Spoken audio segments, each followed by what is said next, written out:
It is that time of the year. That's right. It's our favorite time to panic and put everything together last second. It is the most wanted Marvel Omnibus Tigereyes 13th anniversary. 13 years, right? Tigereyes? 13. Yeah, that's how long he's been doing it. Back when they only had pen and paper, before the internet, you had to mail in your votes, and Tigereyes would go on a forum. Does anybody here remember forums?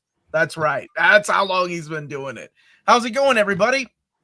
And by everybody, I mean you all, and then everybody in the chat that's watching right now. I'm going to introduce my panel really quick, and then we got some fun times ahead of us, and long times and fun times. To my left is none other than Crisis, Crushing Crisis. How are you, my friend? I am so well. It is the most beautiful possible day here in New Zealand. I'm hardwired into the internet, so I cannot be interrupted because this is Christmas morning for me, okay? This is the biggest day of my omnibus year. I get to hang out with people I love and talk about books that I love. I'm so hype.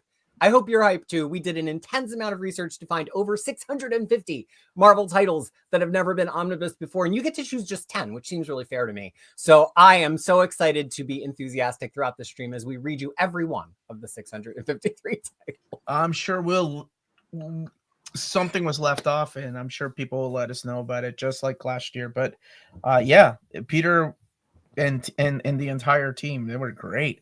And the man who made this all possible, by the way, Tigereyes.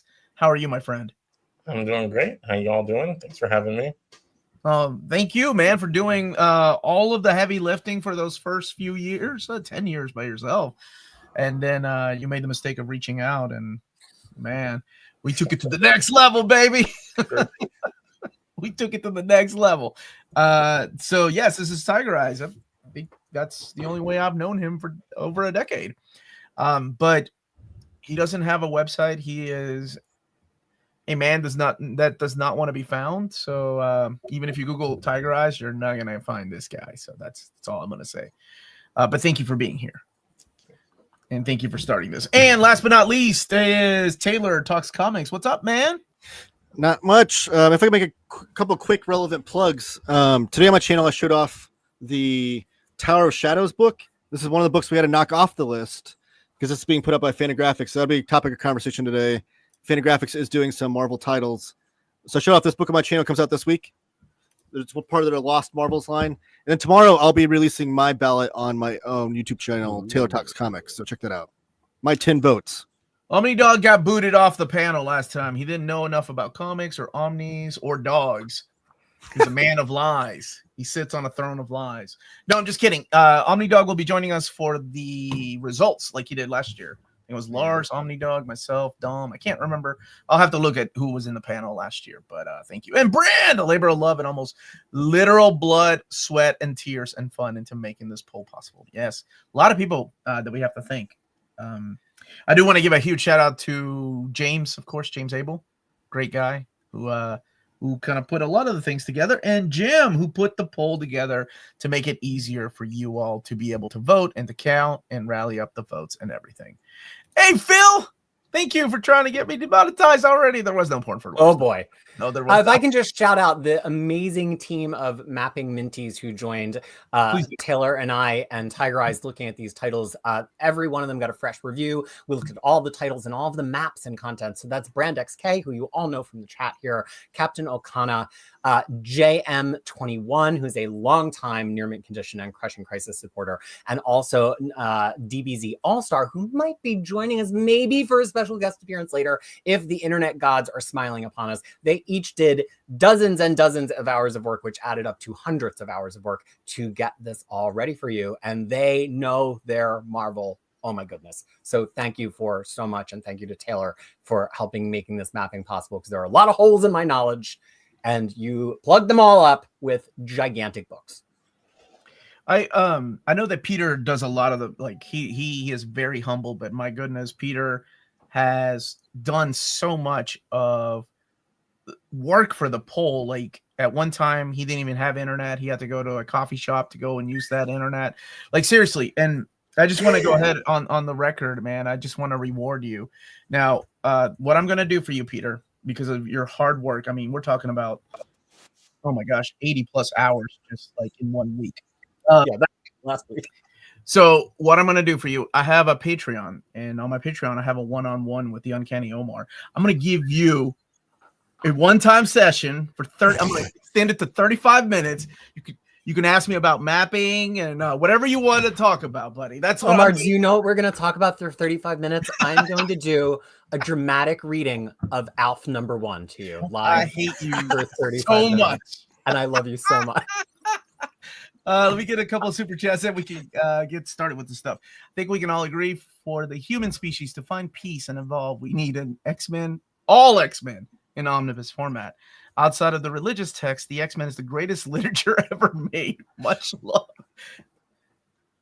He's not wrong. Murph isn't wrong. I don't disagree. I'm just, that's actually pretty true.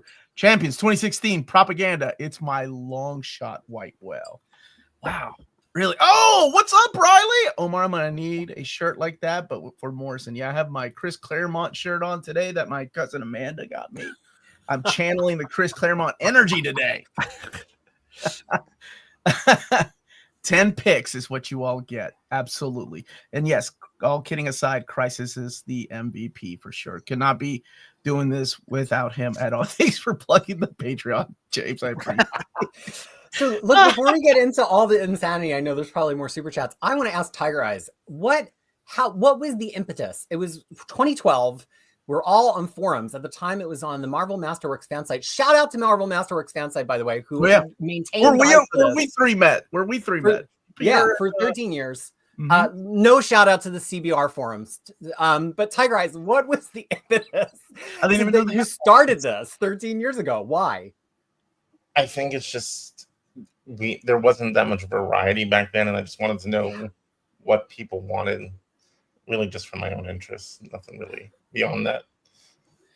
And when people used to vote, it used to just be an email address. Yep. And I remember in the early years, because I think I first voted the second year, you would get like 20 different names for the same X-Men book. They would all be the same X-Men book. And so how did you even deal with that for 11 years before we did it this way? Try figuring it out, reading out what you needed to, doing the best you could. That's all it was back then. Did it wind up leading you to read a lot of comics that you were like, what the hell are they talking about? No, because I knew what I liked back then. But I mean, like... I just remember getting an email from Tigereyes when we did it here, but we didn't have a voting system yet. So it's probably 4 years ago. I want to say 4 or 5 years ago, whenever we first got involved, and people were emailing you, right? Like, here's the email address, email him what you want. And I remember your email that sounded so like distressed and stressed out. You were like, hey, I don't know if I could do this again. Like, I'm gonna need a few more days to tally all the results. You were like, I've got way too many people emailing me. And I was like, surely there's a cool and easier way to do this. And we figured it out by the next time. And here we are a few years later. Now everybody gets to partake in this. And just like last year, I will send David the top 60 results. So it is very important. Like, when I actually shared it with our Patreon last year, what he replied back to the results, he's like, yeah, some of these are really good ideas. And some of them are just, you know. Hey, Omar. I should have mentioned this before the show, but did you put a pinned comment about the poll? It's going to be later, like we did for the reprint poll. Nope, but that's a great idea. Yeah, I know once we get started, we're going to get lots of questions of when do we vote? When do we vote? Better see Carrie's X-Men, a top 5 for me. Ooh. That's one of my most wanted too. Johnny is going to be on this channel for the first time, I think, unless Dom has snuck him onto a show in just a few weeks for the Fantastic Is Dom trying to steal my people now? Green. What's going on here? Well, we stole Johnny from Dom, I think, because Dom often appears on Johnny's Biff Bam Pow podcast. Oh, okay. Near mint debut in just a couple of weeks. Looks like we swiped them then. Thank you, everyone, for all the hard work. First round is on me. Thank you, Nick. I appreciate that. I'm hurt you never wear the shirts I sent you because it's Will Ferrell and Melissa McCarthy. I hate you, Bruce, just as much as I hate Peter. Melissa McCarthy. I'll wear it one day. Is it the same shirt, but like that you're wearing now, but with Melissa McCarthy? Yes, it's exactly the same shirt, but with the people that I hate. Yes, exactly.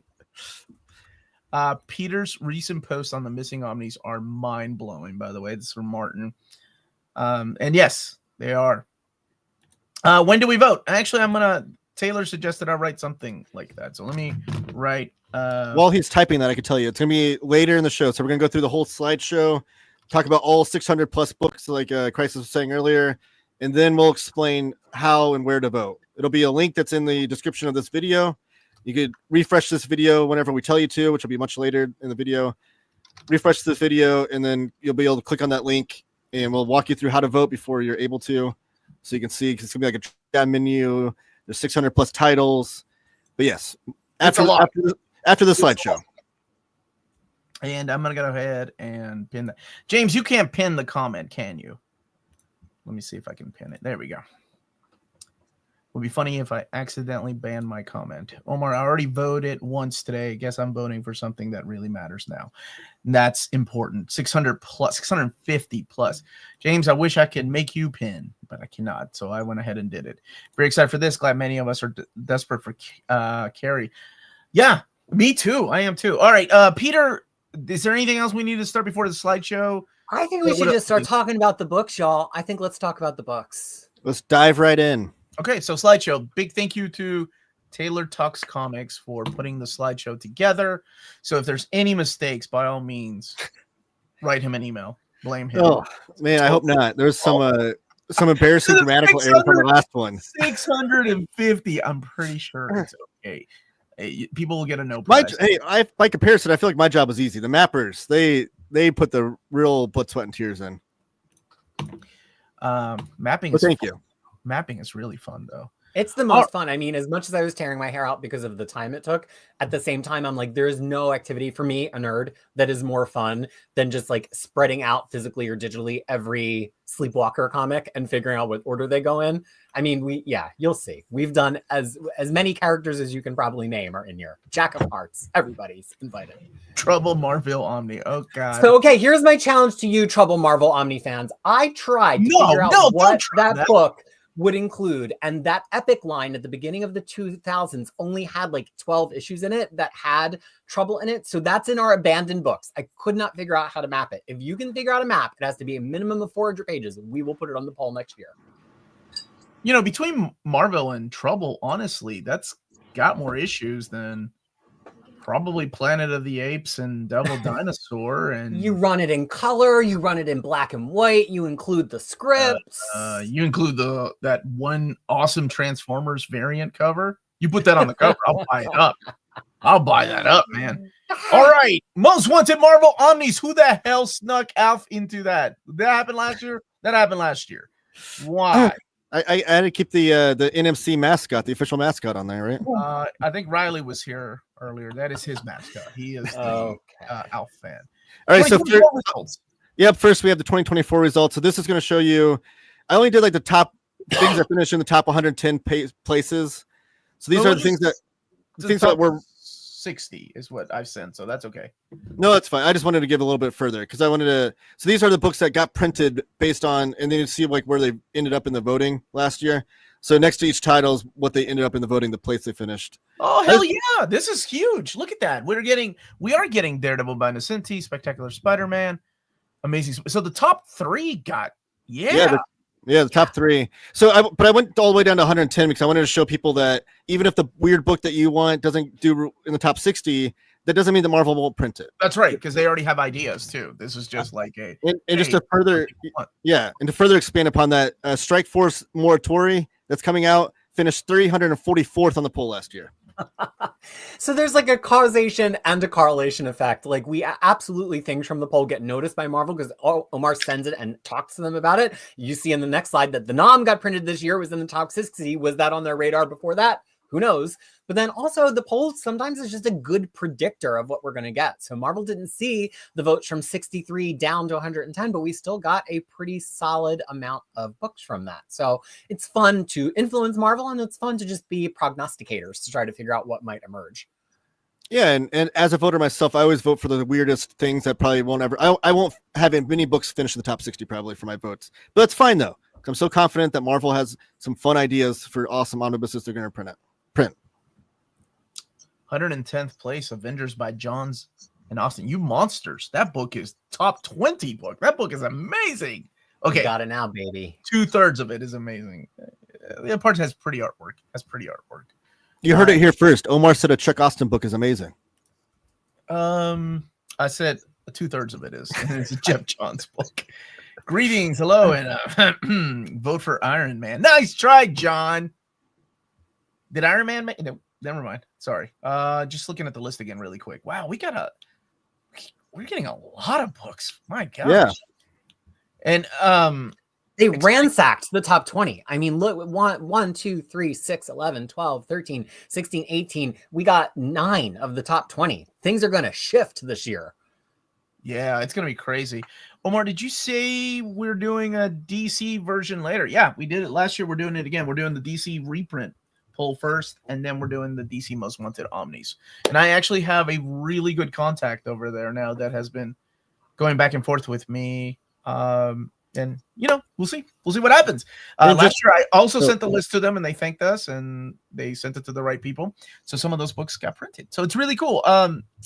I don't know about Image yet. I don't my communications with Image has been hit and miss. Sometimes they reply back and other times they don't, so I kind of want to have a better relationship with the publisher before I can say, by the way, here's a bunch of books people want printed, So, and real quickly, for people that are probably curious, 4th place last year that didn't get printed. That was Moon Knight by Bendis, Ellis, Wood, Bunn, Lemire, and Binnis.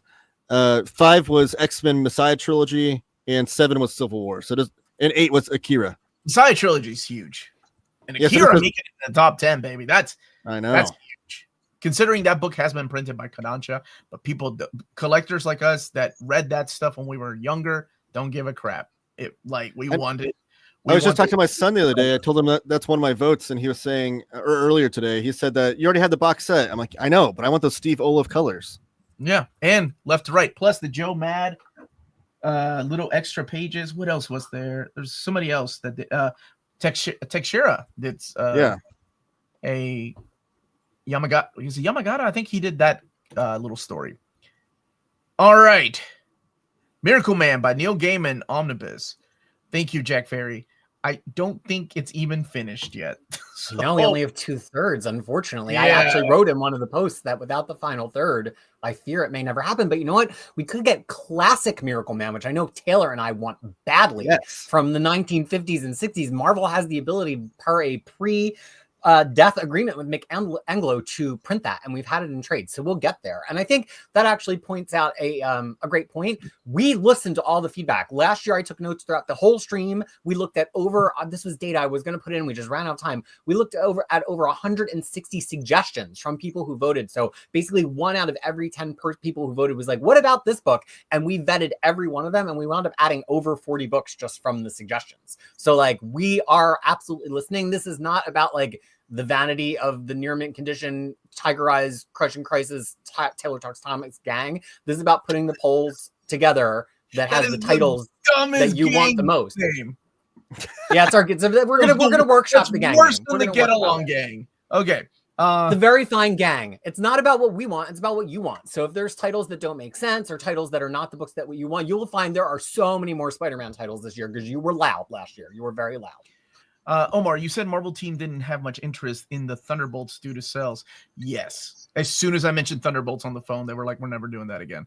Should I still vote for the gap filler? But I will say, vote for the book you want, because I was really adamant. I was really pushing for that Dark Reign era, because I said, the others might not have sold well, but the Dark Reign era is one of those eras that definitely will sell well, because just a lot of people really enjoy it, and it was a lot of people's first comics, and they really like that edgy and dark stuff. Yeah, I think it's just important to put the 10 books you want the most that you feel like you would purchase. Just vote for them. I mean, the best thing that can happen is that other people feel the same way. They'll do better in the results, and maybe Marvel will feel differently about some of these books that they're like, nobody will buy that book, but if enough people vote for it, maybe they'll listen.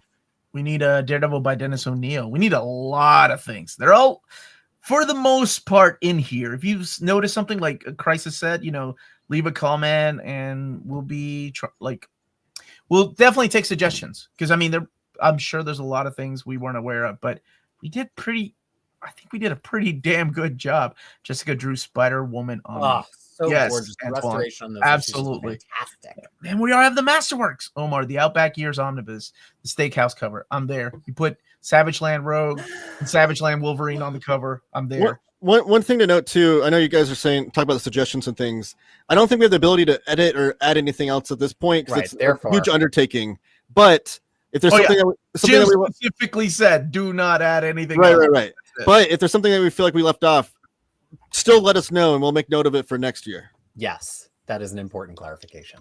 All right, let's talk about some books, y'all. Let's talk. All right, enough of this get along gang crap. Yeah, what are we talking about? The anthologies first. Again, Peter and Taylor, thank you for taking this task on. And Tigereyes for starting this. Without you, this wasn't possible. All right. What are we looking at here? Anthologies does not literally just mean anthology titles. Anthologies also means omnibuses that have a lot of different material in them. So this has one thing I want to point out, and Taylor can speak to this, is last year we had books for all of the Golden Age titles individually. We also did for the Atlas titles. Some of them did well. Some of them did really badly, especially like the more obscure ones or Volume 2. So this year, Taylor, why don't you talk about kind of the collapsing of what's remaining from the Golden and the Atlas era? Right. So right now, Fantagraphics has the Marvel has farmed out the ability for Fantagraphics to reprint all the Atlas era stuff. Basically, that's not an IP character, so they're not going to. So I don't think Fantagraphics is going to do like Captain America, Submariner, Human Torch. I think that's all Marvel's going to keep that. But anything that's not an IP character, so all their war comics, their horror comics, crime, romance, all that stuff from the Atlas era, which is the 1950s, will be basically done by Fantagraphics. They have the access to that right now. So we don't know exactly like what they will print or what they won't print, but we do know that they're working on that. They've come out with, I think, 8 or 9 books in the last year and a half that are Atlas material alone. Now there's also the Lost Marvels book that I showed that I did a video on today. They have that series going too. So the book that I showed off today is actually material from like the late 60s, early 70s. They have one coming later this year. That's Dominic Fortune by Howard Chaykin, including the Marvel Max stuff, which is really, really interesting that even Marvel Max era comics will be printed by Fantagraphics or reprinted by Fantagraphics. I think it's the same kind of deal that they have with Dark Horse and Dynamite, right? Like this. So they just farmed out a portion of their catalog, basically. So what Crisis did when he was talking to me then was kind of getting my ideas of, because I don't know exactly what Fantagraphics has on the docket, but I do know what they've solicited so far. And asking like, are they going to do this one? Are they going to do this one? And basically, I think we narrowed it down to if it's not an IP character, not a Captain America, not a Human Torch, etc., then Fantagraphics is kind of fair game for them. So we narrowed a lot of those or shaved a lot of those off of the list for that reason. I will say, with that being said, that Marvel also has the right to print their own version. Absolutely. Yes. Whether it's an Omni, and they'll probably do the restoration that people are accustomed to when it comes to Marvel restorations. So just to run down this, not every title, and on the actual poll, you'll see that little bracket next to black and white on one of them. Just for fitting onto slides, we didn't put all the bracketed comments, but so you can find your way in the poll. Yeah. Almost every title has a comment that's like, this includes Tales of Suspense. This has the black and white material. This runs to 1997 to help you find the books that you want. So we've got Golden Age, we've got Atlas Age, we have some magazine content. Some people want all of Marvel Preview and Bizarre Adventures all in one omnibus, even though they have stories from many different characters. You can vote for that. Marvel graphic novel on here, which would be all of the Marvel graphic novels that Marvel has the right to print. They might have to skip over them. Of course, Marvel Fanfare number 2. We're so excited to have number 1. Would it be 2 more volumes or 1 more volume? Probably 2, but you can start voting for it now. By the way, really quick, Omar, the Marvel Fanfare book is mapped like you were buying the single issues. So nice. That's amazing to hear. They're not separating the stories all. And that cover you got is beautiful. Oh, this was the cover. As soon as they chose it, I'm like, oh yeah. I want Marvel Comics Presents in the same. That's gonna be in my top 10. Spoiler: Marvel Comics Presents. We need that in that same format, just as like Omar said, as if you collected all the issues. Give us the Marvel swimsuit issue Omni for the So article. that note, that's what made me realize we didn't put all the notes in the slides, because the Marvel swimsuit specials would be in Marvel the holiday specials. Any day Marvel heroes are wearing a swimsuit, that's a holiday. So you can vote for that if you want. The Marvel Star Comics Compendium is one of the suggestions from a voter last year. It has all of Marvel's own IP from the Star Comics, all those kid comics they did in the mid 80s. It's enough for a whole omnibus. And then as Taylor mentioned, the Marvel Comics Presents Marvel's Omnibus. This is one that people have asked a lot of questions about in the past. That would not only have the original Kurt Busiek and Alec Ross Marvel series, but all of those kind of eye of the camera on the street style series that Marvel has done since then, some of which are branded as Marvel, some of which not. We did the math. It makes a pretty cool, pretty big book. Marvel Pets Unleashed, which is all continuity pet stuff. Marvel Season 1, all the original graphic novels, all of the Marvel Voices anthologies, and all of the Marvel Black, White, and Bloods. Probably not the Star Wars ones in that same book, but all of the Marvel ones. So a lot of choices here that would be a lot of fun, and we're not even into the superhero books yet. Damn, dude, I'm so glad X-51 is collected in that MTech, because that was that Joe Quesada weird era of Deathlock and Warlock and Machine Man. And I love how they try to tie Machine Man into the X-Men, because he was part of what was it? Apocalypse the 12 or X-Men the 12, and just to boost up sales. I actually really like that Warlock series too. By the way, that's not Adam Warlock. That's Self-Friend Warlock. All right, what's Avengers Assemble? How okay, so this is done by creator, and it's also done by volume numbers. So let me ask you something, Peter. In the past, whenever we've done this, and I think Tigereyes, let me ask Tigereyes first. Tigereyes, when you were doing this on the forums, did you have volume 2s of existing volume 1s as choices? Yep. Okay. Whatever volume they wanted. And would people take their votes up with like, I not only want Uncanny X-Men volume 2, I also want 3, 4, 5, 6, 7, 8, 9, and 10. Did that happen? All the time. No, we made some rules around that, because even last year we were a little out of control. So our rules were this: we could only do more than one volume if there was a clear stopping point that was a 2-volume set. And we could only do more than 2 volumes if there were clear breakpoints due to creator changes. So like Avengers 6, 7, and 8, that's there. And you'll see this in the full comments in the poll, because 6 and 7 have explicit breakpoints due to Masterworks. Avengers has always been a 3 Masterworks omnibus line, so we know exactly what they will have. And then we have 1 book of Roger Stern. In the past, people have had multiple books of Roger Stern, but we don't know how that would break up. So that's, as part of our new code of conduct, we did not keep mapping into Roger Stern. And Avengers by Al Ewing, did you include Ultimates there, or would you put Ultimates as its own thing? There was so much controversy about Avengers by Al Ewing and all of Al Ewing's Marvel teams last year. And what we realized is people were splintering their votes a lot of different ways just to try to cover all the Al Ewing. So this has, if you think it should have Avengers in it by Al Ewing, it's in there. This is a titles poll. Our maps ultimately don't matter. Vote for the title that you think has the stuff that you want. So if you think Ultimates is an Avengers book and you think it's by Al Ewing, it is, then you should vote for that book. Yeah, because then when the book actually gets announced, you can start bugging Omar about what you think should be in the book. Yeah, let's not do that. Is Disassembled already collected in other Omnis? Avengers Disassembled is. Thor Disassembled is collected in the Thor Heroes Return Volume 2. Captain America Disassembled is not collected. And Iron Man Disassembled. Is that one in the... No, they have not extended the Iron Man Omnibus line that far yet.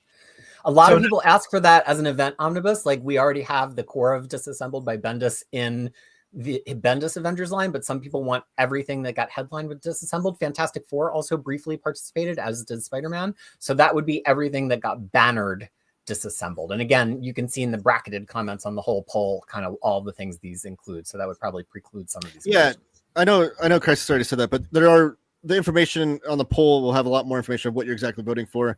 I just took those brackets off because some of these slides have so many titles on me, you can't even read them. So good luck to, I hope Omar brought his readers. Yeah, it's a lot of text. I don't need my readers. I'm completely fine. I'm still young and hip. Me and my fiance love you guys. Much love back to you. Where is Avengers versus Ultraverse event? We've got Ultraverse. It's just in its own set of slides a little later. Yeah, on. there's 2 Avengers slides, which he just clicked on in the second one. So the Avengers Conan and the Savage Avengers Companion. Talk to me a little bit about that, Peter. Because we have a Savage Avengers Companion, and then we don't have the David proposed bye Conan. You're going to Titan Comics issue. Now it seems like maybe Marvel still has some limited ability to print some of the Conan stuff that's in the 616. If you look at what Marvel's already collected in Omnibus, we just have that Savage Avengers main run from 2019 by Jerry Duggan. So this would have the proposed material. Also, Conan had some other adventures in the modern day, including Avengers No Road Home, which is also an Al Ewing Avengers, but it's also a Conan Avengers. And he had the Serpent Crown miniseries. So that the companion would pretty much be of all of Conan's modern day of adventures. Does Marvel have the right to print it? Why don't we F around and find out and put it in the top 60? And then we will find out if they have the rights to print it. It's a good idea. Next year, could you put 1 out of 2 in the corner of the banners? I actually really think that is that possible? Oh, yes, Josh, that's a great idea. Where were you when I was making the slideshow? Is he drawing 1,000 X-Men and Brood characters for his giveaway? Yes, Squirrel Girl and the Great Lake Avengers. And that's why Peter and I hate each other. I don't know anything Tigereyes on those 2 that you want to comment on before we keep going. Keep going. Arjun, I'm gonna make sure you are put to bed by your mama before this stream is over. That's how long we're gonna go, baby. All right, Black Panther, let's do it. Wow, This character is one of the characters that have been really well collected in Omnibus format. So we only have 3 on here. Now, the early years damn it, Bernie. I'm voting for Cosmic X-Men Volume 3 through 12.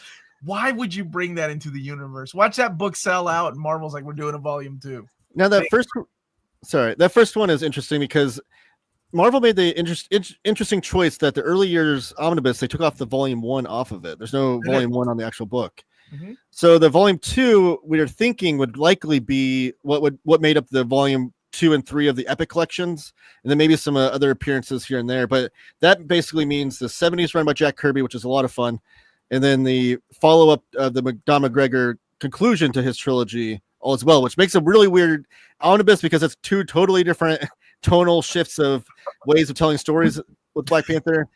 But it would conclude the Black Panther stories that we need. The McGregor era is wrapped up in here, which needs to be read, and it is so ahead of its time. It is. I just finished the Huxpox late last night, my first X-Men story, and have now pre-ordered all of Krakoa Omni. So excited. I'm so glad you enjoy it. And yes, good for you for pre-ordering. That's the way to do it. That's get the word out there that these books are wanted. Well, it's nearly midnight in the UK. I best say goodnight, guys. I'll catch video tomorrow. All right, Smokey, by tomorrow, the link is already going to be up. So you're going to be good. So there were 3 Black Panthers that we need. The Mayberian list, that's the one that takes place after Reggie Hudlin. However, Reggie Hudlin still plotted some of those issues right before Mayberry took over in the Doom War stuff, right? That's that era? Okay. Yes, and the existing Hudlin Omnibus that is in 2025 actually is the first 6 issues of that series. But this also has like the Most Dangerous Man Alive, The Man Without Fear, Doom War, Claws of the Panther. So that would be everything we need to get to the beginning of Marvel Now. And at Marvel Now, at that point, he's just an Avengers. So this is it. This is truly it. And that John Ridley and Eve Ewing, which is 2 different runs, are actually separated by a brief Wakanda miniseries that came out after the Wakanda Omnibus. Yes. So that would be in there as well. So this truly would be it. If you put all 3 of these on your poll, you're voting for all of the remaining Black Panther material that there is to collect in Omnibus. Which is awesome. I'm glad that we're getting to these characters that are like that we have so much. We're so close to having it all collected in Omnibus format. I mean, there's another character that doesn't really need a lot, honestly. Captain America is not one of them, though. No. Captain America Black Widow, that was my baby. Thank you. You're welcome, Peter. I did all the hard lifting for that one. I got to put the shout out to Brand XK for Captain America in the Marvel Universe by J. Michael Straczynski. He just had this new 2023 run. It was only 16 issues, but Brand realized there was stuff from the 2000s that ties in really closely to Cap that we could also have in that book. So the full mapping of it is absolutely beautiful, as in the full mapping for Brubaker Companion. So if you've ever said, what about XYZ? About all Man Out of Time, all of those miniseries series that came out, they were almost all retcon series set in the past that were happening during Brubaker. They would all be in that book. Or if you're like, yo, Marvel didn't actually finish the Brubaker period, there were more stories after that before Marvel Now. You're right. That would be Brubaker Aftermath by Cullen Bunn et al., which, if you remember, were all those Captain America and the Brubaker 5th Omnibus doesn't quite collect to the end of the Winter Soldier series. It's missing the last arc of that. That could also fit into the Aftermath book. So that would help you complete that whole 2000 to 2012 era of Cap. The other really big one, I think the Marvel Masterworks kind of explain themselves. Grinwald explains itself. Again, we did map 2 volumes because we know exactly where it ends. It will meet up with the Mark Waid material on the other side. But one thing that maybe is not as obvious is Captain America Marvel Knight. So Captain America did have that Marvel Knight series in 2002. That's actually the next sequential series in the 2000s to collect an omnibus. But there's a lot of stuff that happens to the side of that, including some things that happen directly before it, like Dead Men Running. That could fit into that too. And I think that's a good idea. The place where Captain America and the Falcon would probably appear in full, because even though it wasn't technically Marvel Knights, it fits into that period right before the Brubaker run. And again, when you vote on the actual poll drop downs, all of this will be in brackets so that you can kind of have a little bit of guidance. That Marvel Knights is also where you're going to find the Disassemble story too. If I'm not mistaken. Is it? Yes, because that's in Falcon. You're right. Yeah. Sam Wilson, remember? Okay, so you're putting the Sam Wilson series in here. I like the Captain America, Truth, Liberty, and Revolution. I've actually really enjoyed those years. Sam Wilson, the early years. Is that a brand book? It looks like a brand book, or is that a Peter book? No, it'd be like the Wonder Man or the Black Panther early years, like it'd be that kind of thing, I think. Oh right? no, I was just asking who put this one together. Oh, I think that might have been a me and Brand team up, because I've got a Falcon guide. It sounds like both of you. Okay. Falcon's got a ton of solo stories in the 80s, and like Marvel Comics Presents and like Marvel Superheroes, Avengers Spotlight. So there's a lot of stuff that could be collected that would not just double dip Cap to put into that book. This is a great question from our buddy Phil. What were your cutoff points in terms of page count? We tried not to get fanciful with page count, even though we know there's 1,600 page books out there. We didn't do that deliberately, but at the same time, this is a titles poll. So if there was a book, I know there's one on here that would have mathed out to 1,700 pages. That's fine. If you vote for it, and Marvel either will exclude a couple of issues or it will be 2 volumes. Like, we're just trying to get you to vote for the books that you want the most. But sometimes we obeyed the contextual clues of a certain period. Marvel very rarely will put out a Masterworks-based classic omnibus that has more than 700 to 900 pages. So no, you're not going to see us map an Uncanny X-Men Classics Marvel Masterworks omnibus that will be 1,500 pages long. Marvel doesn't do that. So we tried to obey the contextual rules of each era of omnibuses. Ticket Omar hasn't read all the slides beforehand. Omar and Tigereyes gave it the seal of approval. So if it's anything that's misspelled, that was Tigereyes. If you're enjoying the slides, that was me. Gosh, there's an Alf picture on the slides. He would have vetoed that if he. I tried last year and I was outvoted. Will you do the results video live like you did last year? Yes, we will. I think we have that planned for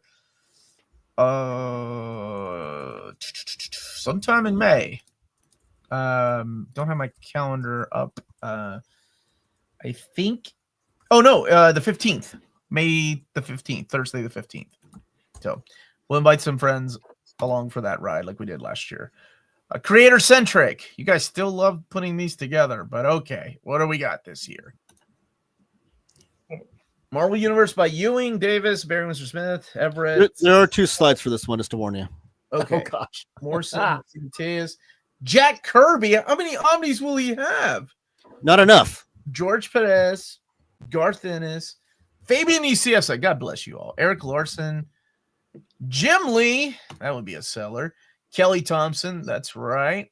Michael Plug, interesting. Mignola, Paul Smith, Peach Momoko. Oh my gosh, he does have enough. Richard Corbin, nice. That would be awesome. Kirkman. I want to point that out because that is different than all of these other books.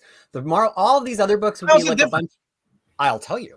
All these other books are a bunch of random nonsense, and I don't know why anybody would vote for them. Ting. But the Kirkman book, votes, man.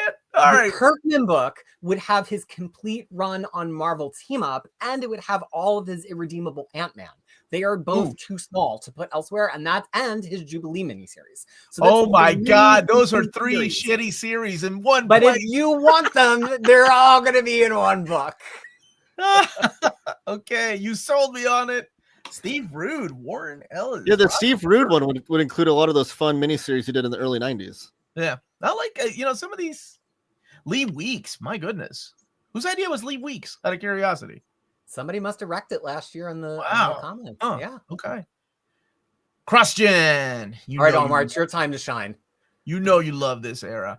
The Crossgen companion, including Broth, which was a freaking awesome series. Chimera, Crossgen Chronicles, El Cazador, Kiss Kiss, Bang Bang. Then we have Cruz, Meridian, Negation, Ruse, Scion, which is amazing, Sojourn, and The First. Oh my gosh, what a freaking awesome era of comic books. Just great minds working together with awesome creators. Oh my gosh, I always vote for Scion. Now, I will say, one of these was on a list for me to announce, but they pulled it the last second, like a week, or it wasn't the last second. I'm sorry. It was about a week before the announcement started being recorded. And then we're like, wait, let's wait on that one. And it hasn't been back. And it was supposed to be announced last year sometime. But I'm not going to say which book it was. But a lot of great comics in here. Were you, Josh, Taylor, Tigereyes, were you all fans? I have not read a single Crossgen comic in my life. Okay. That was my number one pick last year. Which one? Bruce. Wow. This is good, man. All these are good in their own way. Scion is a car, Omar, not a book. Scion was a Jim Chung and Ron Mars badass freaking fantasy story. Oh, I loved it. I love this. And this era. is one where we follow the pattern of the votes. So there were more individual omnibuses for some of the things in the companion, and they just were getting like 2 or 3 votes. We always want books that people do want to get votes. So if there were things that just had a couple of straggling votes that kind of made sense to lump into a bigger omnibus, that was one of the examples where we did it. All of those other ones had enough votes that it made sense to kind of let it ride and see if they could get more votes on their own this year. What's Crossgen? It was a short-lived publication publishing company I think they were based out of Miami, Florida, if I'm not mistaken. Mm-hmm. Somewhere in Florida, yeah. They had they try to recreate kind of the bullpen method. I've never read any of this comics, but I do know the back history of this. But they try to have all the creators and stuff in one house, creating the comics together. They had their families live there. They had insurance. Yeah, they had health insurance, which if I know, some of you are from overseas, but that is a huge deal for a comic creator here in America.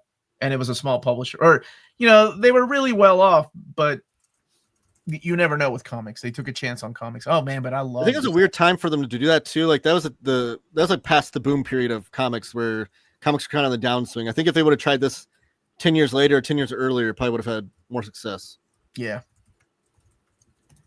Dude, I remember I know some people didn't like it, but there were comic creators that loved it. Yeah. Where they were treated like employees. Like employees. Not freelance. Yeah. Thank you, Bruce. It was in Tampa, Florida. Thank you for that correction. Where's Malibu Omnis? Nightman needs his Omni. We're getting there. Yep, Hold on. It'll be there. It'll be later. That's why we don't let you guys vote, because we want to explain all the information to you. Now, Daredevil, we all know Daredevil's been omnibused greatly, right? But there's still quite a bit that has never been omnibused. What's your favorite era of Daredevil, Tigereyes? Brubaker, probably. Brubaker. Okay. Give me that GG Chichester.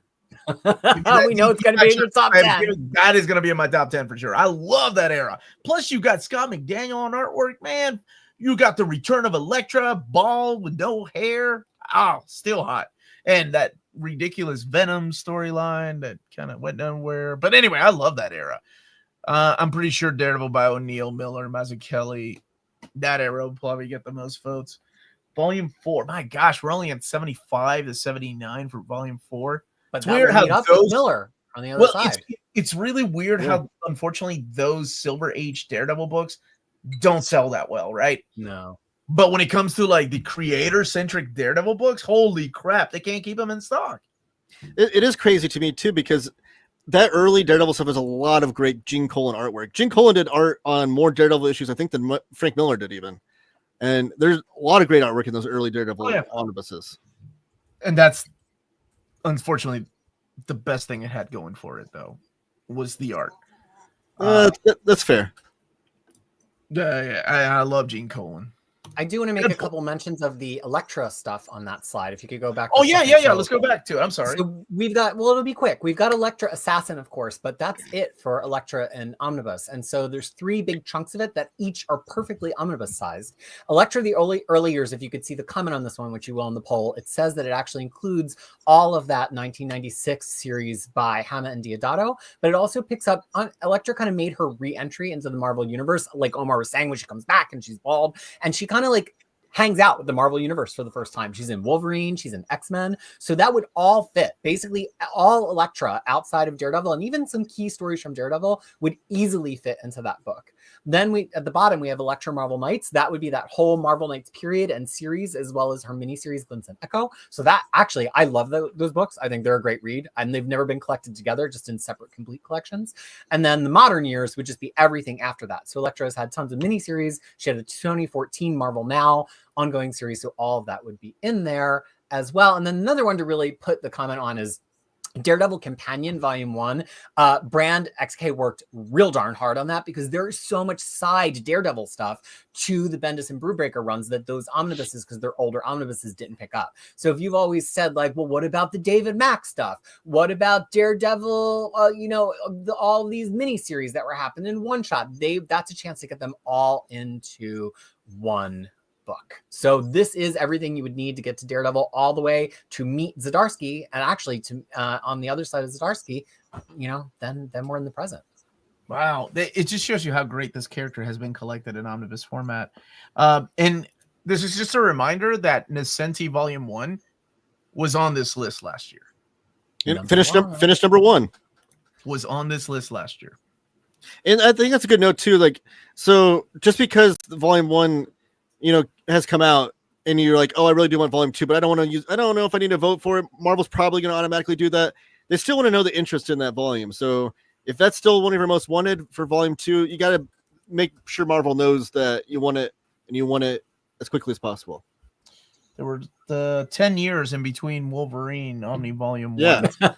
as a reminder of all the people that are like, oh, and I see this comment all the time.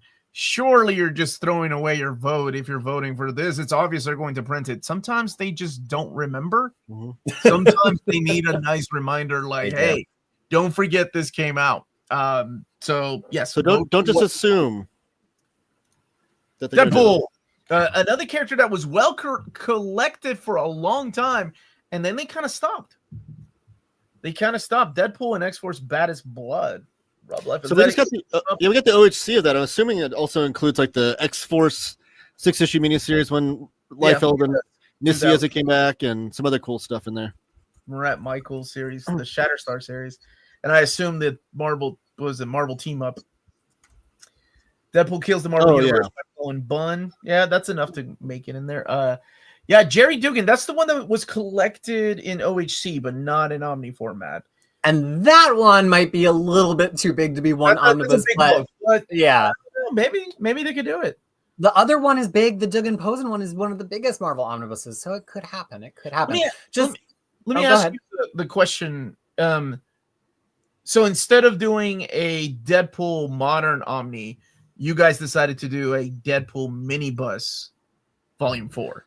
Well, not entirely, because you kind of gave us the edict last year as a head of collected editions here that we got to stop putting these little a lot of these 10, 11 issue runs, if we split them into multiple omnibuses, people are spending their whole ballot. So there's three specific threads of Deadpool that happen after that Dugan and Posen omnibus.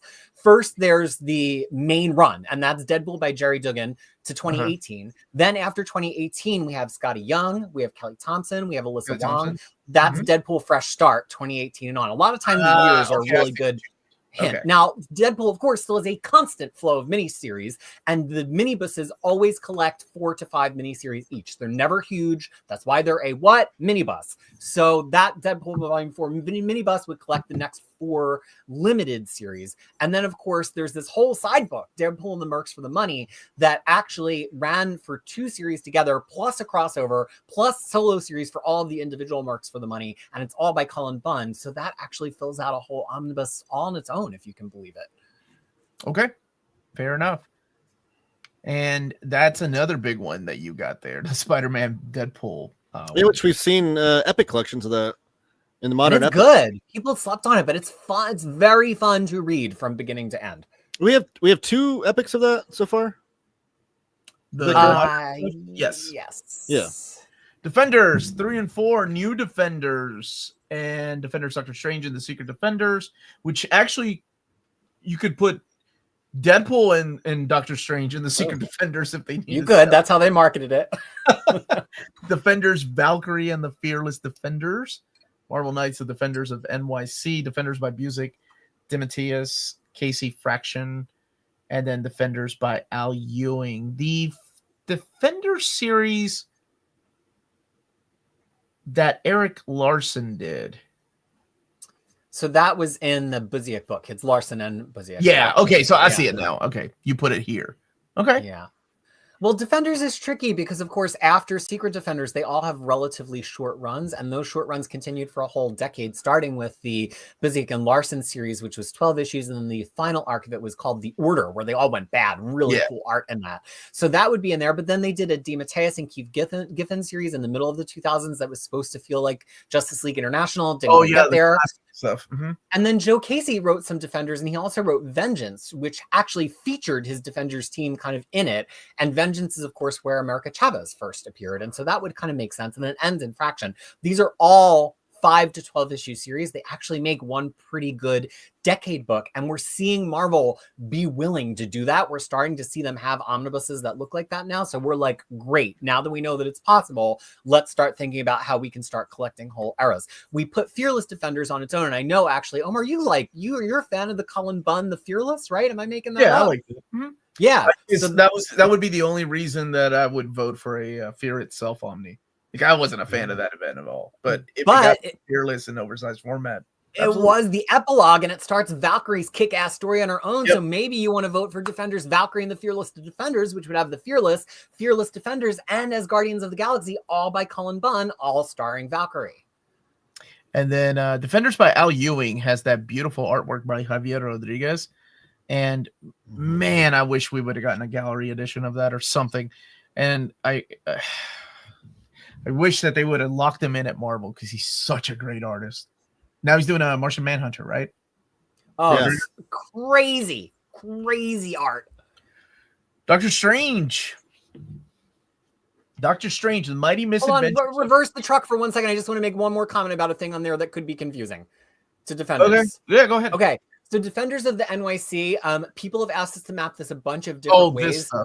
There's 2 different books that say Defenders of NYC on the poll. This one is the original Marvel Knights material. It's Marvel Knights 2001 to 15, Marvel Knights 2002, 1 to 6, Marvel Knights Double Shot, both series. And then there's a Marvel Knights 20th anniversary series in 2018 that makes perfect sense to put in this. Now, if you're looking for the Defenders of the NYC by Bendis, we'll get there when we're talking about Jessica Jones. So this is just the pure Marvel Knights stuff where they're like on the street. It's Punisher, it's Daredevil, it's Dagger. That's what that refers to.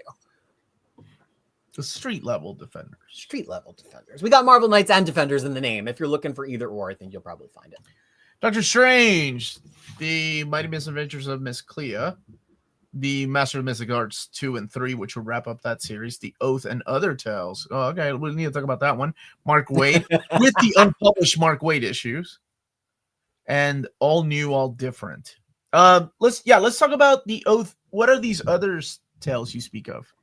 Well, Doctor Strange had tons of miniseries and brief appearances from 2007 at the end of his existing Sorcerer Supreme Omnibus all the way to before Marvel Now, starting with, of course, actually not starting with. It has The Oath by Mark Waid, but it has a lot of other Doctor Strange material in it. So there's, again, this is one of those ones where we're like, is it enough? And then when we actually mapped it all out, it was like, whoa, this is actually more than enough. Yeah. This is a whole omnibus. So here, I'll just like real quick run through the stuff. As Doctor Strange Flight of Bones, 1999, 1 through 4, Spider-Man Lifeline, 1 through 3, The Order, 1 through 6, which is kind of the most important Strange arc from that Defender stuff, Witches, 1 through 4, which was a Strange series, Strange 2004, 1 through 6, Beginnings and Endings, New Avengers and Illuminati, number 1, Ecstatics Prevents, Dead Girl, Doctor Strange, The Oath, 1 through 5, The Mystic Hands of Doctor Strange, number 1, Spider-Man Fever, 1 through 3, Fear Itself, The Deep, 1 through 4, and material from Tales of the Marvel Universe, Shadows and Light, 1 and 2, and Marvel Double Shot, number 4. Wow. How dare you, Omar? We need Fear Itself. Got to replace those 15. God bless you for getting those. Oh, and then not all new, all different, by the way. You could kind of think of that as. Wait a second. Oath was Brian K. Vaughan. Crisis Strike 1. Did you say it wasn't? What did you say? I might have. Who knows what I might have said? The man's mind runs 1,000 miles an hour. He can't stop himself. If he pumps the brakes, he'll break the entire. It all falls apart. Yeah, you can't have that. And then all new, all different. By the way, there's so much. See what happens when you call him out? Oh, way to go.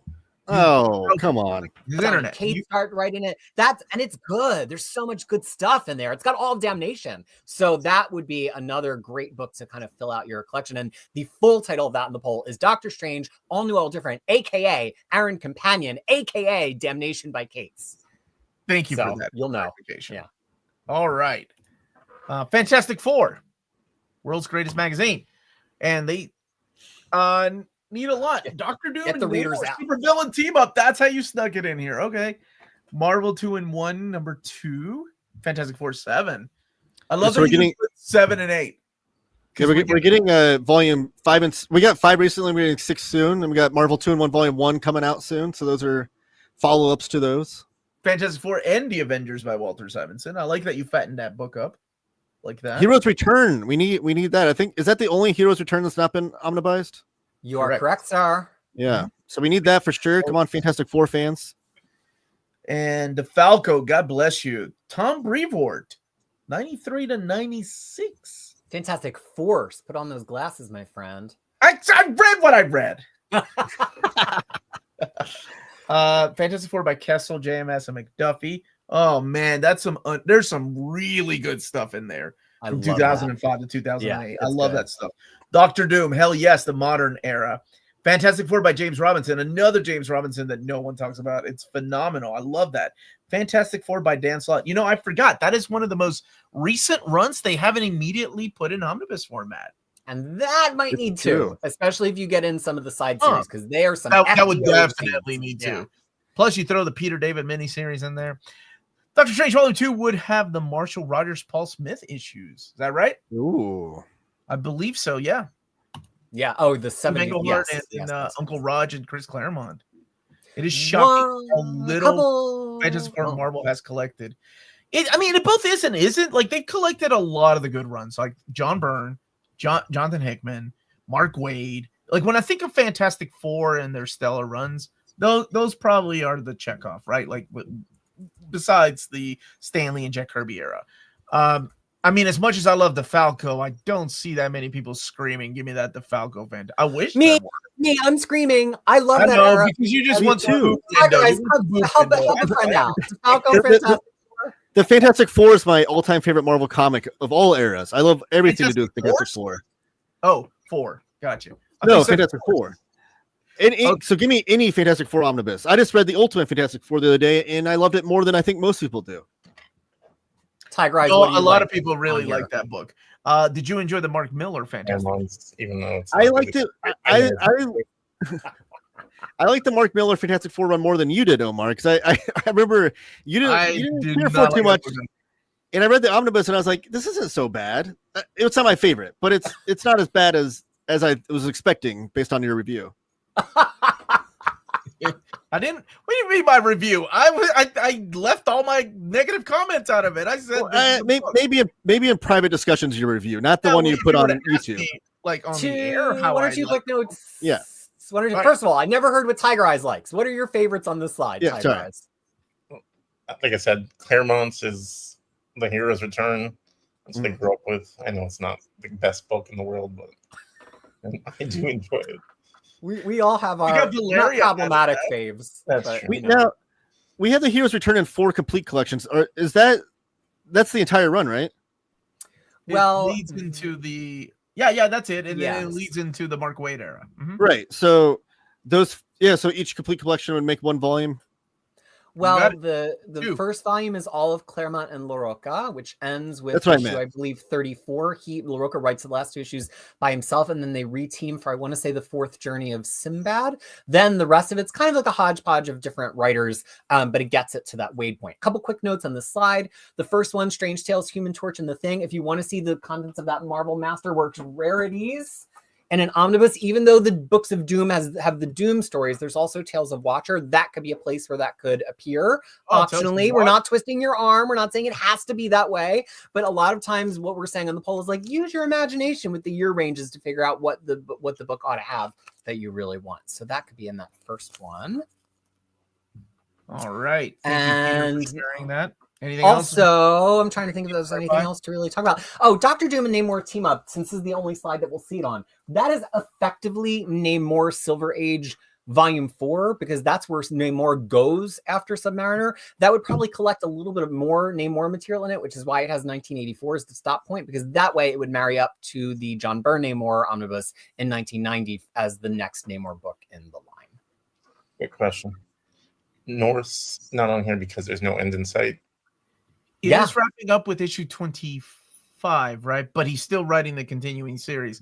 Now, they could pull a Jed McKay Moon Knight and say, here is Fantastic Four by Ryan North. And then, I don't know, hopefully, God willing, the next one will be another fatty or another one with a lot of issues. I don't know what they're thinking. That is one caveat we haven't discussed, I guess, is like current modern ongoing runs that are not yet finished. We didn't put those on here. No. Yeah, as And much part as of it people is- want a lot of these runs, right? Like collected. It's difficult I think- because you don't know if there's an end in sight. Yeah, I think last year when Omar and Crisis and you guys and Dom, I think you guys were doing like the burning the midnight oil the weekend before we did the show. I think there was some that Omar was like mentioning that's like issue 1 of the series has not even come out yet. Why do people put this on the list? Oh my god, that's when I snapped. Yeah. And I'm sorry if that was your suggestion, whoever's watching. Yeah, because that was about 3:00 in the morning and I hadn't had any sleep, and I'm like, why am I adding this fucking book in here that hasn't even come out yet? No, I'm not doing at that point. I think Peter and I just started making decisions, like executive decisions, to just cut out a bunch of stuff that doesn't make any sense. Because at one time we would look at each and every suggestion, and it was like, oh, okay, well, we were really friendly about it. By the time it got to about 3:00 in the morning, there wasn't anything friendly. We're like, no, this is effing stupid. Get it? I don't know why I just censored myself, including I just dropped an F-bomb. I was that pissed. Fantastic Four has 13 Omnis. Definitely not under. Oh yeah. Well, Bruce, compare that to X-Men and Spider-Man. Come on. Well, you can't. Anyway, what were you going to say, Crisis? Also, I just want to point out, I don't know, what was I going to say? Oh, no, I might have lost it. Omar. Oh, about books that are currently running. Okay. If a book is currently running and it's like, if it's enough for an omnibus already, that's different. So like, Right. So Al Ewing's Venom, even though it continued into all new Venom, there are 39 issues of the original stories, plus the Venom War miniseries, plus 2 crossovers. That's an omnibus. Like that is unambiguous, much like the Jed McKay Moon Knight. Ryan North's Fantastic Four, it's kind of on the short side. It's continuing to another series, and the end of the existing series and the beginning of the next series straddle a Marvel line-wide event. Like we cannot prognosticate what the result of a line-wide event is going to be. So we really did not put many currently running runs. I think Venom might be the only one because it has a 40-issue series, which is omnibus size. And by next year, we'll probably have a more clarity on Ryan North's and his Fantastic Four run and where it is and the status of maybe the conclusion of it. I gotta know what is in your bottom 5 Fantastic Four runs. If the Claremont run is in your bottom 5, I gotta know, because I mean, you're gonna put it there with like Heroes Reborn Fantastic Four. Oh wow, that one. Again, I'm a Fantastic Four apologist. I can love and enjoy most every run of Fantastic Four, but the Heroes Reborn run, though, I I sold that trade paperback. I didn't want it in my collection anymore. I was like, this is not great. Humans, Omnis, soon. Fuck God will. Is that Geo with another account? All right. Let's move on to the Fox properties. These are the Alien versus Predator versus DC. Very nice. Alien versus Predator, Fire and Stone, and Life and Death. Alien versus Predator, the original years. Wow, there's a lot more than I thought that was going to be. Dude, that Fire and Stone and Life and Death is so good. It was, and that was collected in 2 library editions by Dark Horse back in the day. That'd make a really nice omnibus. Interesting. You guys went with Buffy, huh? Buffy the Vampire Slayer, Angel Season 6, and Buffy Season 8. Previously owned by Dark Horse, then Boom Studios, then up in the air right now. Interesting, because you know something, Omar? No, I was thinking of what Bruce told me. I think it was Sony that owns Buffy now. I can't remember. Indiana Jones, the Dark Horse years, and Indiana Jones, the original Marvel years. There's a gentleman that watches every one of my breaking news, and he has the most the most faithful and really kind type of viewer. Like, he's like, oh, I didn't get Indiana Jones, maybe one day. That's it. That's all he says.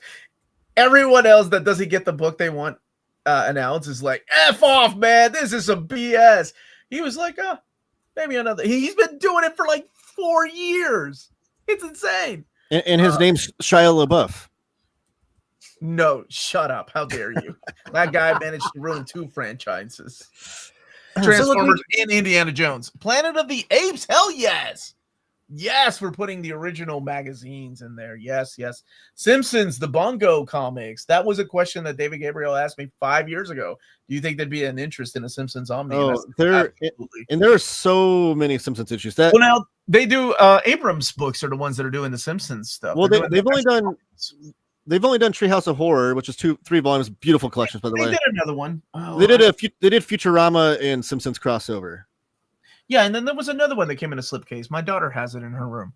Of the Bongo comics run that ran like 245 issues of like that run, they did a slipcase. Yeah, Disney owns Buffy, not Sony. Thank you for that. Oh, okay. So a lot of us have to give a shout out. James Abel came in at the literal last 20 minutes before the poll options were due to Jim, and James Abel is like, I got you on some Fox stuff that Marvel almost certainly has the rights now. And I even was like, no, they don't have the rights. And then James like went into the indicia of the books to be like, here's who owns the copyright. Crisis. So we did it. So James, I have to give a shout out to James Abel, the Cerebro to our Professor Xavier. He was responsible for the Buffy books. He was responsible for all of those 8 books, including their names and their year ranges. And he was responsible for the X-Files books as well. I'd taken the X-Files off. I believe my comment on the poll last year was no map, no love. But I love those Topps comics. And so now that we know that it's possible, last year we said, give us a year. Next year, the licensed books will be on here. So you demanded this. So many people asked for Simpsons last year that I had to mute the term. But this year, it's here because we promised we would look into it. And this is the list. Man, this is some really cool, exciting. I mean, there were some really good comics in here. Hey, there's more licensed comics to come in the slideshow, so don't fret. Yeah, we're not. Those are the fun titles to talk about, I think, in my opinion.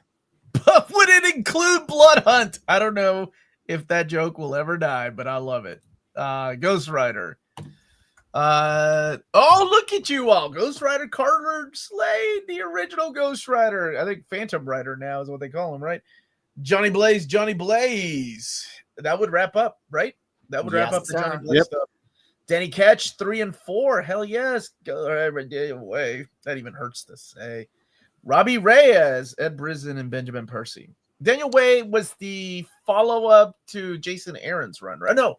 Before Jason Aaron's run. Yeah, and he had that mini-series. Yeah. But there's a lot of other stuff in that era, which is why that's an et al. There's like Hammer Lane, Trail of Tears. There's like a whole bunch of little Ghost Rider stuff that the Daniel Way books, again, is from an earlier era of Marvel Omnibus when Tigereyes was first starting the poll. It's actually from before that, when Marvel would just randomly collect half of a series because it had a creator name on it. They don't really do that anymore. They've already corrected it for things like Immortal Iron Fist. And so again, your ranges are there. It's up to you. Do you think it should recollect the Jason Aaron inside of it? More power to you. Do you think it should collect around Jason Aaron? Also, more power to you. These books are not about our maps. It's about what you see in the name of the book and the year range on the poll. There is a lot of Ghost Rider that still needs to be collected. No Helverine. They could throw it into the Benjamin Percy book, honestly. Well, I mean, wait. When the revelation of who Helverine is, probably not. Never. Well, although Cosmic Ghost Rider is still Cosmic Ghost Rider. It's just that the current Helverine series is ongoing, so we don't know. We don't know yet. Yeah. Saving all my votes for Daniel Way. 9 votes for Daniel Way, Wolvie, and 1 for Sis. Is this Daniel Way? Is that you, Daniel Way? The Final Catch comic Omni should have the Addict miniseries too. I'd love to find out that Daniel Way watches your channel. He hate watches your channel. It's like, this guy doesn't know what he's talking about. I mean, I don't speak ill of him. I'm just not a fan of his writing. Although his Bullseye was pretty good. Should Phantom Rider, Western Ghost Rider be here? Isn't that what the Carter Slade is? Yeah, that's the first one. The first one you see there. Should it be here in that? Marvel does have the rights, Taylor, right? Like they wouldn't give that to Fantagraphics because he appears in later Marvel comics. I mean, they could give that original era to Fantagraphics, but they just to Omar's point, they can also still print it themselves. Yeah. What does the PS art book have? Aren't they doing a collection of? I thought they were doing a collection of Phantom. I think PS Art Books does things that are. I don't know. I guess maybe. Usually they dabble in public domain stuff, but I don't think that'd be public domain by now. I don't know. Here's the Midnight Suns, though. It's a Marvel stuff. Oh my gosh. Midnight Suns, based on the video game, of course. Blade, Night Stalker, Vampire Hunter, Blade, the modern era. Hellstrom, Son of Satan. We've had some of that collected. We just had just the Warren Ellis stuff. Darkhold, the Book of Sins, Dracula, the Modern. I love that title, Dracula, the Modern Years. Man-Thing, Volume 2, Morbius, the Living Vampire, Volume 2, which kind of would be the modern era, right? Terror, yes, Terror Incorporated. Throw in those Wolverine issues. What, 57 and 58, Peter? Yes, sir. And Terror, I mean, I have many things I could say about these. Okay, lightning round. Blade, Night Stalker, and the Vampire Hunter. We have a Blade the early years, and we need to get to the year 2000. He had so many short series in the 2000s. He only had like 1-shots, 3 issues, 10 issues, and then he has all of Night Stalker. That all fits into it. The map is on Crushing Crisis. Have a blast. Then Blade the Modern Years. It would be a big one, but we could literally get every significant Blade story and all of his series, including his Mark Guggenheim series, into one book from 2002 into 2022. Damon Hellstrom, as Omar rightfully pointed out, we've got classic Son of Satan stuff that had its own trade, all the way to the first half of the Hellstrom series before Warren Ellis arrived. Again, it's one of those creator-only books. This could collect that whole gap, pretty much everything that had him in it up until 1994. Darkhold would actually be 3 different things. It would be the classic Darkhold material, the 90s Darkhold that was part of the Midnight Suns, and then the modern Darkhold mini event that was starring the Scarlet Witch. Dracula Modern Years speaks to itself. It's all of Dracula's stuff, which there's a lot of in the 2000s. That was a Brand XK special. He pointed out to me, and I have a Dracula guide, as you know, just how much Dracula there has been in miniseries, 1-shots and stuff. Man-Thing kind of explains itself. Morbius the Living Vampire would be all of his 90s series, and then he really doesn't have a whole lot else after that until 2010. Terror Inc., as Omar mentioned, funny thing about Terror Inc., that started out, he started as a character in Marvel's Shadow line. The rights to that are unclear, so we have its own Shadow line omnibus, but we didn't assume that material could also be in this. And then Werewolf Night actually had a secret final arc that was not in his original omnibus because it was not part of the Werewolf by Night series, but it was in like Spider-Woman and some other comics. It's in his complete collections, so that's where this would pick up. And then when I have pretty much all of Werewolf by Night's material all the way to 2007 with his Legion of Monsters 1-shot, at which point he kind of turns into a humor character and the tone changes. Wow, that was a quick recap. Also, did not expect my Fantastic Four comment to be that controversial. I was curious who else you would put on there because we're all different in opinion, and I'm always curious what people think. It'd be awesome if you're like, man, Hickman sucks, Wade sucks, Stanley and Jack Kirby, those guys blow. Whoa, that would be just blasphemous. Guardians of the Galaxy. This is another set of characters that, for the most part, have been collected rather well. It does help that they didn't have their own ongoing series until the 90s. But in the year 3000, that's the Michael Gallagher stuff. That's the stuff that follows up the Jim Valentino era, Warlock and the Infinity Watch, hells yes. Guardians of the Galaxy, Rocket and Groot. Those are a bunch of little mini series they could put together. Star-Lord, Humphreys, and Zdarsky. The Brian Michael Bendis Companion. We need to go back to that one. Oh, yes. Marvel Cosmic Universe by Al Ewing, all day, every day. Guardians of the Galaxy, Fresh Starts. Peter, tell me a little bit about the Brian Michael Bendis Companion. What did you all have in mind in there? Well, there's just, again, Marvel went really creator specific on Brian Bendis, and there's a lot of supporting series in that period. So if you chose to think that that should have a bunch of the Guardians solo series, that's fine. That's why we left it a little bit vague. But there's also a lot of other stuff that you could fit into that book too. So the official full title on the poll will be Guardians 3000 Team Up of Infinity, Drax, and Gamora, because Star-Lord has enough material for his own omnibus, Rocket and Groot have enough material for their own omnibus, but there was Guardians 3000 2014 1 through 8. I don't believe that's an omnibus. There was Guardians Team Up, which really surprised me by not being in the Bendis map that I've seen. Guardians of Infinity 1 through 10, Drax 1 through 11, Gamora 1 through 5, which is actually an origin series, and then a number of one-shots and miniseries including the Awesome Mix, Mission Breakout, Dream On, and Mother Entropy that all happened to the side of the Bendis run. And the Fresh Starts, that is the series that takes place after Al Ewing, correct? No. So Al Ewing is part of Fresh Starts. This is another set of characters that had a bunch of brief series. So Donny Cates writes there. Al Ewing writes there. Okay. Colin Kelly and Jackson Lansing right there. So if you prefer to see any of those in an omnibus, you don't have to. It doesn't have to mean you want it to start where we say it starts. It's just anything in that period could be part of that omnibus. And you've seen us do that already with some other books as well. It's like when there's a lot of these. Peter, you're hardwired in. Short. Someone pump the brakes again. We lost you for a few seconds. Okay. There you are. Okay. Yeah. I get the idea. So it's separate from the Cosmic Universe by Al Ewing. Somebody was asking if we skipped Black Widow. Did we skip Black Widow? There's going to be slides of all the Marvel solo characters who have 5 or less omnibuses, and that will include Black Widow. Hulk, Incredible Hulk 4 and 5, Rampaging Hulk, and the UK comic, and the Incredible Hulk Metlo and Buscema, Sensational She-Hulk 1 and 2. Oh, nice. Okay, Paul Jenkins, Hulk, Bruce Jones Hulk, Scar, Incredible Hulks, God bless you, Greg Pak, Red Hulk, and Red She-Hulk by Parker, very underrated. Hulk by Aaron Wade and Dugan. I remember mapping that last year. Volume 1? I'll put that all together. Some people don't want it all to be in one, Omar. It's one of these books that covers a whole period. So all in one or go home. That's it. That's all you get. She-Hulk by Sol and Tamaki, and Amadeus Cho, Totally Awesome Hulk by Greg Pak. So 2 slides here. No, I think that one kind of explains itself. Okay. Yeah, Paul Jenkins, by the way, we did not generally get into the habit of saying, oh, this could be an omni of an oversized hardcover. I believe we only did that one time on the entire poll. And it is for the Dogs of War hardcover because it's just, it's omnibus size. Yeah, it's already over 800 pages. I'd like to advocate for the Hulk magazine. That was my number 1 vote last year. It's going to be up there on my votes this year. They did 2 Marvel Essentials of that back in the day. They collected just the Hulk stories. So you can fit this all in one volume if you just do the Hulk stories again with the Hulk UK comic as well.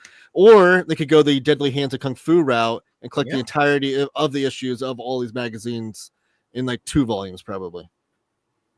Is Amadeus Cho run good?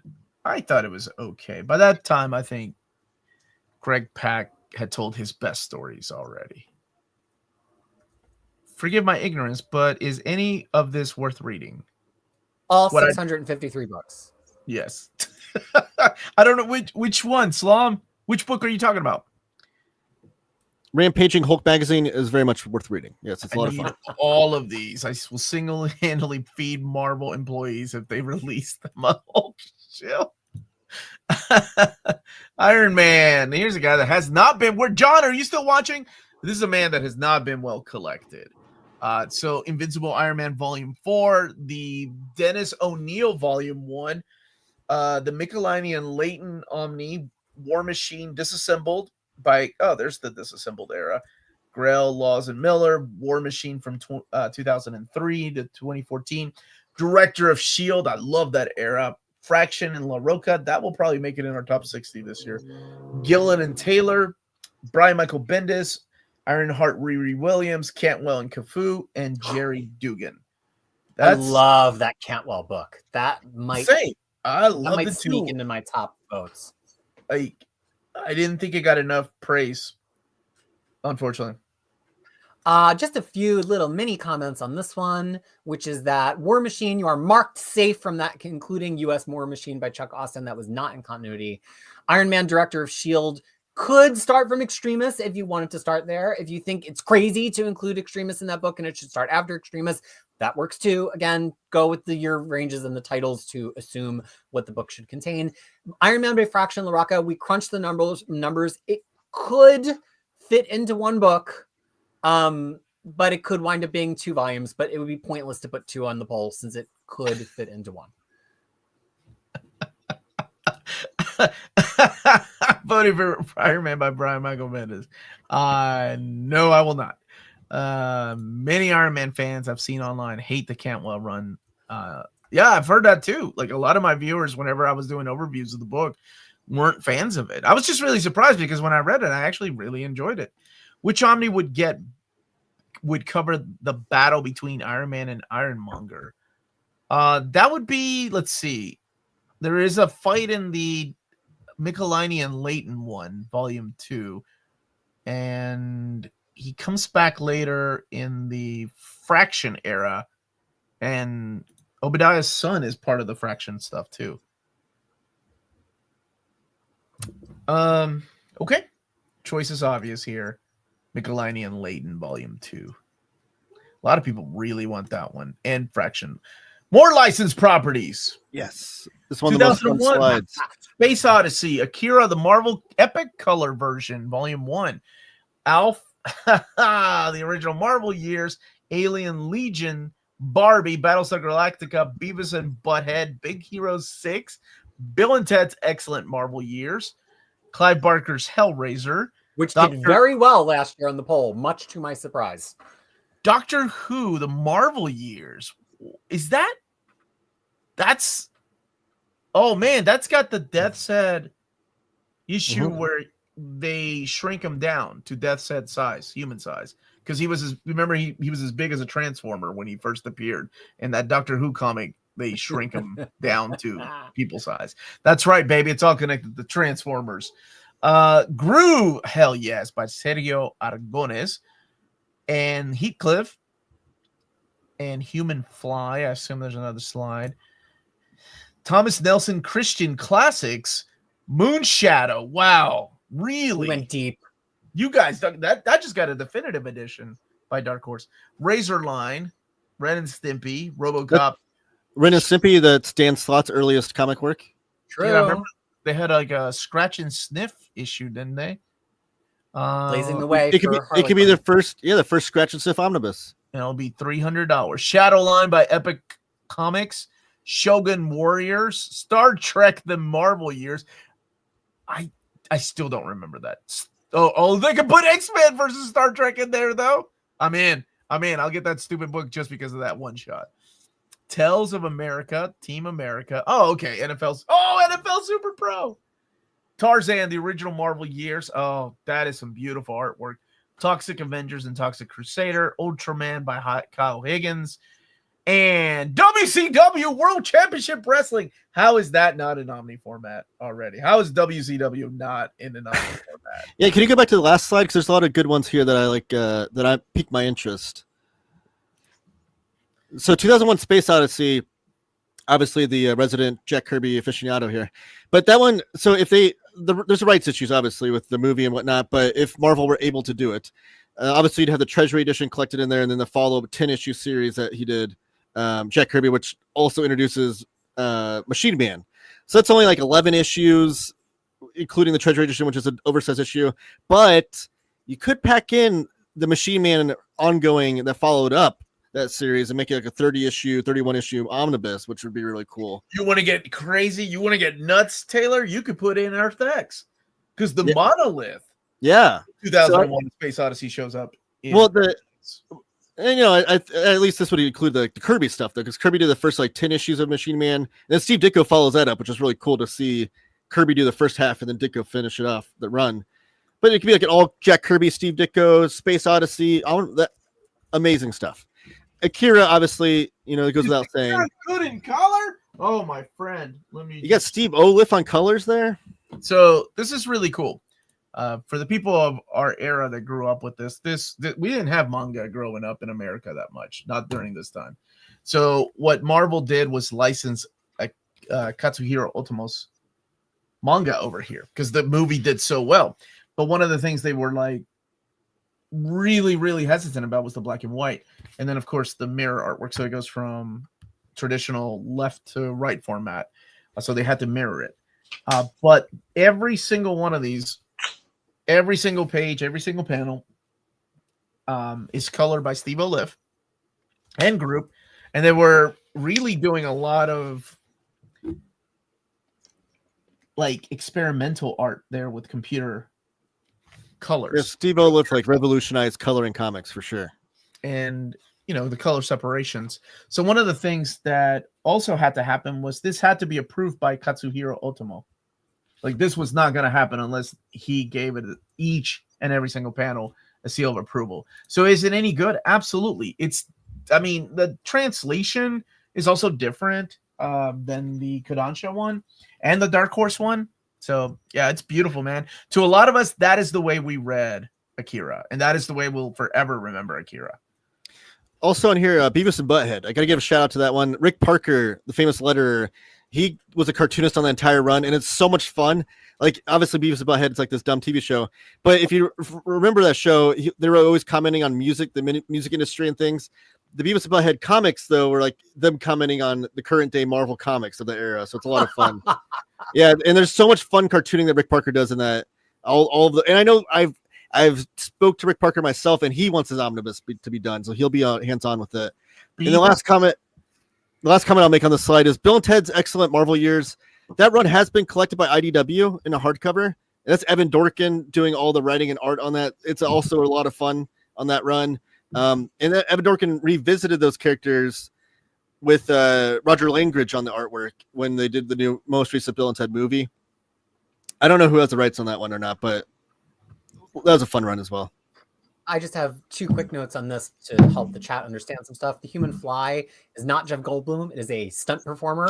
It's actually being currently published in a new comic, I think by Dynamite right now, but they aren't reprinting any classics. So that seems to be eligible. Big Hero 6, I did a deep dive into the legality of it. And Big Hero 6's rights are actually still exclusively retained by the original studio writers who are Marvel writers at the time who created Big Hero 6 in the pages of Alpha Flight. So actually there's the ability to put every Big Hero 6 thing in. And if you look at the map when I publish it, it's got like their Disney OGNs, it's got like manga, pretty much anything Big Hero 6, they own the rights to choose who license and prints it.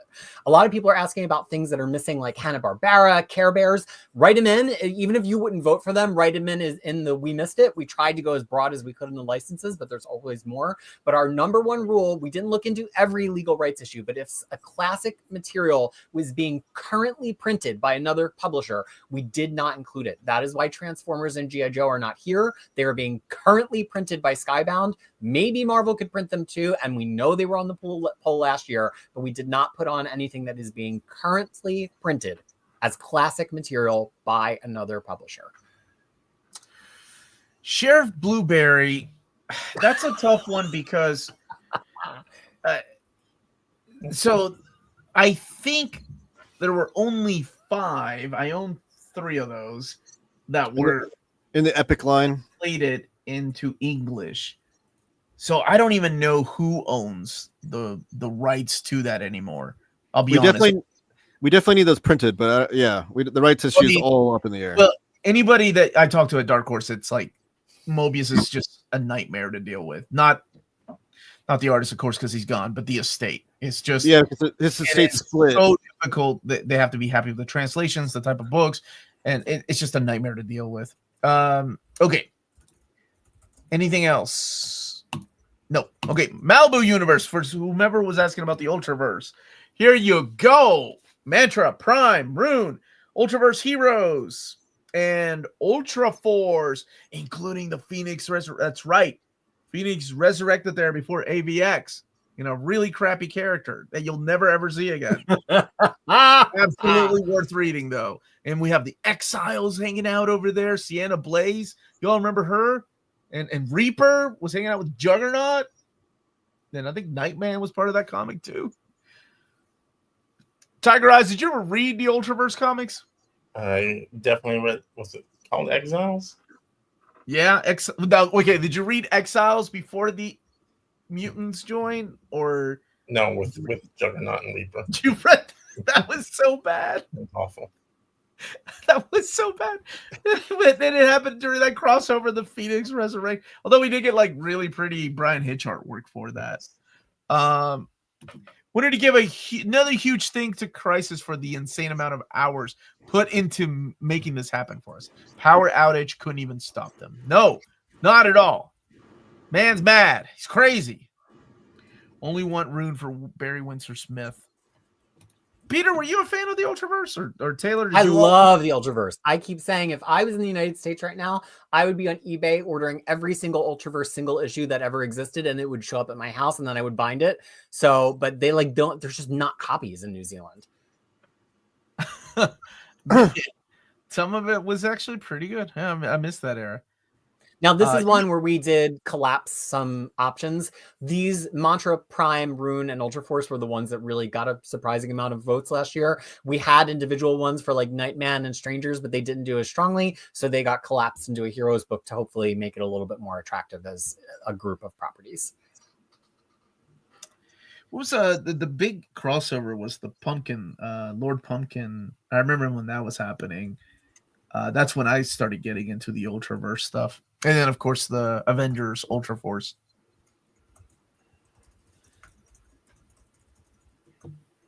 This video took Peter away from the Crushers. No, I was just exhausted from life. That did not have to do with this. Yeah, always an instigator. Where you at is truly always an instigator. Oh, he really is. He's the worst. He's the absolute worst. He comes in with the hottest takes. All right, Marvel 2099, which actually isn't a lot. We're almost done, baby. 4 books. Yeah. Let's do it. And 3 for the classic material. Right, exactly. 3 of them are for the 90s, and we'll have that whole thing covered. And we need Ravage. We need Stan Lee's last great hero that he created. No, he did that manga. What was that manga called, Peter? The last great Marvel character he created. Where the hell's Josh? Josh, what was that crappy manga that Stan Lee helped create for Viz Comics? Oh my God. He helped create, quote unquote. They put his name on it. Yeah, they put his name on it. He was big into the Japanese lore. He was, but how much did he actually do with the manga? I mean, okay, Josh, I give you a moment to shine, and you bring in Stripperella. So anyway, those are your 2099 stuff, including the Time Storm Unlimited Hulk. I remember when somebody asked if I could ask Marvel to add World of Tomorrow, or there was a book. They were like, no, that will be put somewhere else. So they do have plans for something else. Well, and I think what we saw with that one is we used to think that some of the stuff that wound up in the Doom 2099 Omnibus would be in Companion, but including Fantastic Four. But when we saw the Doom Omnibus, a lot of this is just like a big puzzle of moving parts around. And when we saw the Doom Omnibus, we're like, oh, now it makes sense what's going to go in the Companion, because that's just enough material to have all of the rest of the 1990 stuff and then also have the 2000 stuff collected, which previously we didn't really know where it would go. Okay. There's a comment here I wanted to highlight. I understand that Marvel doesn't want to deal with Scott Rosenberg, hence the UV characters not being used, and collections likely also off the table. When I think of Ultraverse and wanting to stay away from Ultraverse, that's not the name that comes to mind. There is another name that was involved with the Ultraverse that I think is probably why a lot of people don't want to even mess around with it. So. But DC sometimes publishes content by that person. I think they just want to avoid having any one book exclusively by them, which unfortunately would be tricky with some of those titles. But if there was demand, Marvel may find a way. So if you love those comics, separate the art from the artist and vote for the comics that you love. Ravage 2099 did not like that book back in the days. I don't think a lot of us did, but that's okay. I never read it. Omar's talking about Ultimo, the ultimate Stan Lee creation. Marvel alternate realities. Oh my Separate gosh, from the 2099. Oh my God, you guys went crazy. All right, Old Man Logan. Demon Days, Peach Momoko. Include both color and the black and white. Look at you, you completers. Marvel 1602, Marvel Action, the IDW All Ages series. Marvel Adventures Omnis. Mangaverse. Oh my God, do you remember Phoenix's outfit from that series? Let's put that on the cover. Marvel Max, Marvel Noir, Marvel versus Wildstorm, Nth Man, the Ultimate Ninja. Hell yeah. Nth Man, yes. And Power Pack by Gurihiru, Punisher Fury Max, Punisher Max Companions, Spidey Super Stories, Squadron Supreme, Supreme Power, the complete saga. It's not complete. It never ended. He never wrapped it up. What If Into the Multiverse, volumes 3 and 4. Yes, God bless you for putting 4 there. Old Man Logan, X-Men the Animated Series, The Further Adventures. I think there's only one slide here, right? Yep, let's go back to it really quick. So this is alternate realities. How dare you put Nth Man in an alternate reality, Peter? Alternate future, baby. He should have his own category of badass omnis that need to happen. It would be pretty fun to get it. Have you mapped that omnibus out, Omar? Yeah, it's easy. It's all of Nth Man and then that issue of Excalibur and then Marvel Age. That's it. Okay. That's I know. all that needs to be on there. I know he had a few appearances after his own run, but I mean, no Nth Man, no peace. I knew there's dozens of us that always mention Nth Man. Marvel versus Wildstorm. Are you the one behind that one, Peter? No, I went too vague on that, and a couple of people that are huge Wildstorm fans, although it's harder to be a bigger one than me, took me to task last year and was like, "You loser, you forgot all of this stuff. You forgot Gen 13. You forgot this." So this year it is expanded edition, super duper expanded edition. Expanded edition, awesome. What would be in the She-Hulk Sensational She-Hulk Omni? Well, Peter could tell you because he actually has a website where you can go and find out what every issue that's going to be collected in these books will contain. So look, that one was controversial last year. We had 2 different versions of it, one that would collect around the burn and one that would just respect the Epic collections. In reviewing how the votes went last year for both of them and in looking at the Epic collection line, that burn book it's the burn book. That John Byrne book is just not a legitimate collection of all of the She-Hulk. It's just a John Byrne creator art omnibus. So for the purposes of the poll, we're not using that. If you think that there should be one book that just collects around that, you could probably just vote for volume 1 this year. But volume 1 and volume 2 of She-Hulk completely collect all of the contents of the Epic collections and a little bit beyond them, as would meet up with the Dan Slott and Peter David stuff in the other side in the 2000s. And that's actually all explicitly mapped in the Hulk post about Tigereyes Poll on crushingcrisis.com. And the link is right there. Did Ultimatum get passed over? It should. That was challenging because of how it's been collected, but we'll get there in a moment. Marvel events. Oh my God, they've done a great job collecting events. Seriously. There's like nothing left. We're just, there's barely anything. Wild. So Age of Ultron, Avengers and the X-Men, Axis. Okay, I was like, didn't they? Okay. Blood Hunt, Civil War 1 and 2, Dark Reign Companion, Fear Itself, Infinity and Inhumanity, Infinity Trilogy Saga by Jim Starlin. You guys. Okay. Infinity Wars. And is there another slide, Taylor? Yep. Inhumans versus X-Men, Marvel's Contest of Champions. Man, you talk about fattening up a book. Is that you, Peter? Is that you? Your book's making him fat. That's me. Stuffing him like a goose. Maximum Security, Original Sin, Secret Empire, Secret Invasion Companion, Battle World Volume 3, The Complete Secret. You all know. Just the main series, right? With Secret Wars together. Secret Wars 84, Secret Wars 2, Secret Wars 3 and Fantastic Four 317, Beyond, Secret Wars 2015, and Secret Wars Battle World 2024. Wait, what about Avengers Beyond? Is that in there too? You could make that argument. I won't put Avengers Beyond in there to make me buy this dumbass book. That was a fun book. I really like that book. To make me buy this dumbass book. Siege and Venom War. Surprised that hasn't been announced. Tigereyes, what is your favorite event that still has not been collected? What do you think? On the list, probably Siege. Siege. What about you, Peter? Ooh, left on the list. Go back to the previous one. Sure. I think I'm also going to say Siege. Siege just makes sense. It's very well coordinated. Taylor, do you have a favorite event that has not been collected yet? Civil War 2. Wow. Just kidding. I think You madman. of these, I don't know. I guess Contest of Champions. I read most classic stuff, so there weren't a lot of events back then. But I do love the early JR artwork. I can't believe I'm going to say this, but I think out of all this stuff, either Blood Hunt or Venom War get my vote. Yeah, there aren't a lot on here that I'm like, man, Those are I ones really I want had the that most Omnibus. fun with. What would be included in the Age of Ultron? I think all the AU issues, right? What Yeah, else? there were- Rage of Ultron? Did you put Rage of Ultron in there to get it somewhere? No, that really fits in. We'll get there, or maybe we've already been there. Rage of Ultron kind of is part of the Uncanny Avengers, even though Remender wrote it because all the themes of it are included in Uncanny Avengers. But that event actually had a main trade paperback and a side trade paperback, and you could, as an epilogue, include all of the Avengers AI series by Sam Humphries.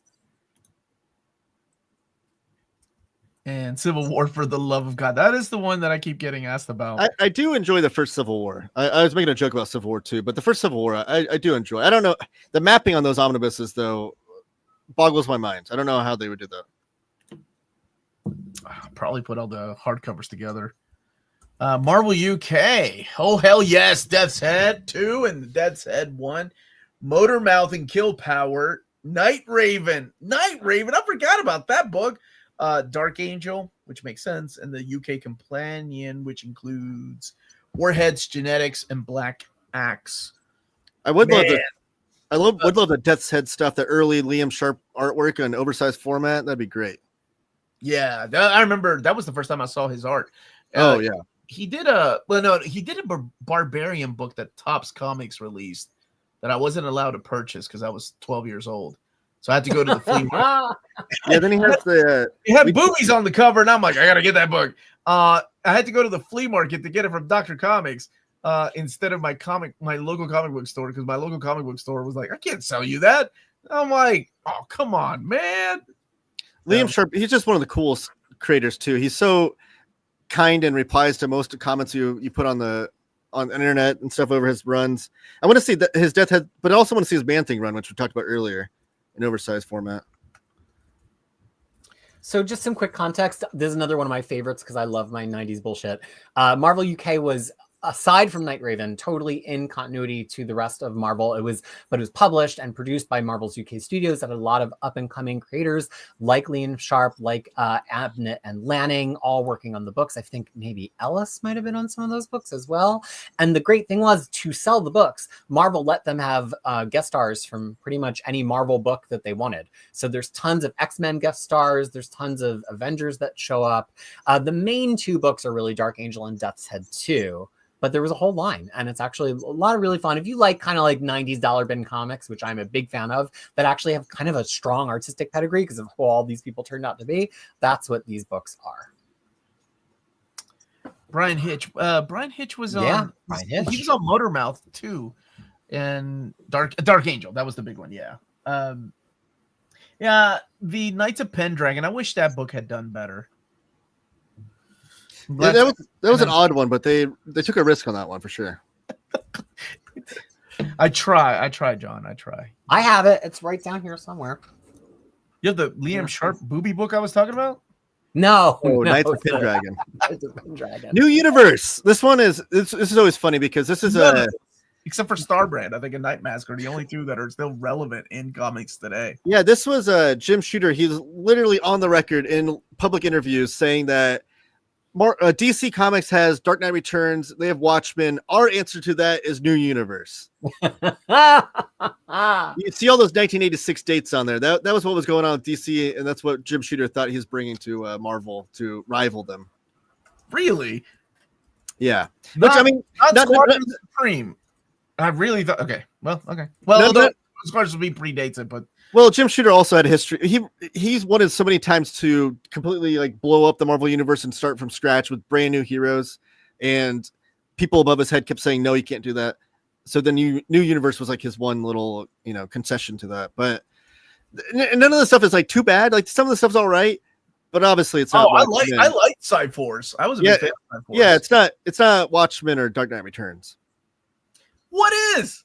That's such an unfair comparison. It is, but it's just funny that he was on the record publicly saying like, "Oh yeah, they're doing that over there. Well, I've got new universe." Like, I mean, okay, buddy, you gotta believe and hype up your books. I understand that too. No, I know. It's just a funny little anecdote of history that I like to point out. I know it's a Marvel stream, but we need a Ralph Snart Omni. Was that Now Comics that published that book? I don't even know who owns the rights to that.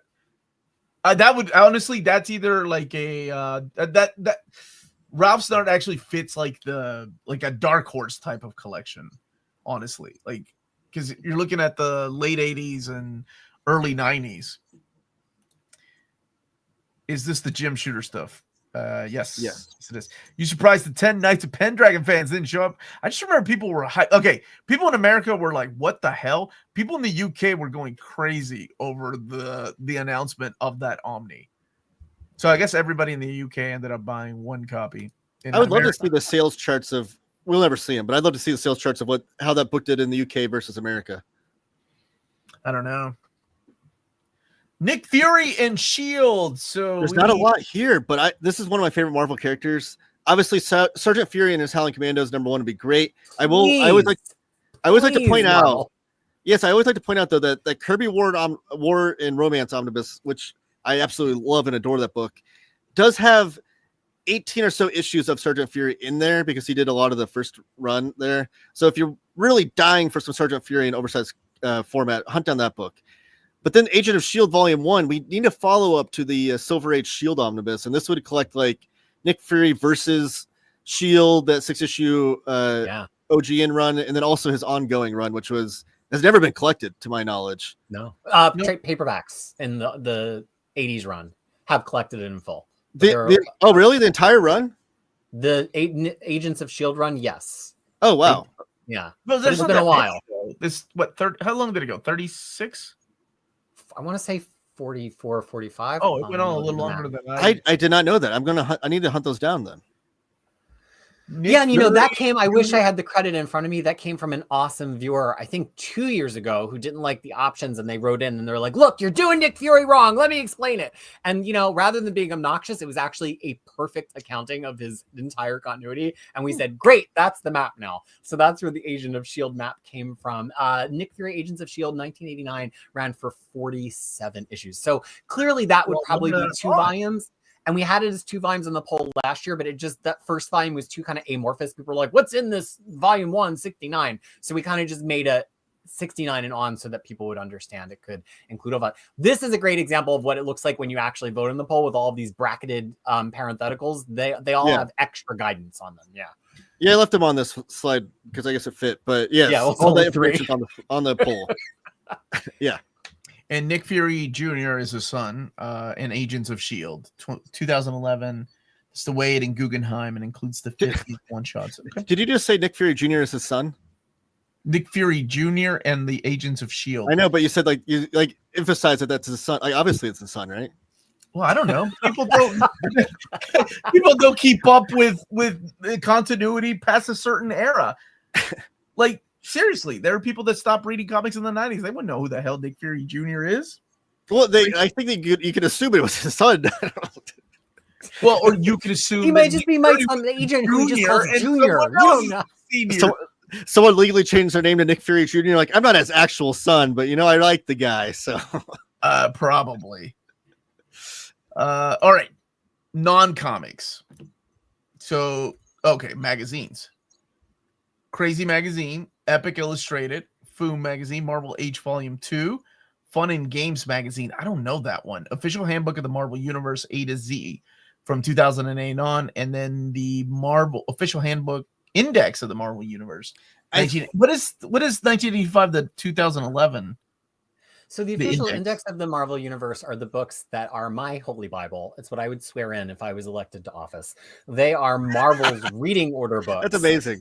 That have, I have them in the other room. I could run and get one, but they have basically every issue of all of their big series, and they say what the reading order for the characters are coming into and out of every issue. They did it for X-Men, Spider-Man, Cap, all three of the Trinity, actually, Punisher, Wolverine, Fantastic Four. They started doing them in the 80s, and they were valid up until 1985. A lot of big Marvel zombies that are like the hugest fans of Marvel continuity use them as a guide to then build out the rest of the reading order for the Marvel Universe, which you can find on chronologyproject.com. Then Marvel, influenced by that, went back to print and started rebuilding them in 2009 and 2010 and issued them all as trade paperbacks. Gotcha. So they're all reading orders that explain what happened in every issue and all of the characters in every issue. I would pay $1,000 for each one of them, but I have them already in paperbacks. So. 69. I do have a couple notes here. Marvel Fun and Games Magazine. I think there was I want to say it was like Abram Comics Art or something, did like not a collection of those, but like a coffee table book of the history of that. I think someone correct me if I'm wrong. And then Pete or Crisis, you put Snafu on one of these. Which one did you put that on? Oh, I have to take a look. Well, while you're looking, there is a Atlas collection from Fantagraphics of the Snafu run coming out later this year. I don't see it in here. Oh, okay, I thought you put it on here. One of these. You might have smacked my hand away from the hot stove already. I don't know. Okay, possibly. All right. James Bond Jr. was not James Bond's son. It was his nephew. That's okay. Right. Okay. There you go. Oh, Omar wins this one. We haven't even done Spider-Man yet. We have to keep going. Punisher. That will skip it. Nobody wants Punisher. You know how many people are angry right now because I just skipped Punisher? Everyone in the chat. Sorry, I'm talking about this one, okay? Punisher. Go ahead. Take over. All right, so look, we've got Punisher Back to War, which is basically his classic issues that, as everyone pointed out because I was wrong, does include his 1986 miniseries. What we don't have is Punisher Classic Volume 1 that collects not only his 1987 series, but Punisher War Journal and Punisher Warzone that happened on the side of that. Last year in the poll, we had many different options, and it seemed like only one or two of them broke through, so we collapsed them all down into one. Now, if you would prefer to think that this would just be purely his 1987 series, more power to you. If you want to think that it would collect all of them together, more power to you. I will let you know that the Epic Collection line is only collecting the 1987 series based on how it's mapped so far, but that's why we left it open-ended. Of course, the non-Volume 2, not really a Punisher book, but there was no other category it fit into here. We've already gotten Volume 1 thanks to your votes. So please vote for Volume 2 so Marvel knows, in addition to the pre-order numbers, that it should be here. Punisher Marvel Knights is that kind of wacky, strange era of Punisher where he starts off as an angel, but then he turns into the original in-continuity Garth Ennis run, which has been in an omnibus, but one arc was skipped. So this could pick that arc up and then collect all of his one-shots. He had all of these like Christmas one-shots, Valentine's Day one-shots. That's a whole 8 years of Punisher. Then we have the complete Punisher War Journal from Matt Fraction, which is one entire series with Matt Fraction bringing him back to the heroic side of Marvel. Then we have Punisher by Greg Rucka, always near the top of this poll. I expected to do very well this year, which would be all of the Greg Rucka Punisher work that happens directly following Rick Remender's omnibus. And finally, we have one of these famous modern years books. You've seen us do it a couple of times. We tried separating this out. It did not get a lot of votes separately. We're just calling it all one line. This would have Punisher by Edmondson and Gerards. It would have Punisher by Becky Cloonan that has the final work in there by Steve Dillon, I want to say. And then it would have, that line would continue to Punisher by Matt Rosenberg. There's enough material there for actually like 4 omnibuses. It could keep going all the way into Aaron's Punisher in 2022 and 2023, but we just called it all the modern years. Okay, so to clarify just one more time for the people in the back, no War Journal or War Zone, because I think you're lumping it all into Classic Volume 1, correct? Yeah. Yes, okay. That's just a everything Punisher Classic. That's why we called it Classic. Okay. All right, moving on to Silver Age non-superhero comics. Another fave of Taylor's, I think. Yes, right. yes. Punisher. And unfortunately, it didn't get a lot of praise, but I didn't think it was, I don't know if you all read. I thought it was okay. It was had some good artwork. Like it really, each issue was him busting somebody. And it was just really thoughtful about like, why would he care? What would he do? How would he plan? And I like that. He's a tactician. He's a strategist. I want to see that in the comic books. Tigereyes, you want to take over this one? You seem really excited about Marvel Romance and Patsy Walker. I can't say I read a single issue of any of this. Of any of this?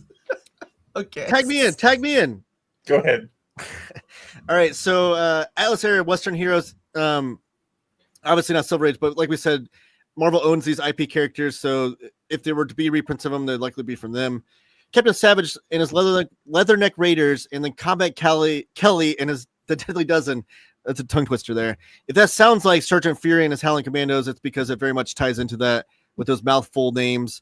Captain Savage and Combat Kelly both crossed over with Sergeant Fury during their runs, and then also both the runs together. We talked, Crisis and I, that we probably just packed it into one omnibus. I will say Girl Comics, they're doing an Atlas run of that later this year, but again, Marvel could do it if they wanted to. Marvel Western by Jack Kirby. This one is my number one book for sure. I want this book to happen so badly. We had the Jack Kirby War and Romance book that came out. This would be a good companion to that. And there is so much content they could pack into this. Be a thick book. There's so many Western stories that Jack Kirby did for Marvel with Two Gun Kid and Kid Colt Outlaw and all those guys, Rawhide Kid. And then Patsy Walker, obviously that'd be a great one. And then Rawhide Kid is more Western comics. Marvel has so many Western comics they did back in the day that have not been reprinted. We need to right that wrong. And I feel like the Jack Kirby one would be a good start in that direction. You know, maybe a good try on approach to Westerns before they do like a full run, because Kid Colt Outlaw and then Two Gun Kid lasted for like over 100 issues each. Yes, towards the later part of those, they were reprints. Millie the Model. Yes, let's go. Thank you, Sass Murph. Every possible version of the Marvel Romance, yet Punisher gets a volume 1. Yeah, I gotta slap that down. We took out more romance books than we took Punisher books. We took out any books that had under like 10 or 20 votes, because what's the point? Like, if there's only 1 or 2 people wasting one of their precious votes on the book, there's a way to probably summarize them. It's kind of how Marvel thinks as a publisher, right? If one of their books doesn't sell and they still want to release the material, they're like, what else can we put on the label of that to make it sell? That's how we get trade paperbacks like Deadpool and the Secret Defenders. So Punisher, a lot of those side books and smaller carved up books just didn't do well last year, and so we kind of put them into bigger, more attractive sized books. I think we cut like 7 or 8 books out of these romance books, and we kind of just really centralized it. And the Western books, we really centralized it on the biggest name. So I think there were like 5 different Kid Colt and Two Gun Kid books last year. Now there's only 1. There were multiple different Patsy Walker and Hetty books last year. We got that one down to 1. So we really, really condensed into the main lines of books here. And, you know, y'all joke because a lot of modern fans watch this channel, but this poll originated on the Marvel Masterworks fan site. And like, I totally respect that they're the people that kept this hobby alive and got us our Masterworks line and made sure that they would still have their DM covers. And a lot of those voters want books like Captain Savage, books like Chili, and so they are still on the ball. Yeah, one thing I always point out to those people, that because we have a very, you know, we have a community of like mostly modern readers here, and I always like to point out that like DC did like 10 volumes of Superman Golden Age and Batman's Golden Age. People were buying those. They might not be people we talk to often in the Near My Condition community or other communities, but there is a community exists that want these older classic material. And then weirdo people that are in their 30s like me, that didn't live during that era, that just love these comics. Anything else left to add, gentlemen, before we move on? No, let's move on, baby. No, keep going. We got to keep going. Tigereyes, what do you want to talk about, buddy? I feel like we've dominated this. Like, All right. You want to talk about Surfer? You want to talk about Norrin Rad here? No, nobody. Okay, just kidding. Let's go back. Volume 0. Peter, you did not let that get away, huh? You think the epic? I don't love it, but it's here. I think it would be wiser to vote for the Galactus Omnibus, which would probably have every story in Silver Surfer Volume 0 that idea. and more. And that's on here, but some people who I respect very much want that first Silver Surfer book to put as a Volume 0 since we got an epic. More power to you. I will say, because this is a character that you would not believe how much noise it generates every time I try to make a map for it. Some of these books would cross creators. Silver Surfer Volume 3 has a lot of Jim Starlin on it. It's got his name attached on the poll, but it would cross into Ron Mars. Ron Mars would probably cross into the next one. Just, I would say, vote your heart on the year ranges on Silver Surfer. If the book you want is within those range of years, then that's the one you should vote for. Perfect. Okay. And that wraps up that era of Silver Surfer. And then we have the 1999 to 2011, which has some material in it that has never been collected because it was right on the verge of the Marvel trade era that Silver Surfer's 2003 series came out. The first half of it got collected in trade. The last half of it never collected. So it's some of the very small, very exclusive club of post-2000 Marvel material that has never seen collected edition. Would you, because this is creator-centric Omni, would you put the Ron Mars retro series in there, like the Legacy and Legacy Silver Surfer? I think there were 3 miniseries. Yeah, I feel like that's a perfect place to pack in those. So I have a fear that those retro series are gonna like only live in those little tiny trades and never be like collected and packed into things. And this is a perfect place to pack that in. I think they've done. Peter David is the only one I know so far that's actually made it into an Omni. Knock on wood, that hasn't come out yet, but will exist. Right. Like I love those retro series and I think they're so cool, but I just have this fear that they're only going to live in those little tiny trades. And we'll be talking about this 20 years from now saying like, remember when they revisited New Fantastic Four and then that was never collected anywhere? No, collect Omni, all 2 issues. Silver Surfer Zero is probably where the Kirby and Leo GN would be. That's one of my favorite books that I have in my collection. It's one of those fireside books. Never been collected. Maybe it's a licensing issue. Yeah, probably a licensing issue as well. But like I will say that they reprinted the Stan Lee Origins of Marvel Universe or whatever, which is also a fireside book. They reprinted that recently with I think Abrams Comic Arts did that one. So maybe that Silver Surfer thing will be collected one day. I own the book and it's so beautiful, but that would be a good place for it if they could get the rights for that. Shit. Okay, we need to move on. Move on. Solo characters. All right, let me just drive. I will give you the Micro Machines version because there are so many. Get on it, baby. Okay? All right, America Chavez has enough material from beginning to end that we could collect it in one book. Ant-Man Giant Man Classic Omnibus would collect the Marvel Masterworks. There is enough Scott Lang material in the classic and 80s age that we could get one whole book of him in the early years, but there's also enough material for him to have a Nick Spencer book. So that's 3 Ant-Man books. Black Cat, the early years would be a great read. You can pretty much fit every single Felicia Hardy story up to 2011 in one omnibus, and a lot of them are great stories. Black Knight, Dane Whitman would gather him all the way from the beginning of Black Knight, pretty much the modern day with all of his solo stories.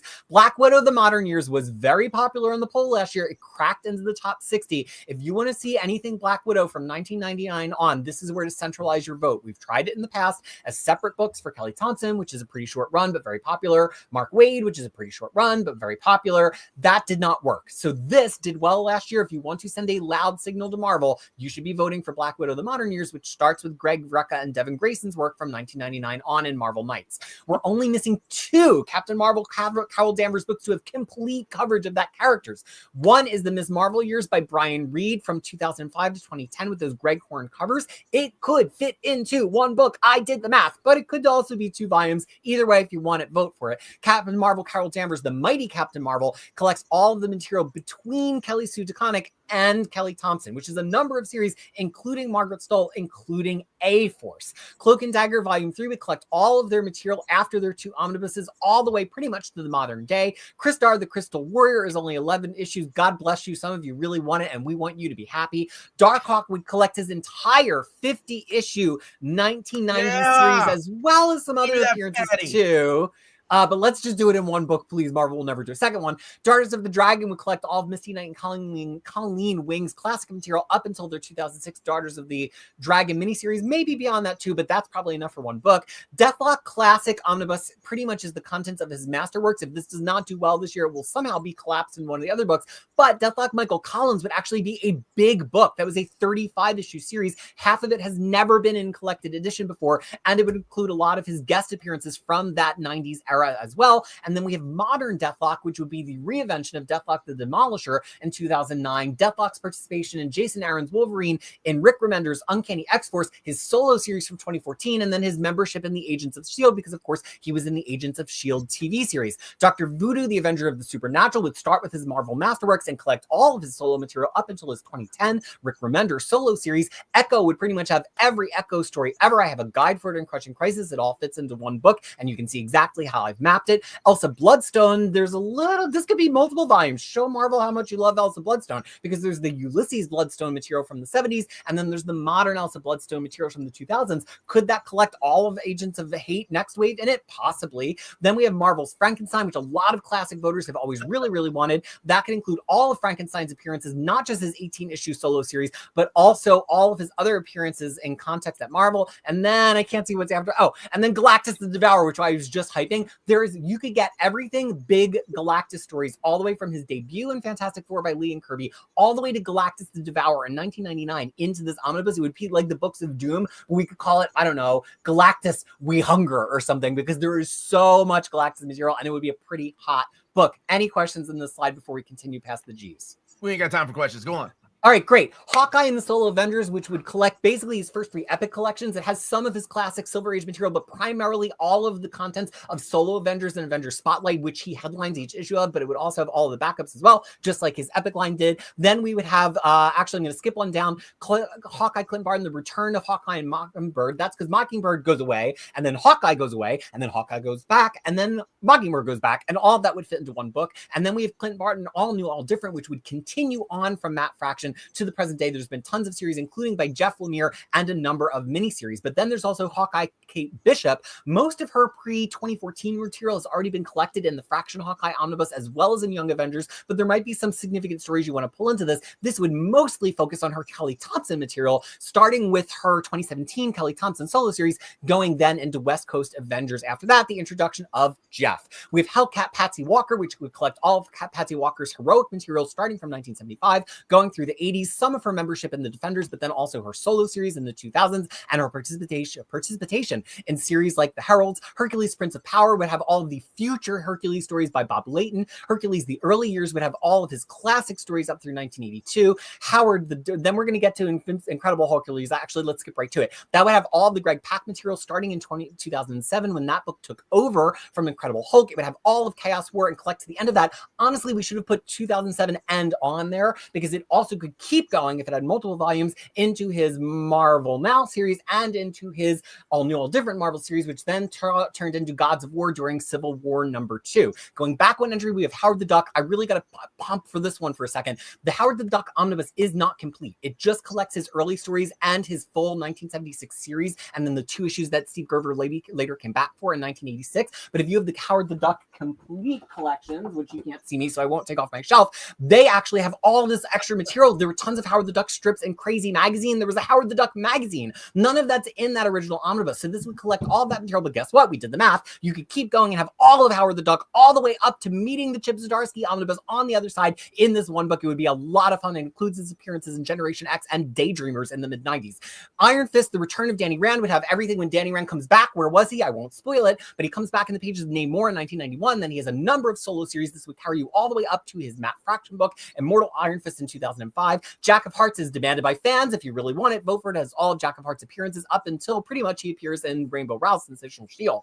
Now we have our 2 Jessica Jones books. The first Jessica Jones book is Jessica Jones and the Defenders of New York City. That has The Pulse. It has Jessica Jones 2016 by Brian Bendis, and it also has the Defenders brief run in 2017 by Brian Bendis that matched the cast of the Netflix show. Then if you want to keep collecting Jessica Jones, we have Jessica Jones by Kelly Thompson and Gail Simone, who are the writers who primarily have written her after that, but she's been in some other series too. Trust me, I've got it all in there. Then we have Kazar, the Silver Age Omnibus, which would have all of his Marvel Masterworks material. Kazar, the Modern Years, which would collect from after the existing Kazar Omnibus up until 2022. Then we have Kang the Conqueror, which would collect all of Kang's major stories from 1963 and on. I have a Kang guide on Crushing Crisis if you want to see what they would be, and I've also mapped it on Crushing Crisis. Killraven, which would mostly just collect the contents of his epic and Masterworks, but finally add that 6-issue Max series, which has never been collected alongside of it to make it special. Kingpin Wilson Fisk would start with the stories from 1967 and on, possibly extending all the way to some of his solo books and OGNs in the 1990s and in the 2000s. Luke Cage and Iron Fist, the modern years, is every Luke Cage and Iron Fist piece of material from 2010 on. We mapped it. It would be amazing. There's so many great series in there. It's got all of the David Walker Power Man and Iron Fist. It's got all of their 2018 digital originals. It's got Contagion, which was a stealth event that featured all of them. Trust me on this. I did the math. It's a good book, and it has everything you could want. Luke Cage, Cage Second Chances is his 1990 series, which has been collected in trade paperback, but never in hardcover. We're going to take a look at Heroes for Hire later when we get to teams. Machine Man, we talked about a little bit afterwards. This would have his first 3 issues from 2001, A Space Odyssey, then his complete series, and then all of his canonical appearances all through the 80s and 90s, all the way up to Next Wave of Hate. I mapped it at 2 a.m. this morning. I'm confident that we've got everything. Man Wolf was a very special request from Larry's library. We got it in. Brand XK did the work. It has all of his early appearances. Miracle Man, Marvel Man, the early years would have all of that beautiful, beautiful, just pre-Silver Age Marvel Man material. It could actually collect his whole line, which included young Marvel Man or Marvel Man Jr. I wonder if it's his son. Actually, in this case, it's not. And the Marvel Man family. I know Taylor and I want it bad. Come on, Marvel. Mockingbird would have every Mockingbird material from her debut from 1971 to 2016. Monica Rambeau would do the same, including some of her major material from Roger Stern's Avengers, but mostly her solo material. She had a lot of solo series in the late 80s and 90s. Moon Girl and Devil Dinosaur, which would be a complete 10th anniversary omnibus. They just released a 10th anniversary one-shot. This can collect everything from her first appearance to her 10th anniversary. Now the book that was number 4 last year and numbers 1 through 3 got printed. So this could be the number 1 book of this year. Moon Knight, The Modern Years, Volume 1. Bendis, Ellis, Wood, Bunn, Lemire, and Bemis. Would this be 1 volume or 2? I can't tell you. I can tell you that none of this has been collected, and it fits exactly between the 2 omnibuses of Moon Knight on yourself. One being the Houston and Hurwitz one, the next one being the Jed McKay run. This will plug that gap and make Moon Knight completely collected from beginning to end up until the present day. And then we have 2 Miss Marvel Kamala Khan omnibuses. One would be the second half of G. Willow Wilson's run from 2016 to 2019, including her Generation special. And the next would be Miss Marvel Kamala Khan Volume 3, which would be Saladin, Ahmed's Magnificent Miss Marvel, and some material from Outlawed, as well as some limited series that come after that, taking her all the way to when she becomes a mutant, which we are not including in this book because it's a separate run of material. Oh, our next slide. Hold on. Take a breath for a second. Just give me 1 second. All right, there you go. Breathe for a second. Can we please acknowledge that Crisis has a once-in-a-generation comics brain? Holy smokes. That's right. All right. All right, let's go, baby. You have your AI Chat GPT bot on. Let's do it, Crisis. Yeah, good luck if you like to watch Omar streams at 2 times speed.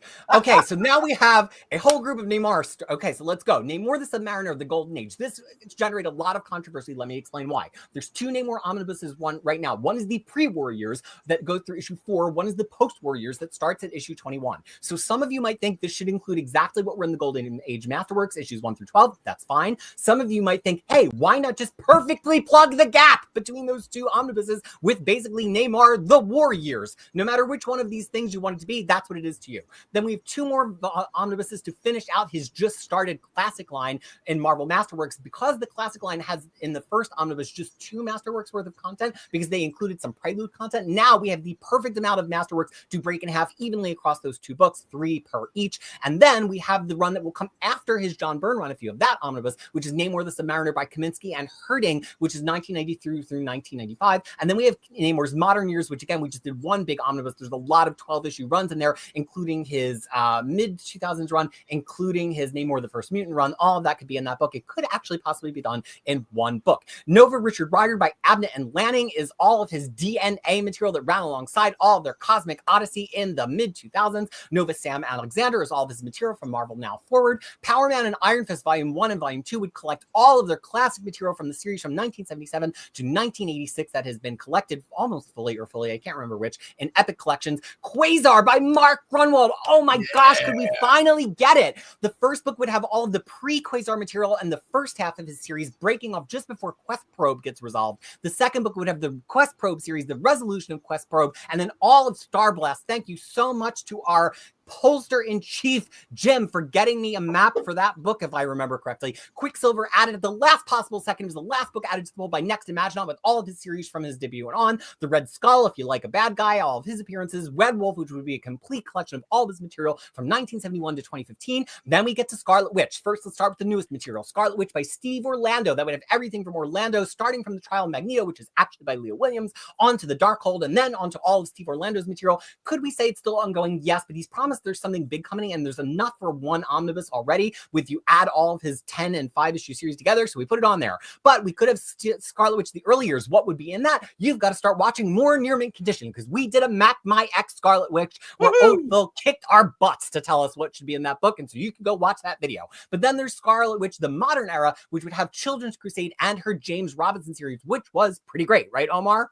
It was. Yes, it was. Okay, then we have Sentinel by Sean McKeever from the mid-2000s. We have Sentry, the saga of Bob Reynolds. I mapped this one perfectly. It's got everything you want. If you think it's in there, it's in there. It has a complete story through Siege. We could even have more after Siege, but especially if you're watching, well, no spoilers.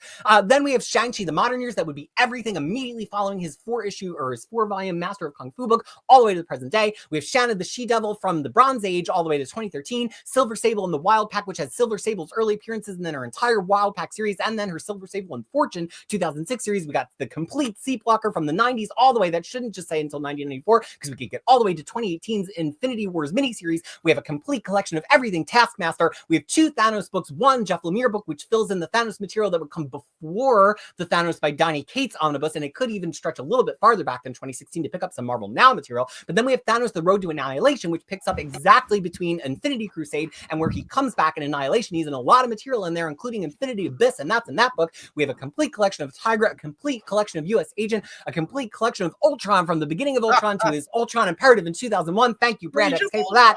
2 Wasp books, the complete Wasp Janet Van Dyne and the complete Wasp Unstoppable Wasp, and finally Wonder Man, the modern years, collecting his whole late 80s and early 90s ongoing series. That's our solo heroes. Paging DB All-Star, we're going to need you on the video in just a moment. Please click your link. All right. Wow, dude, thank you so much. Take a break, okay? Take a bow. Take a bow. That was amazing, impressive. Way to go. Could you start over from the beginning, though? I absolutely a couple people missed it. You're going to play that video at half speed, and that's how you're going to know all the things that I said. That was amazing. Dude, you never cease to amaze me. Okay, we're going to move By the on way, to... everyone, You're not done all talking. of those books, every one of those books, if you go to crushingcrisis.com right now, the top 3 posts is explicit issue by issue maps of every one of the books on those 3 slides. Okay. I will... Oh, Spider Heroes. We're DB's All-Star, paging DB All-Star. Okay, DBZ All-Star. Sorry. Where's our friend? I'll click on him as soon as he comes in here. All right, well, we'll start the Spider Heroes, and then we'll tag him in when he gets here. We got Edge of Spider-Verse Omni, the Green Goblin, the Phil Urich, the Green Goblin Norman Osborn of the early years, so a lot more of these villain Omnis. Silk Volume 1, Slingers, hell yes, who just appeared in this new Spider-Man cartoon. Spider-Boy by Dan Slott, which actually has been really good. Spider-Girl Araña. And then we have Mayday Parker, and I just saw Steven show up, so I'm going to go ahead and let him in here. And what's up, Steven? How are you, buddy? Woo! Goes well. Thank you for having me. How are y'all? Doing okay. We're just talking about Spider-Man. Thank you so much for helping out. Peter wanted to give you some love and appreciation for helping to map out a lot of these books that are going to be here. Look, last year we got our butts kicked a little bit by Spider fans that we did not think about all the options they would want the way we thought about X-Men fans. And so I put out the call, who is the Minty, who is the biggest Spider-Man fan? And Steve said, I'm sorry, did you say Slingers? And then he appeared in my DMs. So Steve, why don't you talk a little bit about the books on this slide, and then we'll talk about the actual Peter Parker books on the next slide. All right, let's let Peter catch his breath for a little while. He's been going 1,000 miles an hour. So this first book, The Edge of Spider-Verse, would kick off with everything related to the 2014 miniseries. Would not include the actual Spider-Verse event because we've already got an omnibus collecting that and Spider-Geddon. We don't need that, but it would also collect the most recent Spider Society series and the soon to be published Spider-Verse versus Venomverse, which Venomverse will have its own book at some point. So anything related to 2014 series, the 2021 series, the 2022, believe there was one in 2023. It would collect the Spider-Man self-titled series that introduces another character on this list of books here, as well as I said, the recent books and all of the material connecting, including the 2024 Web of Spider-Man one-shot. Moving on to Green Goblin. Phil Urich was the Green Goblin when I first started collecting Spider-Man in the 90s. My first comic from Marvel and for Spider-Man was Spider-Man 1990 to 1998, issue 60, smack dab in the middle of the Clone Saga. So if I can get through that, we can get through even the worst modern-day Spider run. And Phil Urich was a breath of fresh air for those looking for a teenage character to redeem a name. This would collect his complete 13-issue series, the preludes in Spectacular Spider-Man and Web of Spider-Man, as well as the Loners series and everything up to his eventual fall from grace in Superior Spider-Man. Spoilers. Green Goblin, Norman Osborn, the early years, anything from Amazing Spider-Man 14, issue 25, 38 and 39, where we've got some pretty gruesome events with identities in there. The world famous or infamous 121, 122 of Amazing Spider-Man, as well as collecting the recently finished Shadowed of the Green Goblin miniseries that tied into Norman Osborn's past. Silk. There's a lot of Silk miniseries that have been published over the last few years. Unfortunately, she's not in the spotlight right now, but this would collect everything from her first appearance in full in Amazing Spider-Man 2014 issue 6, which was a tie-in for the original Sin event. It would also collect material from issue 1, which kind of was her cameo appearance. Her first ongoing series, which was ended in the wake of Secret Wars 2015 to 2016. The second ongoing series, which lasted a little longer and had a spectacular relationship between her and Felicia Hardy, who was on the villainous side at the time, as well as the appearances in Agents of Atlas, New Agents of Atlas, and the recent miniseries. So now you got a lot of favorites on this slide, but tell me just in a sentence, explain to everybody who are the Slingers and why should people vote for that book? So the Slingers are a group of characters that came about as a result of the end of a Spider-Man story called Identity Crisis. Without going into spoilers, even though it's been nearly 30 years, there was a moment in time where Peter Parker could not be Spider-Man. So he took on 4 separate identities, Prodigy, Ricochet, Dusk, and Hornet, in collaboration and with assistance from other characters in his webbed world. And once his name was cleared, he was able to go back to being Spider-Man. These costumes just kind of got thrown to the wayside. So these teenage characters, newly introduced, took on these roles with the help of a Golden Age hero. It ran for technically 13 issues because there was a 0 issue handed out by Wizard Magazine. There were 4 different versions of issue 1, different covers and different interiors for the specific character on the cover. And after issue 12, they kind of fell out of the spotlight until Loners focused on Ricochet. And over the years, they've come back from time to time, with the exception of one character who met their demise in Enemy of the State. I was going to say, are you including that issue of Wolverine in there? Yes, that found everything, Omar. He's that got the file. From it is, for better or for worse, an essential part of the Slingers mythos due to the fact that it informs Prodigy's actions in the wake of Civil War, and it's mentioned head on in the issue of Civil War Frontline where he abuses alcohol and eventually becomes part of the initiative.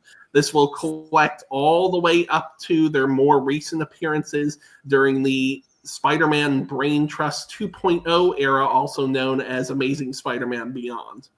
So now we've got a lot of familiar faces on here that I think have some pretty obvious books. Peter Porker could have all of Spider-Man. The villain stuff is Omnibus. Jessica Drew, of course, the early years would have all of her Marvel Masterworks, as opposed to the modern years would have Bendis reintroducing her to the world. Somebody's very popular in Discord right now if they want to go ahead and mute that.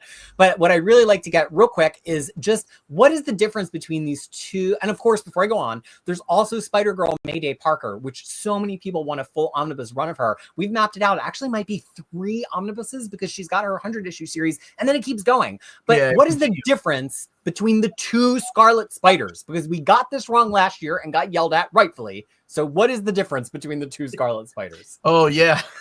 That was on me. I mapped that one.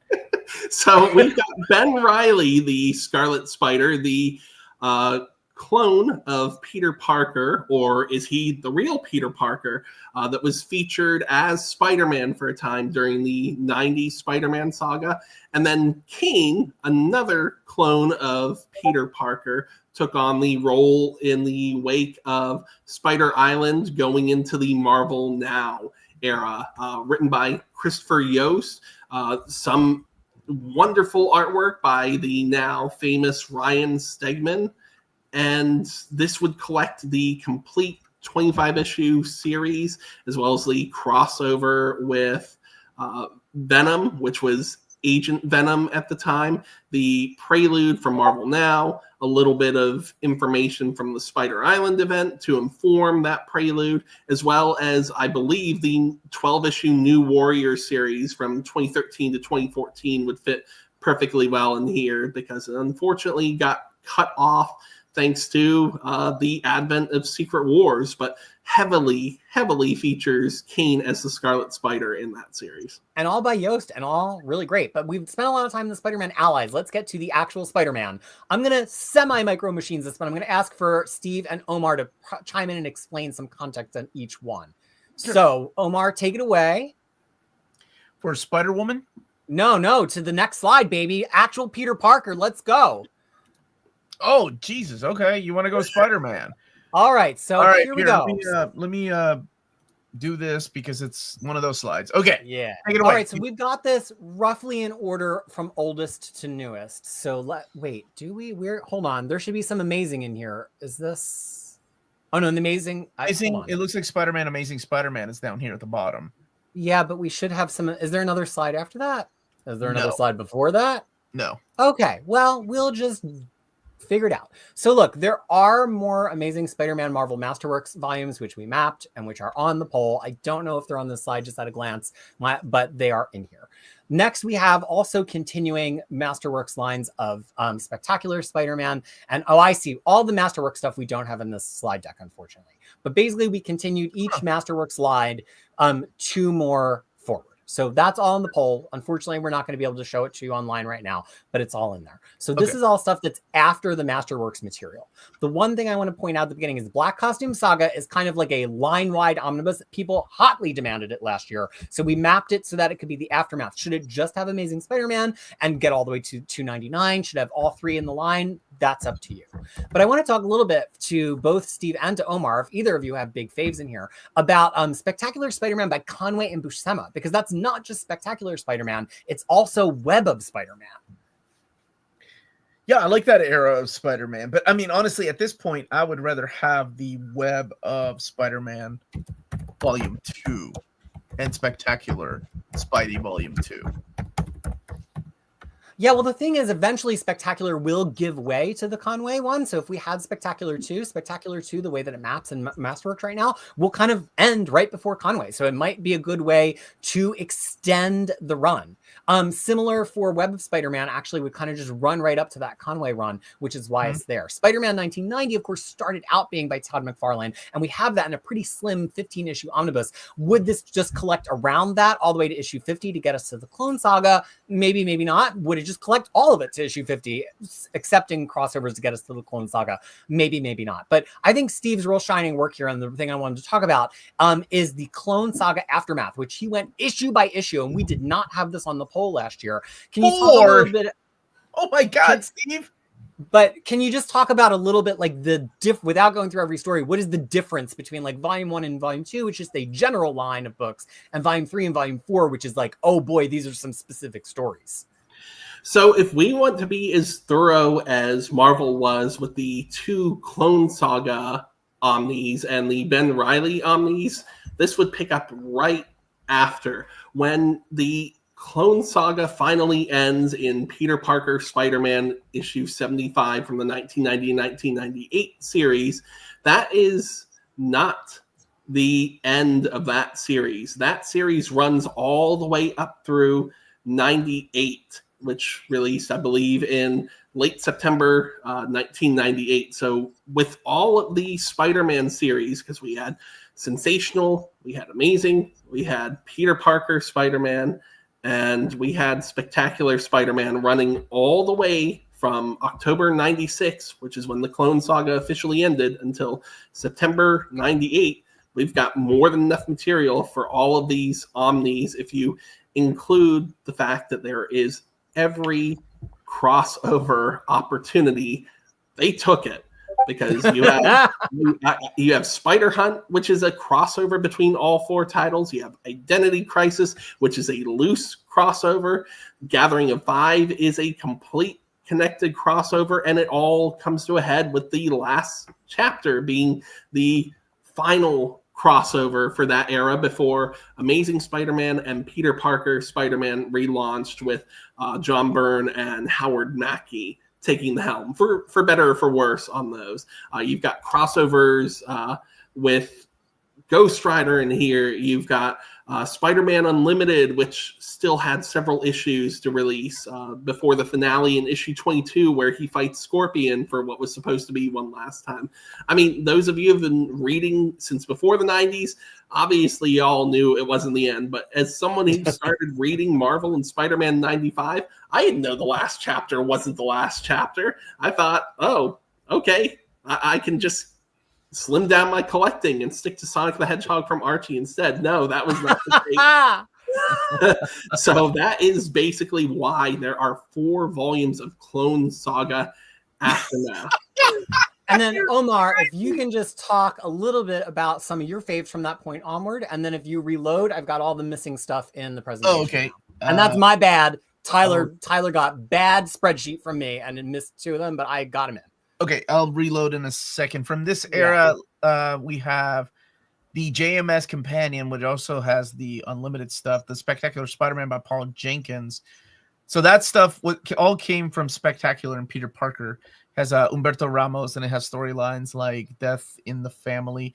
Next chapter is the literal next chapter. Now, I assume in your mapping, you remapped the Howard Mackie and John Byrne issues together. That's another one of those like creator books that just didn't make any sense. So this would be the complete next chapter. Okay. Friendly Neighborhood Spider-Man is a great series by Peter David, and then eventually the Tom Taylor. But Peter David's run with the late Mike Wieringo is just phenomenal, and not all of it has been collected. Some of it has been collected in the other, and some of it has been collected in trade paperback. The Gauntlet would follow up the Brand New Day. That would lead us into Big Time Volume 1, which is the next one. I both love Big Time, and I love the Gauntlet. I think that was some great era here. Worldwide would be the 2015 run right there of Dan Slott, and I want to say that's the final run that takes us to the Red Goblin story, if I'm not mistaken. Mm-hmm. And then issue 801 of Amazing Spider-Man. They brought back the legacy numbering as part of the 2017 Marvel Legacy Initiative, and after that, it goes right into Nick Spencer's run. And I do want to point out one more thing in there, which is the Superior Aftermath. We struggled mightily with how to name that book. It's everything between Superior and Worldwide. So it's like all of that series that spawns Spider-Verse, but there's also like Jerry Conway writes some issues in there. There was some supporting books. He had a mini series with Silk. It actually is a whole, as usual, omnibus worth of book. And it's just so hard to put our finger on it. So that we fought for hours and we came up with the title Superior Aftermath, The Return of Peter Parker. Not the most elegant, but hopefully it explains it. Yes, including the .1 issues. Wesley Batslin, you got it. I wanted to go back here, and somebody wanted to know the difference in the Spider-Woman Omnis. While you talk about that, I'm going to reload though. Awesome. So I can talk about that without this necessarily up. So we have the original Spider-Woman, Jessica Drew. She has Marvel Masterworks volumes. There are 4. They are beautiful. Now that we have them all in Masterworks, we could easily have an omnibus. It would pretty much just collect the Masterworks because that would be huge and there's not a whole lot else. After Jessica Drew, then comes Julia Carpenter. She was introduced in the middle of Secret Wars, and she's the Spider-Woman that you would see if you were reading Avengers West Coast in the 80s and 90s. So she actually has a lot of her own material, including her own miniseries in, I want to say, 93 or 94. And then she continues to Force Works and eventually becomes Madam Web. So she's got plenty of material to collect on her own. Then there's actually a much lesser known third Spider-Woman who is Maddie Franklin. She had her own series in 1999, which included some of the Slingers in it, but is long enough on its own that it could have its own omnibus. You probably know her because she was also in an arc of Alias. Could we include that here? Maybe not, because it's Marvel Max and it has some drugs and sex in it, but that is the same Maddie Franklin from the 1999 series. And then also there's Spider-Girl, who is Anya Corazon, who is another Spider family member who was invented in the early or mid 2000s and then goes on to have a lot of her own adventures. She's a Spider-Girl who is in continuity. Now we just call her Aranya to eliminate any confusion with Mayday Parker. And I hope that explains everything that you needed to hear. And next up is the slide that we missed a little bit earlier, and that is Spider-Man. The rest of the stuff that we were going to talk about, and that is the wrong option. Why is it doing that? Okay, here we go.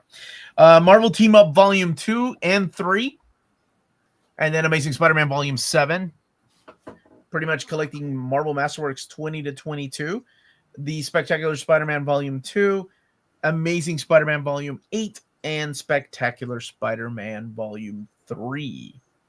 Now, Amazing Spider-Man Volume 6 was a little bit short on Masterworks, but we kind of realized it was to make it line up with creator changes later. So if you actually do the math, which Steve and I did painstakingly, you will discover that we're going to be back to 3 Masterworks per book with all of these upcoming books. So there's no reason to break the formula. It is very straightforward. What's your favorite Spider title, Tigereyes? I would probably go with the Gauntlet for this one. Nice. El Asombroso Hombre Araña, the Mexican alternate reality Bronze Age comics.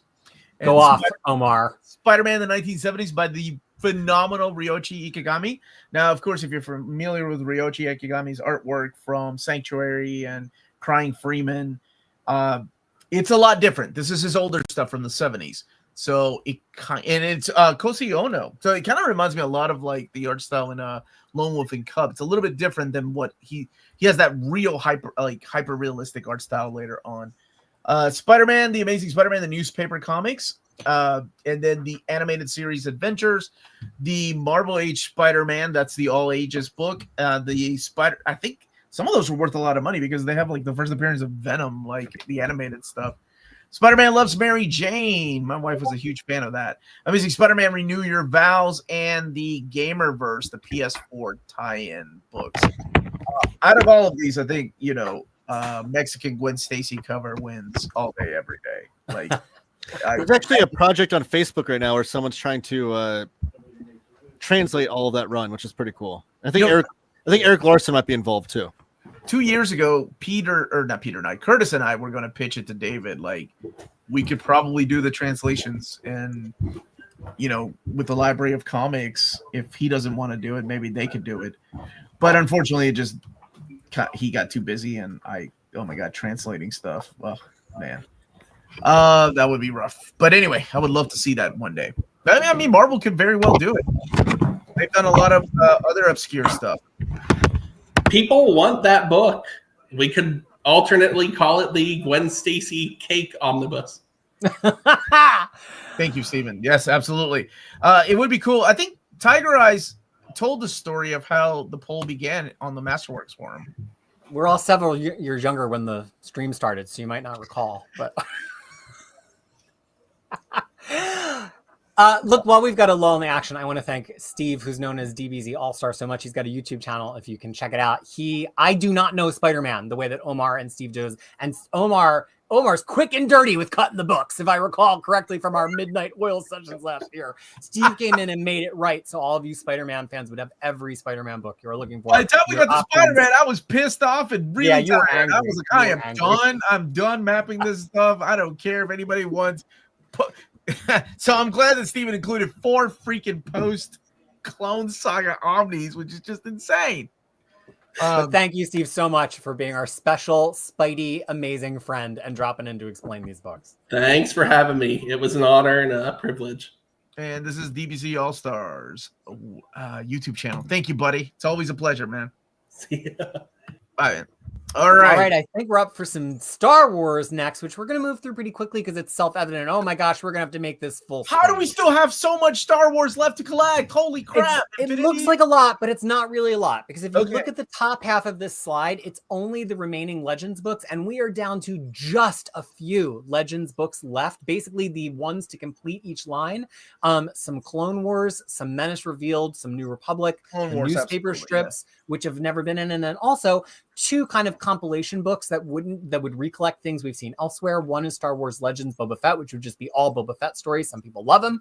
And also the Skywalker Saga. Now that we have a movie adaptation of whatever episode 9 is called, I don't know because I didn't watch it. Now that we have that, we have all 9 of the Star Wars films actually with comics adaptations. So Marvel could just do an omnibus of literally the 9 films all as comic books. So that is all Legends material, but then we have all modern material, which I'll go down quickly, but not Micro Machines because it's complicated. Star Wars Bounty Hunters is an ongoing series that was part of the 2020 relaunch of things that were between Empire Strikes Back and Return of the Jedi. Dark Droids was a line-wide event that crossed into all of the books and had its own mini-series.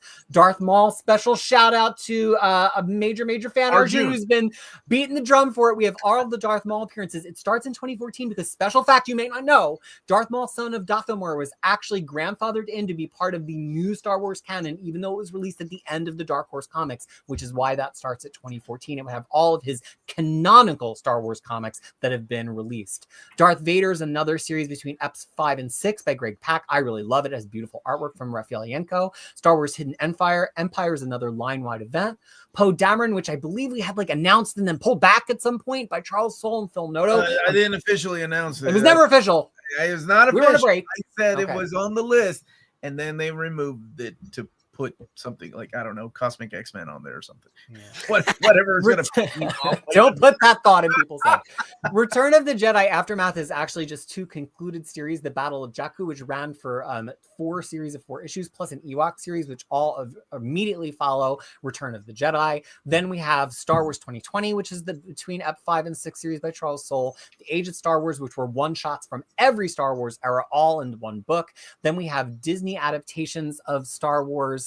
We have episode, which is actually Clone Wars material. We have episode 4.5 miniseries like Leia, Chewbacca, and Han. And then we have all that we need to finish collecting High Republic because Marvel's been on top of it. The High Republic Adventures is the all ages comic, which has been pretty great. It used to be at IDW, switched to Dark Horse. There's enough to fill one giant over 1,300 page omnibus. And then just the phase 3 of the Marvel books could fit into their own omnibus. And then finally, there are a number of prequel era miniseries at this point, like Obi-Wan and Mace Windu, that there are enough that we could have a whole book of those as well. Well, you explained these really well, honestly. Is there another slide of Star Wars? No, baby, keep it pumping. All right, let's keep going then. Teams. Agents of Atlas. I know Tigereyes. Why do you want that book so bad? I know why I want it. It's what about well you? done. It's great writing. It's just a lot of fun. Why do you want it? Why do I want it? It's characters I did not give a rat's ass about. There you go. But the way that Jeff Parker wrote them into continuity and then throwing in their backstory from some of them from the Golden Age, it just made me care. I like when a team like that is brought together and I'm rolling my eyes going, why are these characters together? This is so stupid. Why am I reading it? But I love them. Dude, I got the trades. I got the complete collections. Absolutely 100%. This is a comment from Cody mentioned in previous poll, but if it's a direct extension like Menace Revealed, I don't see the value in adding volume 2 when we need the first volume. I thought there certainly could have been a mistake, but I thought we had all the ones. I'll go take a look. The Inhumans. Geo, Gio, aren't you doing a show right now? You should. Are you doing a show right now? You still got to chime in for Inhumans. I love you, man. Okay. Alpha Flight Volume 3, the Hudno and the Siesta era. And I think that's all we would need to wrap up that era, unless we go into the further stuff with, was it Joe Casey and Scott Clark later on. I mean, we could loop it all in there. Alpha Flight, the modern years, never mind. Peter put it here. That's this era I was talking about. So 97 and on. Champions by, yes, Wade, Zub, and Ewing. And then the classic champions, the early years, 75 to 78. Clandestine, Alan Davis. That's been actually covered in Marvel Premiere format, the hardcovers. The Damage Control by Dwayne McDuffie also came out in trade paperback. The Eternals, putting it all together with Gaiman, Knopf, and Gillen. So not separating Gillen, but putting him along with everybody else. Yeah, when we did the math, we realized that actually, because the Gillen series is 12 issues plus I think 3 or 4 one-shots, and the Gaiman and Knopf stuff adds up to about 20. It makes a great omnibus. You could even put tons of Judgment Day stuff in there if you really wanted to, and it would all fit.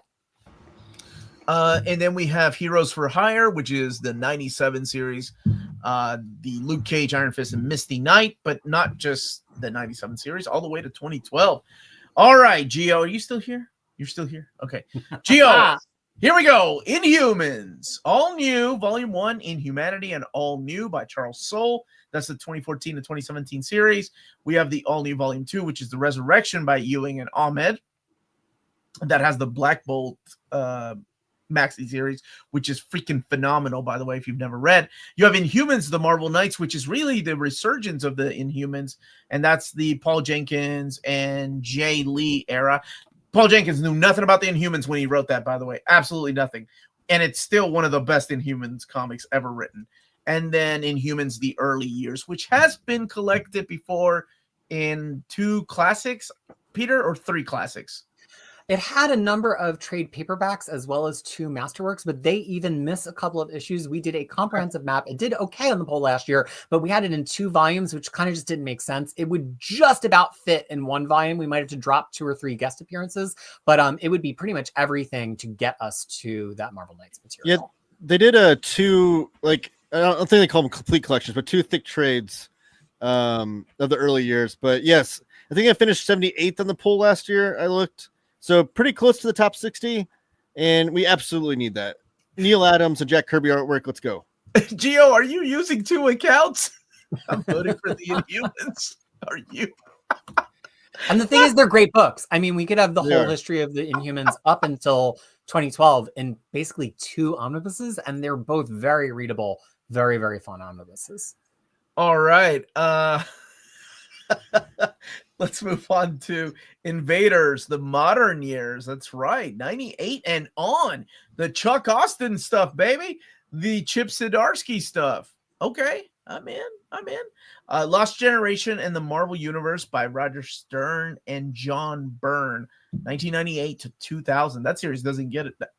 Has that been collected? Lost Generation?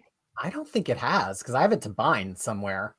But let's get to the most important comics of this entire show, this entire presentation, and that is New Warriors Origins, Speedball, Justice, Namorita, and Rage. It's got Firestar in it too.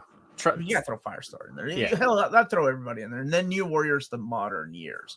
So let me just talk about that, the New Warriors Origins. We were struggling with where to put Speedball, because it's like, now that we have that Night Thrasher Nova omnibus, it's like, where does it go? Where does it go? And we kind of went around and around, and I should have put Firestar's name in that, but she's the least material. So this is basically the origin material of everybody who is an existing character before we get to New Warriors Omnibus 1. And then Speedball has a number of solo stories during New Warriors that were in Marvel Comics Presents and Marvel Superheroes, not all of which are collected. So this would pretty much make us whole in terms of New Warriors. It would just make sure we have everything New Warriors all collected in that omnibus line. I swear to God, Warren, if that book ever That's gets his first comment of the stream.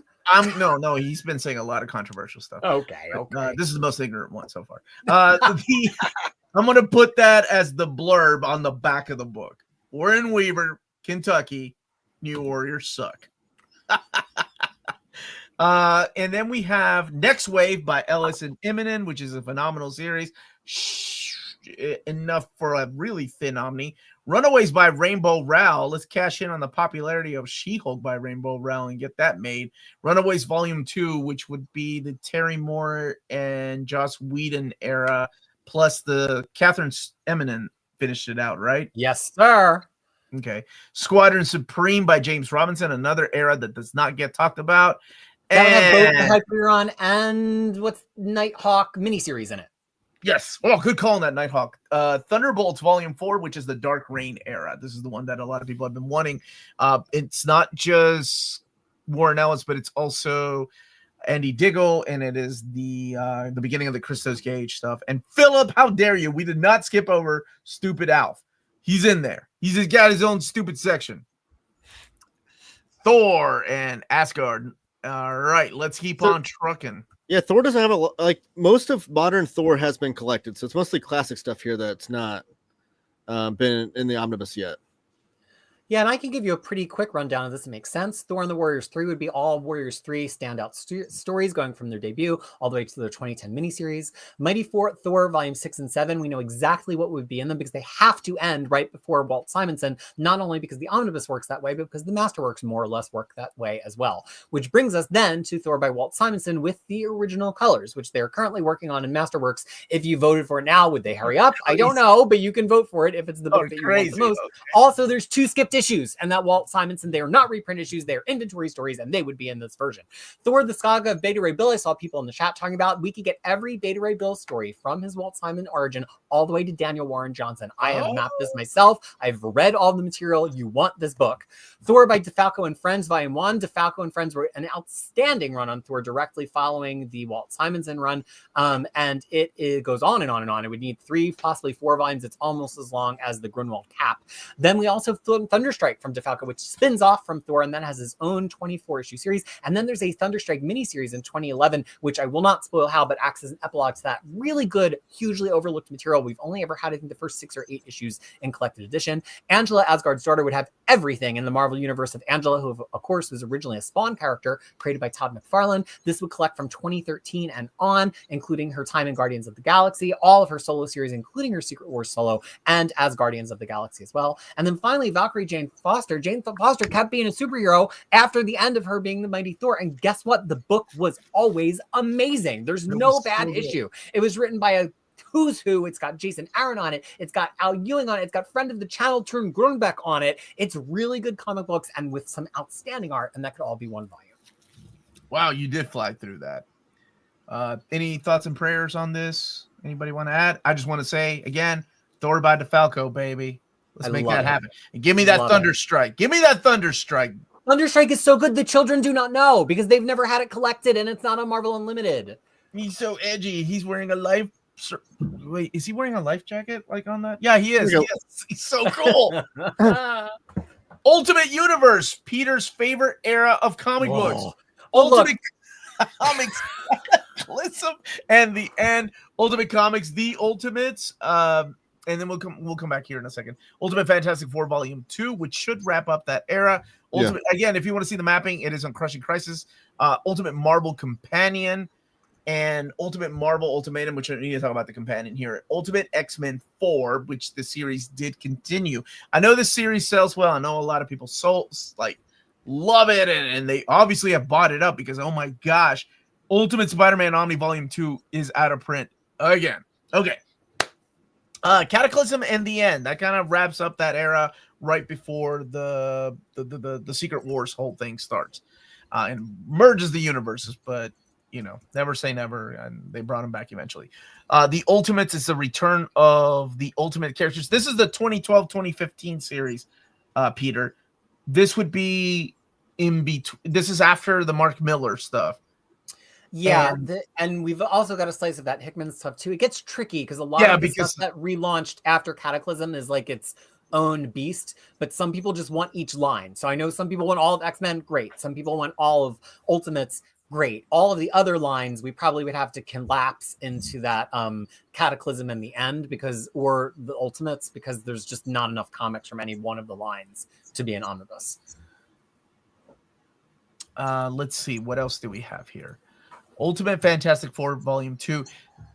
what did you end this with? Did you end it with Ultimate Doom, or do you remember off the top? You don't have to look. You don't have to look. I'm just curious if you put it in there. It should definitely wrap up the series. So there's enough to just fill in the volume 2. Yeah, the question isn't whether it would wrap up the series. The question is if it would include some of the Ultimate Galactus trilogy in it. I think. Yeah. Which had his own oversized hardcover too. Yeah. Ultimate Marvel Companion. This has what does this have in it? All of the other stuff, everything that hasn't been in a line. Of course, that new Daredevil, Ultimate Electra. Spider-Man picked up Team Up, but there's Daredevil, there's some Hulk, there's some Iron Man. There's just a lot of 1s and 2s little stuff that has never been collected in Omnibus before. Oh, you're right. I forgot about some of those titles. And then Ultimatum, which is the greatest crossover ever in the history of Marvel Comics. And Ultimate X-Men Volume 4, which is Ultimate X and then the Brian Wood Ultimate X-Men series, Peter? Yes. Yeah, okay. Cool. And the Ultimate Vision would be in the Ultimate Marvel Companion. Venom! Is Phil Owen still here? Is Phil Owen still here? My buddy Phil. I can tell you about this real easy because it's real for it. easy. Carnage, the Birth of Venom would be his early epic collections, collecting everything, including Maximum Carnage, up until the beginning of his modern Carnage Omnibus, which picks up in 2004, 2005. They actually briefly overlap because Toxin, which probably should have been in that omnibus, but it would have been weird to start with somebody other than Carnage, will wrap up this omnibus. We could have a Venomnibus Volume 4. It actually did decently in the poll last year. It has all of the symbiote stuff that happens from 2008 to 2011, including some Mark Gargan as the Sinister Spider-Man, including some of Eddie Brock as Anti-Venom. Venom into the Venomverse. There are a ton of Venomverse things in that period, but it's not just Venomverse. It's also his Venom ongoing that fills in between Space Knight and the beginning of Donny Cates. But then there's all this Venomverse stuff, including the Poison X crossover with All New X-Men. Then Carnage Volume 2 would pick up at the end of the existing Carnage Omnibus, and he's got a ton of material from after 2017, including multiple ongoing series, one by Ram V and one by Tyrone Grumbach, with also some crossovers, including Carnage Reigns, and I believe the other one's called like Necrosis Symbiosis. And then, as we mentioned earlier, we have enough of Venom by Al Ewing that even though the run is still ongoing, it could not all fit into one omnibus anymore because of how long the run is. So we do have Venom by Al Ewing here to have the 39 main issues, its 2 minor crossovers, as well as the main Venom War series, which is a precedent that's already been set by the Donny Cates Venom Omnibus, which is it will collect the main series of the event, even if it doesn't collect all the tie-ins. Ultimate Omni Maps, I have not published yet. I ran out of time before today, but they will continue to publish on Crushing Crisis as the week goes on. All right. And before we move on to the greatest character that Marvel ever created, I need to remind everybody to smash that like button, please. Hit that like button. Show some love. And thank you all for being here, by the way. And by the way, you're all still here after 3 hours, you absolute mad, crazy people.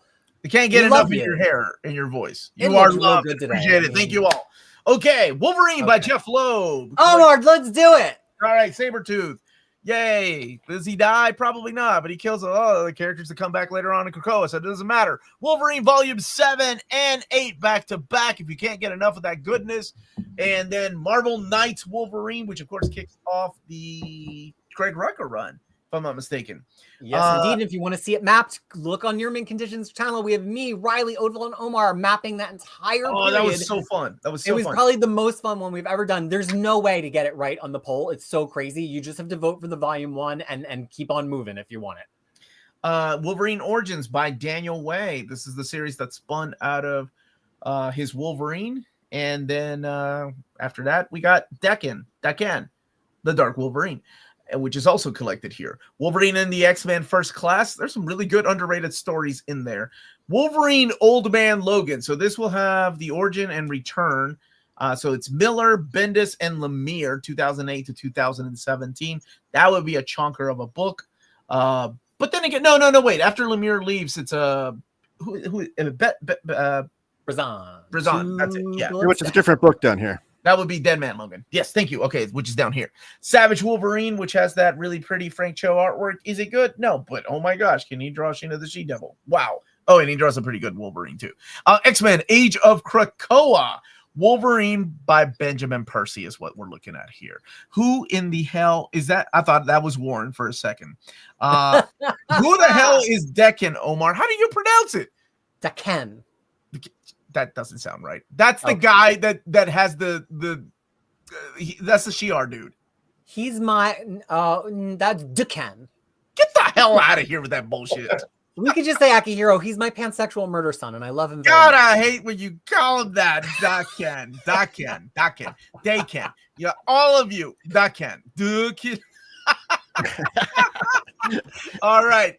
Oh gosh. Here we go. Okay. Hold on to Here your we go, butts. I gotta baby. maximize Get that. ready. That's So a- look, let's just All right, start. all right. Take it Let's out. just Take it start away. with X-Men before the year 2000. It's pretty simple. We have X-Men Silver Age Volume 3, which would collect that in-between material of all of their appearances, including Beast getting fuzzy, Jean and Scott in Secret Empire, the debut of Wolverine, between the end of the two classic Silver Age omnibuses and the beginning of Claremont.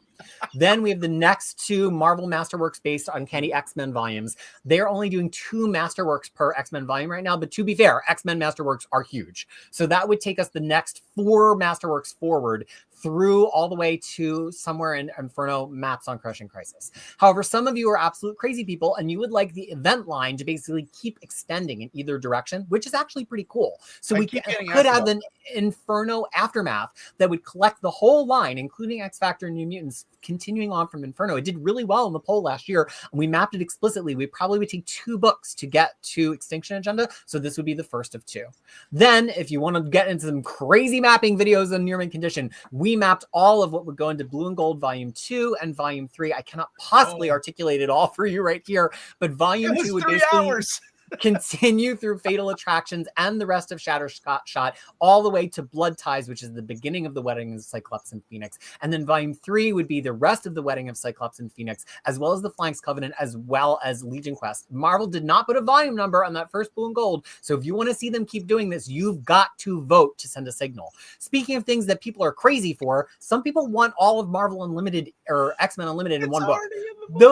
It's being comprehensively collected in all of the X-Men omnibuses, so I don't really understand why. And this would take 3 volumes to collect. So I'm hoping it gets less than 10 votes this year and we can cut it. But last year it did well enough that we left it on. What? Then there's one book that's not on this slide because it was the book that we almost forgot, but it is in the poll, which is the X-Men Road to Onslaught Volume 2. It's not there because we literally added it thanks to Jim an hour before we came on air. That would have everything following the Road to Onslaught Volume 1 before actual Onslaught.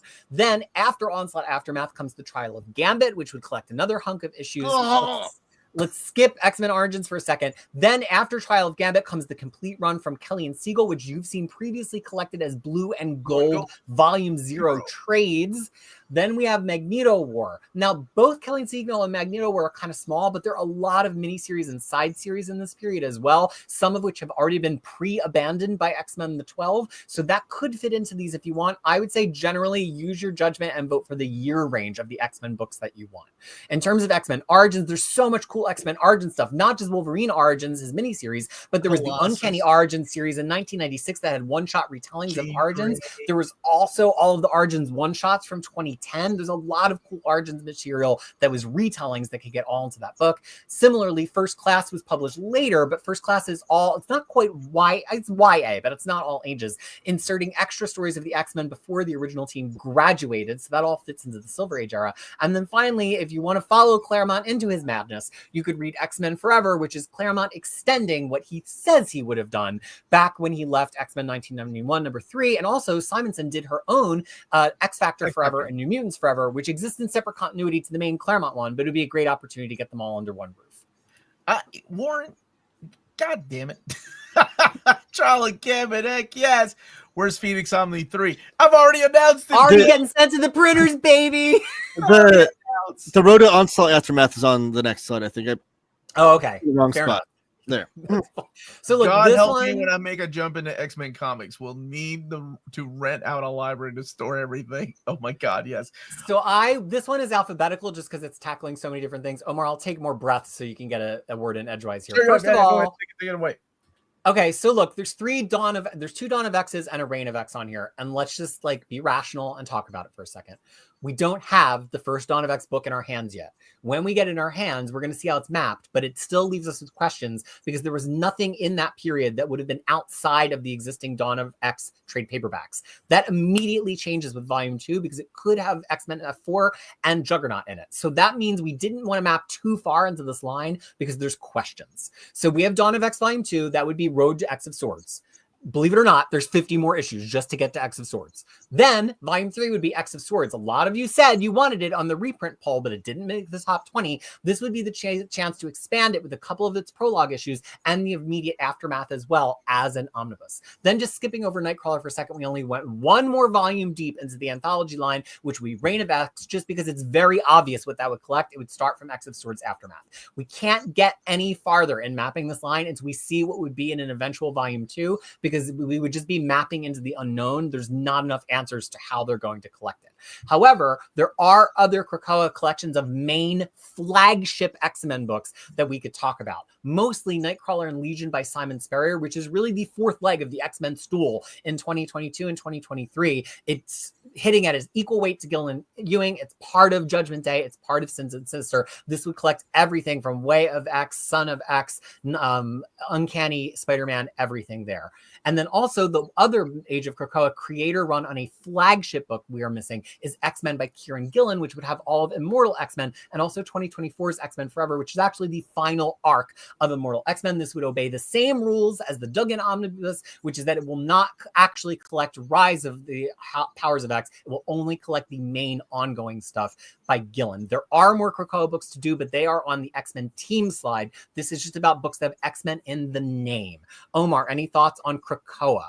No, I think that's the proper way to do it, because people are asking for a reprint of X of Swords, and this is how we find out if it's going to actually be a numbered volume or if they're just going to reprint the OHC and they're going to work around the crossover. That I would, because I like to know that. But no, that's I'm good with that. Really quick, somebody was asking. I'm sorry to go back. The X-Men. Where is Inferno Aftermath? What that is pretty much what you got in X Factor. It's those missing issues that X Factor Volume 2 will have, like the Judgment War issues and things like that in the Aftermath of Inferno that were not collected in Inferno Aftermath because there wasn't one. Because after Inferno, we went right into the Chris Claremont, Jim Lee stuff. So it's the stuff from New Mutants and X Factor that haven't been previously collected. So some people are waiting for it. Some people are like, screw that. I'm going to go ahead and get this X Factor Volume 2. All right, so Peter, let's go back to... Speed it up a little bit now because Krakoa is more complicated. All New X-Men, we need 2 more books to get from the end of Bendis to them going home. The first one is All New, All Different Extraordinary X-Men. That would have the Dennis Hopeless All New X-Men stuff from All New, All Different Marvel, and Jeff Lemire's Extraordinary, which also has Team Jean Grey in it. So it's the perfect marriage of those 2 books into one omnibus. Then we get to All New X-Men Resurrection and Extermination, which is basically all of X-Men Blue and then Extermination by Ed Brisson, which gets us to the end of their story in 3 omnibuses. Astonishing X-Men, we did the math and we have the perfect amount for 2 more omnibuses. First would be the Warren Ellis, Daniel Way, and Christos Gage material in Volume 2. Then Volume 3 would be the Greg Pak and Marjorie Liu material, which lets us also add in all of Greg Pak's Extreme X-Men, which actually ended in a crossover with Astonishing X-Men. So it's perfect for that volume to be by Pak and Liu. All of these books have parenthetical additional comments on them on the actual poll to help you find your way. X-Men Resurrection Companion is just a big catch-all for all the stuff from 2017 and 2018 that's not collected, but primarily the first 12 issues of Astonishing X-Men by Charles Soule, as well as, oh gosh, my mind just started going blank at the end there. There's another team book. I don't know what it is right now. We'll come back to it. Okay, then we have the Messiah Trilogy crossovers. This is not the Matt Fraction book. This is not the Matt Fraction book. This is not the Matt Fraction book. This is, if you just want Messiah Complex, the completely unrelated Messiah War, and Second Coming in one book, you would vote for this. This is not a sequential collection of Uncanny X-Men. We'll get there. Then we get to some stuff from the early 2000s. So Chris Claremont was X-Men Reloaded. He is basically Matt, you're on my list now, Matt. Reloaded is Claremont writing after Morrison. He comes back and writes a very fun team. This could have all of his Excalibur in it if you wanted him to, because it's written by him and it feeds into House of M, which also happens here. X-Core by Joe Casey. This is one some of you in the chat have questions about. A lot of you are asking, where are all those weird 2000 and 2001 miniseries? If it has the word weird in the sentence, like icons, it would go into this book, because Joe Casey's run on its own is only one paperback worth. So this is actually kind of also a new X-Men companion book, which is reflected in its full poll title. Then we have the X-Men and Magneto by Cullen Bunn, which is not X-Men Blue. This is Cullen Bunn's Magneto 2014 series, which I know you all love. That rolls directly through Secret Wars into Uncanny X-Men 2015, which also stars Magneto and is also by Cullen Bunn. So if you want Cullen Bunn's complete X-Men, you'll want this as well as Resurrection and Extermination, which is all of Cullen Bunn on ongoing X-Men. Finally, we have the New Mutants, Uncanny X-Men, the New Mutants by Matthew Rosenberg. Matthew Rosenberg wrote this whole saga. It started in New Mutants Dead Souls. It went to Astonishing X-Men. It involved Multiple Man. Then it got into Uncanny X-Men. It was actually all one big story to kind of do a lot of cruel stuff to the characters to kind of set us up for the release of Krakoa. That would all be in that book. But wait, there's more, because we haven't even talked about more of the ongoing runs of X-Men, which are on the next slide. And then don't forget, Road to Onslaught is also there now. It is also there. It is in the slide deck. All of a sudden, I stopped caring about X-Men. Oh my gosh, Philip! After that whole spiel that you just got from Peter. Uh-oh. Hold on. Where's the other slide? There's another X-Men slide. There's another X-Men slide. This one, right? Wait, no. All right. Why don't y'all start talking about Solo? I might need. I got you, Peter. Okay. You're giving me a heart attack. I got you. I was gonna say I put it on there. Okay, I knew I saw it. All right. Can I talk about my favorite run on Yes, X-Men? please do. Right. Kicking it off with X-Men by Chuck Austin. Nightcrawler is the Devil's Kid. She Lies with Angels. Kiyoshi artwork, though. Need I say more? X-Men by Kieran Gillen. This is the Uncanny stuff. This isn't the stuff from Krakoa. And here's where you will find Matt Fraction's Uncanny X-Men. Volume 1 and Volume 2, including what's collected in both of those. Then you have Wolverine and the X-Men, which is the Aaron Companion. It's a follow-up to his run. And it's who is the writer that took over the book? Was it Jason Latour? I think it was Latour. Yeah. I think you're right. And then X-Men Messiah Complex. So what is Messiah Complex in the Messiah trilogy? All right, so let's talk about it. We need 4 omnibuses for that Utopia era. The first one is The Road to Messiah Complex by Brubaker and Carey. We've tried to map this in the past. JM21, a longtime near mint condition supporter, came in and fixed our shit this year and got all the maps right. Ouch! Thank you, JM. This would be everything from Brubaker and everything from Carey. Philip. Everything from Brubaker and everything from Carey up until Messiah Complex. So Supernovas, Rise and Fall of Shi'ar, all that wouldn't be in that book. Messiah Complex would combine Messiah Complex and Endangered Species, and it would also have Brubaker's brief arc that comes after that, because there's nowhere else for it to go. Marvel has definitively said they don't think about that as part of the Matt Fraction era. Then you go to Matt Fraction 1, which is everything from when he takes over at issue 500 up until the end of the Utopia Exodus crossover. Then you have Matt Fraction Volume 2, which is everything from Nation X, all of Second Coming, because you need Second Coming to understand Matt Fraction's run. And then the brief epilogue to that, which is the 5 Lights arc. At that point, you have everything X-Men up to issue 530 or 534, depending on how you think about things. From there, you would want X-Men by Kieran Gillen, which is the second one on this slide. That starts at 530 or 534.1, depending on how you think about it, and takes us all the way to AVX, as well as having all of Generation Hope in it. Now let's talk about the few things we haven't talked about. X-Men by Peter Milligan, that's pretty obvious. He wrote the adjectiveless title for about 2 years. X-Men by Brian Wood, that collects the end of him writing X-Men 2010 and all of X-Men 2013, including the final 2 arcs by Mark Guggenheim and G. Willer Wilson. X-Men 2010 by Victor Gischler is the beginning of that 2010 adjectiveless run that has all of the Curse of the Mutants vampire stuff in it. All of the vampire one-shots, all in there. It's actually enough for one big book. That's why we broke the Wood stuff out into its own book. X-Men Disassembled and the Age of X-Man. X-Men Disassembled was the late 2018, early 2019 weekly event co-written by Ed Brazon, Matt Rosenberg, and Kelly Thompson. It lasted for 10 issues and then broke into an Age of X-Man that was a mirror of the Age of Apocalypse, a bright mirror instead of a dark mirror of it, that could all fit into one book, just like the original Age of Apocalypse. And then finally, two of the most popular options on the entire poll, we would never forget you. Now that we have that Road to Messiah complex stuff decided, the Mike Carey maps are much clearer.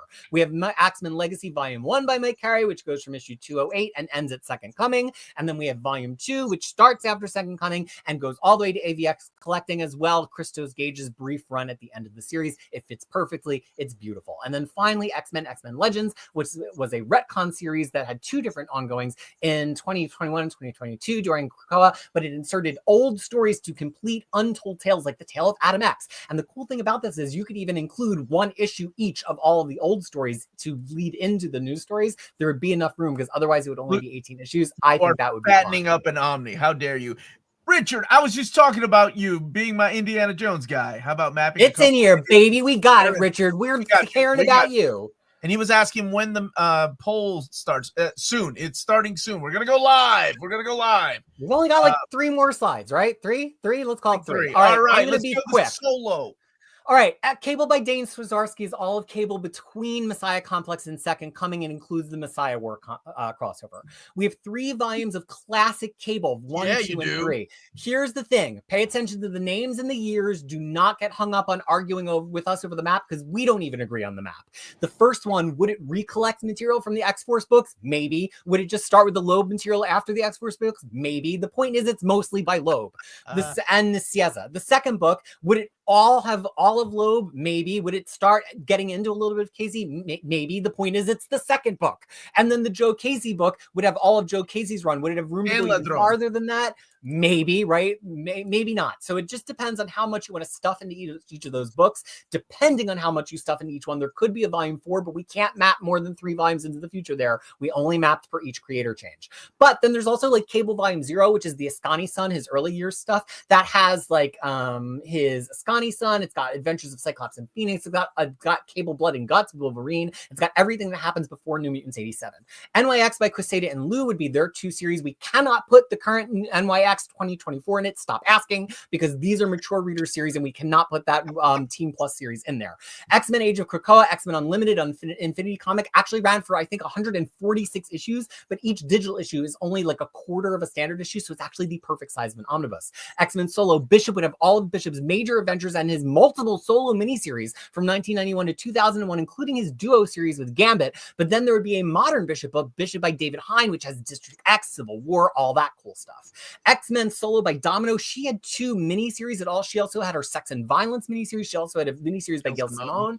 Yeah. But this also could collect a lot of her best ofs from X-Force. I've done the math. It all fits into one book. It would be great. The Emma Frost book could collect everything from her, starting with her 2002-2003 youth miniseries, then continuing to her earliest appearances in Classic X-Men, and then into her debut in Uncanny X-Men, all the way through the end of Claremont.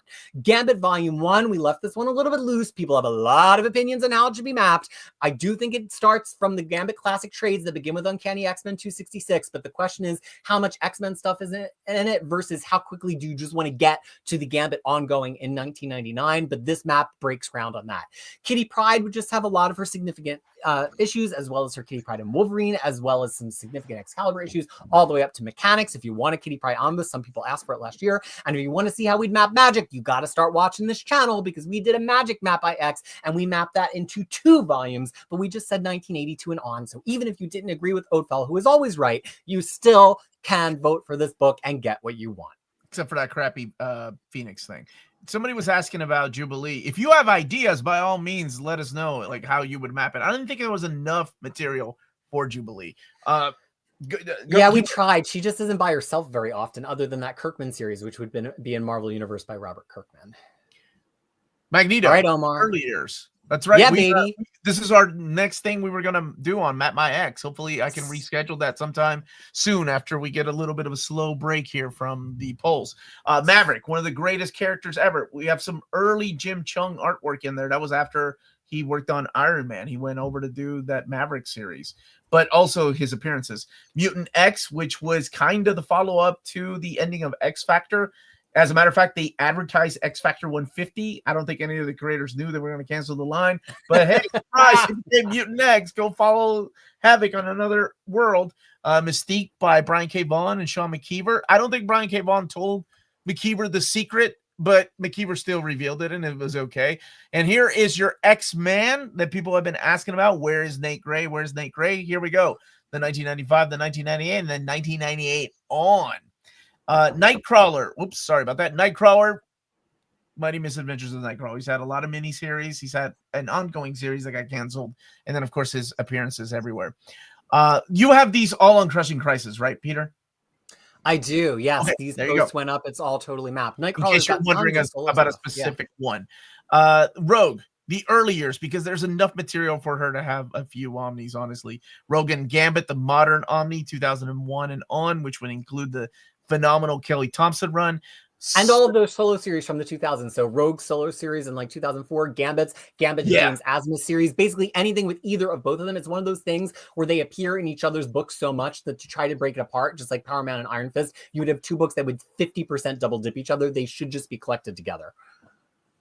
I'm going to wait for 15 minutes. You guys are still on X-Men, and Peter's going fast, and I'm trying to as well. Okay, Storm, another phenomenal character that could go on for like 3 or 4 different Omnis. That could go on past 2000, by the way. We kind of made a mistake there. It should be until 2006. There's a lot of material, though. Mr. Sinister, Sabretooth, and I love the Rise of Apocalypse. I love that you guys put that on there because of that miniseries that belongs in Omni format because of Adam Polina's wonderful artwork. And then X-Men Teams. Son of a bitch. We're still on X-Men. Captain Britain and the MI-13, phenomenal underrated series by Paul Cornell. Excalibur Volume 4 to wrap up that series. Excalibur and New Excalibur, that is the Oh, That So Totally Hurts. Chris Claremont's best line of dialogue he ever wrote when Professor Xavier was trying to get back on his wheelchair. Did not sound anything like him, but it also leads into House of M, and then the New Adventures had the Juggernaut because he loves using the Juggernaut and Dazzler. Oh, and Nocturne from Exiles. And speaking of Exiles Volume 1 and 2, it is phenomenal. I love Exiles. That is by Judd Winnick, and then is it McKeever? Sean McKeever? Was it Sean McKeever that took over the book after? Yes. Or Tony Bedard? No. I'm sorry. It might have been Tony Bedard. I can't remember. There was a Chuck Austin, like 6 or 7 issues that he wrote, and then we have it New Exiles when Chris Claremont officially took over the book. Generation X. Here's the thing: if that ever happens, I want them to do new scans on Volume 1 because those scans are rough on the Epic collections. I want to see this beautifully done and remastered. Volumes 1 and 2, New Mutants Volume 4, which would wrap up that era of New Mutants before it becomes X-Force. New Mutants by Zeb Wells and Dan Abnett and Andy Lanning, all looped up together into one nice, big, beautiful Omni. New X-Men Academy X by DePhillips and Weir, the series that everybody overlooks because the next one by Colin Yost is the popular one because what happens in that one? X-23 is introduced, and they kill off a bunch of kids. And people apparently love watching mutant kids get killed in comics. You sick bastards, you. X-Factor, the original X-Men Volume 3, which would be, of course, the follow-up to that. Will it double dip with the X-Factor by Peter David Omni? You're probably right. The actual note on that, by the way, on the poll is could include some pad, ? It's up to you as a voter if you think it should. Yeah. No, Juggernaut Omni. I thought I saw X-Men villains. Hold on a second. Let me double check. Yeah, he's right there. X-Men villains. It has all the Spider-Man stuff too. Yeah, we got you, man. We got you covered. Havoc's X-Factor by Howard Mackey and X-Factor, Havoc's X-Factor by J.M. DeMatteis. And this would wrap up the X-Factor run. This happens after Peter David.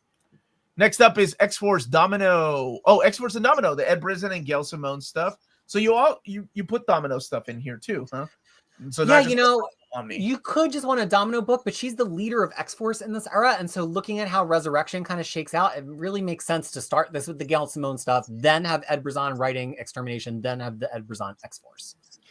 Then X-Force by Colin Yost. As much as people love Uncanny X-Force, I actually like this X-Force more. I think it was awesome. And it's got Clayton Crane. Mike Choi, I think, was the other artist on the book. It's phenomenal. Yes. and also part of that whole Messiah trilogy era. X-Force Volume 4 or Cable and X-Force Volume 2 or Cannonball and X-Force, call it whatever they want to. I just want it to happen. X-Force Volume 5. I'm so glad you called it the road trip. I love this era. Also Adam Polina on artwork. Cable and X-Force by Dennis Hopeless and Cy Spurrier. And then X-Force Storm and Uncanny X-Force by Sam Humphries and Greg Pak. This is the series after Uncanny X-Force by Rick Remender. Both of those were coming out. And then you have more Age of Krakoa this time around, splitting them up into different teams. So it's not in chronological order like the Dawn of X or Reign of X, but this is actually splitting it up between X-Force, Captain Britain and Excalibur by Tini Howard, Marauders and by Dugan and Orlando, Mr. Sinister and the Hellions. Will it double dip if you get the Dawn of X Omnis? Yes, absolutely. Absolutely. Some people want title Omnis, some people want anthology Omnis. They're both on the ball. X-Men people are crazy. We are crazy. New Mutants, doesn't matter who wrote it. And we lost Taylor. Okay, that's okay. We're going to keep on trucking. X-Factor by Leah Williams. And then X-Men Resurrection, Weapon X and Weapon H. Forgot about that character by Greg Pak. And X-Men Revolution. This is an interesting one. Counter X. This would be all the Warren Ellis stuff with X-Men, Generation X, and X-Force, right? Yes, and you don't need this book if you're voting separately for X-Force, Generation X, and X-Men. They did not directly cross over. All of these issues will be included in the Volume 2s of X-Men and Generation X and in the Volume 5 of X-Force. But some people want all of Counter X together because it makes a set with the Claremont Revolution book that's already out there as an omnibus. And so that's why it remains on the poll, though I'd be happy to cut it if nobody votes for it. So please refrain from voting for it unless you really want it, in which case we respect your opinions. A couple quick notes that people have asked in the chat. The Kyle and Yost book is everything by them that's X-Force. Yes, it has all of Necrotia in it. It just cuts off before Second Coming, but Second Coming would be in the Fraction book.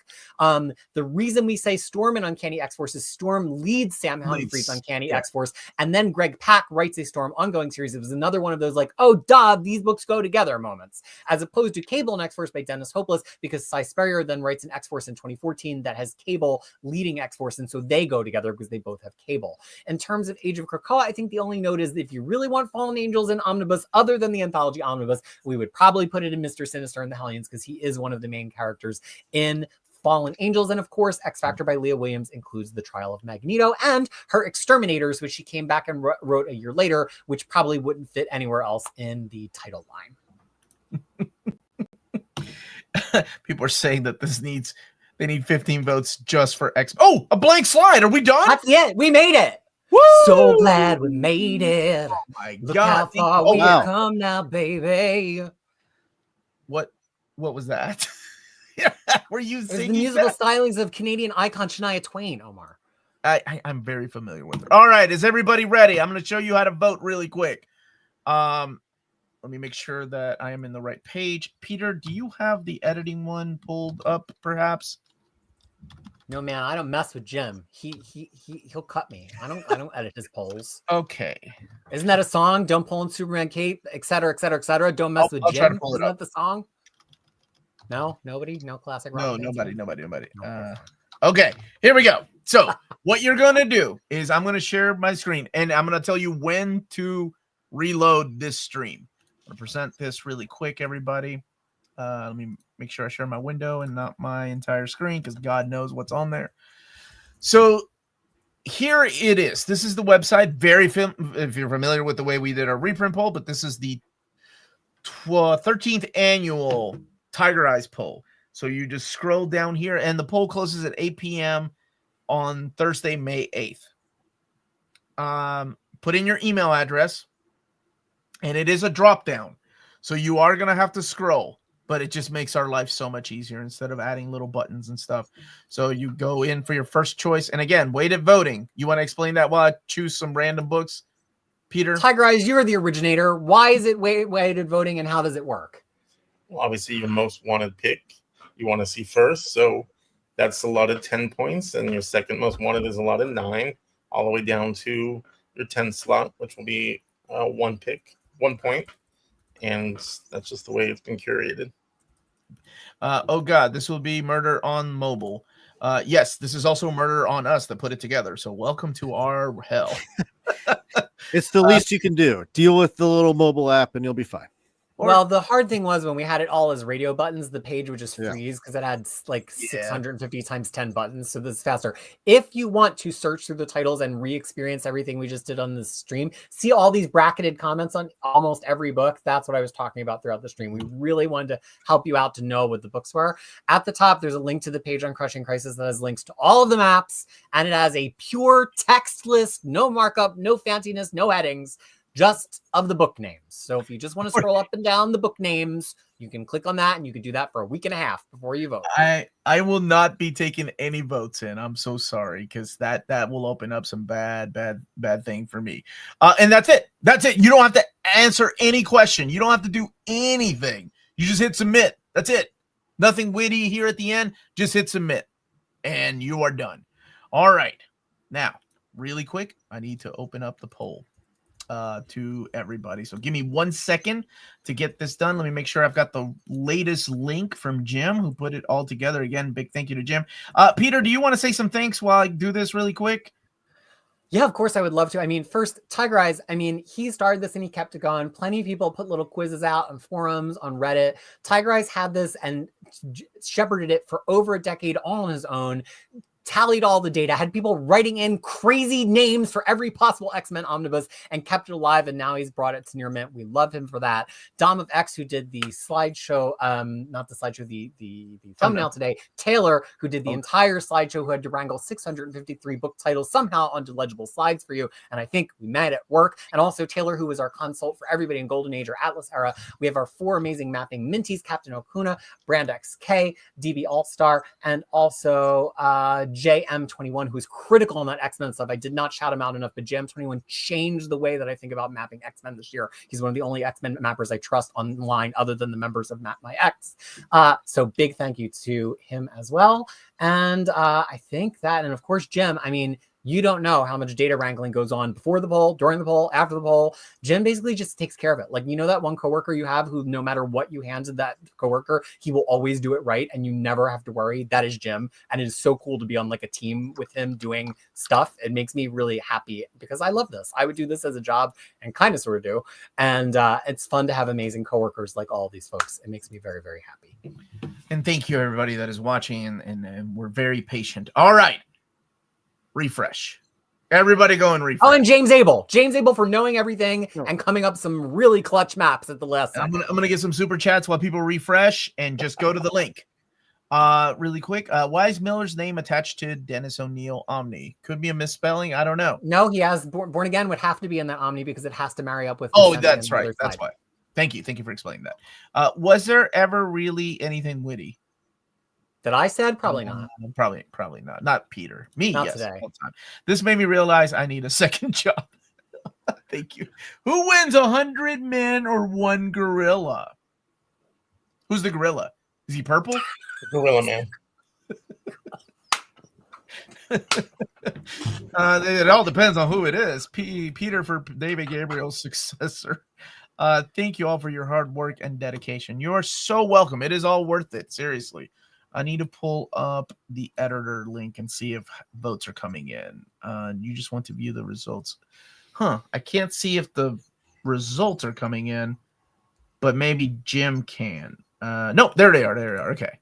How many responses do we have so far? Loading. Oh my gosh. I guess responses are coming in because this is woo. It's bumping.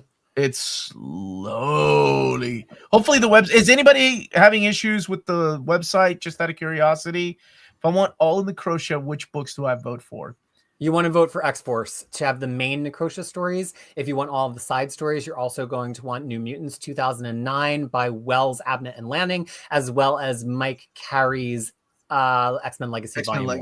Yeah, because Necrotia is not a direct crossover. You do not need all the issues to understand each other, and we didn't want to pad out the X-Force book with non-X-Force stuff. Yeah, I'm still showing 0 responses, but like I said, it is being thoughtful. Not me, buddy. I had my 10 locked in. Well, I really do think it's because things are coming in.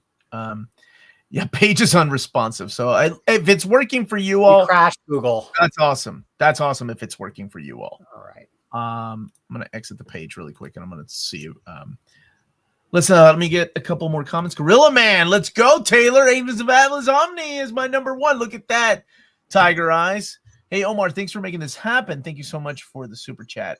I've heard a lot of people lately saying they want a Quasar Omni. Oh, yeah. A lot of us do. Can you pitch me why I might want to consider voting for a Quasar Omni as well? It is written by Mark Grunwald, and that's really where you get the characters of the time variance authority that show up through there. It's a character of Wendell who ends up with the quantum bands. He's not the greatest character. He's not the smartest. He's not the strongest. But throughout those issues, you get to learn a lot about him and start caring for him. There's also early artwork in there by Greg Capullo, right before he was pulled to go do another X-Men book at the time, X-Force, and before McFarlane found him. And there's some awesome moments in there. I love when he changes his costume. I like his supporting cast. But the use of the TVA and just the way that Grunwald wrote the character, solid, man. That's why I'm a big fan. I don't know. Are you all fans of Peter? Yeah, it might be one of my votes this year. I just think Quasar, it's so, it's a forgotten era where we could have a side character written by somebody like Mark Grunwald and have 60 issues. Like, there's this whole side of Cosmic Marvel that it did cross over with Operation Galactic Storm, but it's kind of this whole Marvel Cosmic book that people just don't have any awareness of, which is crazy. It's wild. And it's got a really high pedigree of art and writing on it. Agreed. Is Mutant X an option? It is. 2 volumes are there for you to vote. You guys are the best. Thank you for the super chat. Your hard work is really appreciated. Keep it up. Thank you. And James is sharing the link to the actual poll. Thank you, James, for that. And I just want to make sure that this, still dead. Cannot get in there. I came in. There are responses. There are responses happening now. I can see them. Oh, you can see them? Okay, good. Yeah. Mine is still trying to load in there. I came in at the end. I'm going to watch the entire video, then vote. Oh, thank you. Got my votes in. So I'm curious, what about you guys? How are you voting? What's going on for you all? I don't know. Tigereyes, are we allowed to say? No, it used to be a secret ballot. It used to be a hush-hush, but you can tell me. I won't say anything. Tigereyes. I've signed so many voters now, I don't think it's going to make a difference. But my votes are pretty much going to stay the same from last year because I only had one title that ended up getting published. And so you're going to see, for me, obviously, Agents of Atlas, Ruse, Generation X, Ant-Man by Spencer. So just one and done stuff. Incredible Hercules. Y'all? Incredible Hercules. What's your number one choice? Is it Agents of Atlas or? No, it's Crossgen by Ruse by Crossgen. Whoa, really? You really liked it. That's awesome, dude. What about you, Taylor? What are you voting for? So I've got my 10. Like I said, I'm going to drop a video tomorrow talking about all 10 of my votes. Give me like two. No, that's fine. That's fine. My number one vote though. Still alive. Maybe. No, my number one vote, I said it earlier, is going to be Marvel Western by Jack Kirby. I think that'd be an amazing omnibus and a great way to give people to dabble into the classic Westerns of Marvel with a big name like Jack Kirby. Then I've got like 2001 Space Odyssey, Hulk magazine. I want to see that one get printed. And then Nick Fury, Agent of S.H.I.E.L.D. Nice. Okay, it's good choices. Peter, give me some X-Men choices. What do you got? You're not going to even vote X-Men, are you? You're not going to Well, vote what's wild is, I have to, in the post, I write why people should vote on every book. So I've like pitched all 653 books or in the process of. So it's like, I've talked myself into a bunch of them.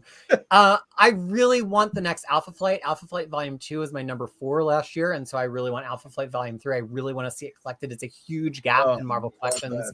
I really think it's time to start getting some Messiah Complex era X-Men. Even though I want the Road to Messiah Complex and Messiah Complex, I want those Matt Fraction issues in oversized format because they have Greg Land art in them. So probably really high vote for Uncanny X-Men by Fraction. Yes, I'd love to see Nom Volume 2. I hopefully our pre-orders prove that we wanted the Nom, but I want to say the votes would back them up. But then there's some like wild cards in there. I really think Gio's got the right idea about that in Humans Early Years book. Every time I go back and check the map, I'm like, this is a good omnibus. And I'd love to see some Marvel UK. I don't know if any of it could ever make it into the top 100, but I think Death's Head's probably the most popular one. So maybe Death's Head? I don't know. I have to give it some thought. I usually take until the last day. There are some years I've missed it because I'm waiting to like tabulate my vote, and then I wind up missing the voting window. So You know, I thought I had my 10 locked in, and then we went through this list, and there were a couple that I didn't think about that I'm like, I kind of want to see that, and chances of that happening might be good because of 2024 really proved that it's kind of anything goes these days. These books, these big collections have proven over the years just how much of a fandom and want there are for them, even for obscure titles that we never thought we were ever going to get. But 2024 showed us ROM, Micronauts, Godzilla, G.I. Joe, Transformers almost made it, but it's 2025 for Transformers. But things we never thought would ever see a collection. So I don't think it's too far-fetched to say things like, Doctor Who or Indiana Jones or honestly, Death's Head's the one that I'm like, I might actually make it in my top 10.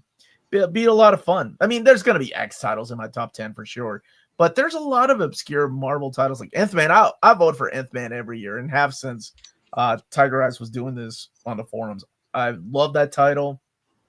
I remember when I did my top 20 back in 2019, I got an email from David just saying, LOL, Nth Man, are you serious? And I was like, yes, I'm dead serious. It's great. Well, the thing I say is, in a world where this book exists, this book that we were afraid to put on the poll for years because we were like, Marvel doesn't have the rights to that anymore, even though it's in the Marvel universe and stars Marvel characters because of Godzilla. At the point that they went after the license and got this, and there's plenty of other companies, several other companies printing Godzilla books right now, and Marvel still paid to get this in print as Marvel material. I think at that point, we can't really count anything else out unless the material is being actively printed elsewhere. And I mean the actual material. So like ElfQuest, the Deanies have said they are going to, that's their name, right? They're doing ElfQuest collections. So we didn't put ElfQuest on.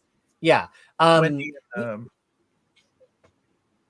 And similarly for Transformers, like the Kickstarter is live right now. That's why it's not on the poll. Like, yes, Marvel could theoretically also print an omnibus version, but you have the ability to go on Kickstarter right now and get a version that has all of the UK comics integrated. Is Marvel going to put that effort in? I don't know. Maybe next year we'll bring it back, but everything is possible. Simpsons, X-Files, WCW, NFL Super Pro. We didn't talk about those Christ comics. Beavis and Butthead. I did a lot of research into those Christ comics. Do you know that they did an adaptation of the Screw Tape Letters and like a bunch of like classics of Christian faith that aren't just like Bible stories, but actually just like faith stories, and they're really cool. They're all like OGNs. And one of the people suggested it last year, and I like dug deeply into it, and I found out there's this whole line of religious comics that Marvel did.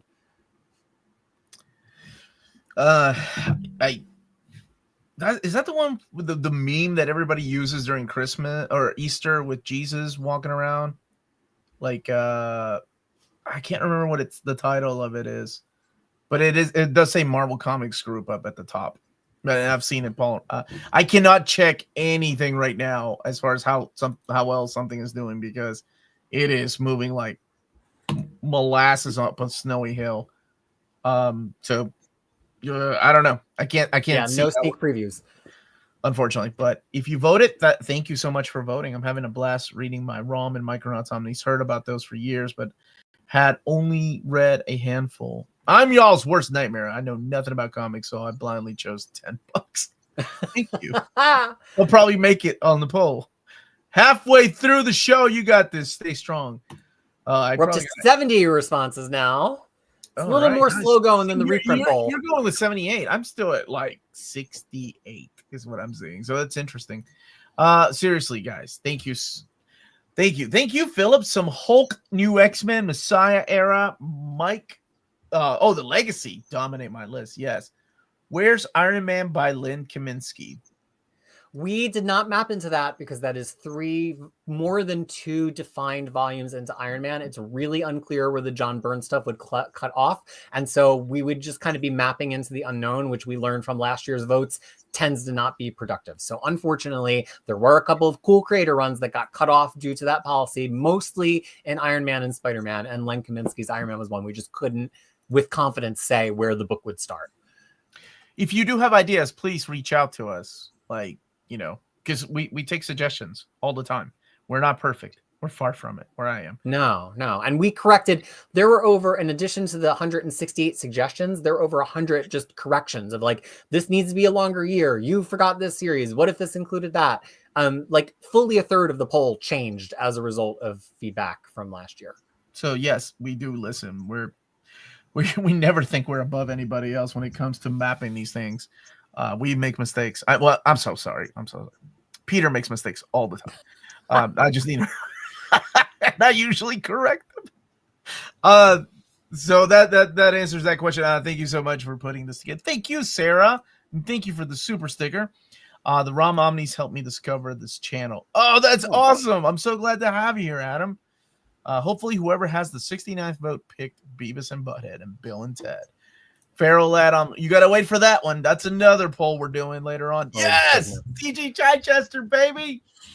I'm gonna shoot him an email and tell him to vote for his own book. He'll probably end up voting for something like, I don't know, Ultimate X-Men or something. Where would the OHC X-Men Eve of Destruction fall in? We did not re-omni any existing X-Men OHCs that are like practically an omnibus on their own. If they already completely collect the line, yes, you could make the argument that it's missing about 6 issues, but it would just be a straight reprint of the existing omnibus, more or less. So we didn't do that for the 12, which is technically not an omnibus. We did not do that for Eve of Destruction, which is technically not an omnibus, because it would just be the same book. Marvel could just reprint it. For those OHCs that have been out of print for a while, I do put that poll on Patreon every year for the the patrons to vote for what book I should add to the list. That's what happened with Phalanx, Covenant, and Legion Quest this year, and it made it. It made it in the top 20. Sarah, thank you so much. I'm on my 3rd book case full of Omnis, and it's all from following you for many years. Oh, I'm so sorry to your wallet, but thank you. And Ahmed's asking, where's Phoenix Volume 4? Where's Oddfell? We need like a special appearance from Oddfell to come in and talk. What would you put in Phoenix? I guess the new Phoenix series. Whenever they collect the Phoenix from the Ashes by Stephanie Williams, that will be Phoenix Volume 4. Yes, if you refresh, if you're watching this now, if you refresh the stream and you go into the description of the video will have the link to the document. And then it kind of gives you the it ends on Thursday, May 8th at midnight. I think I need to change that to what did we have here? 8 p.m. So it matches that. So I need to change that.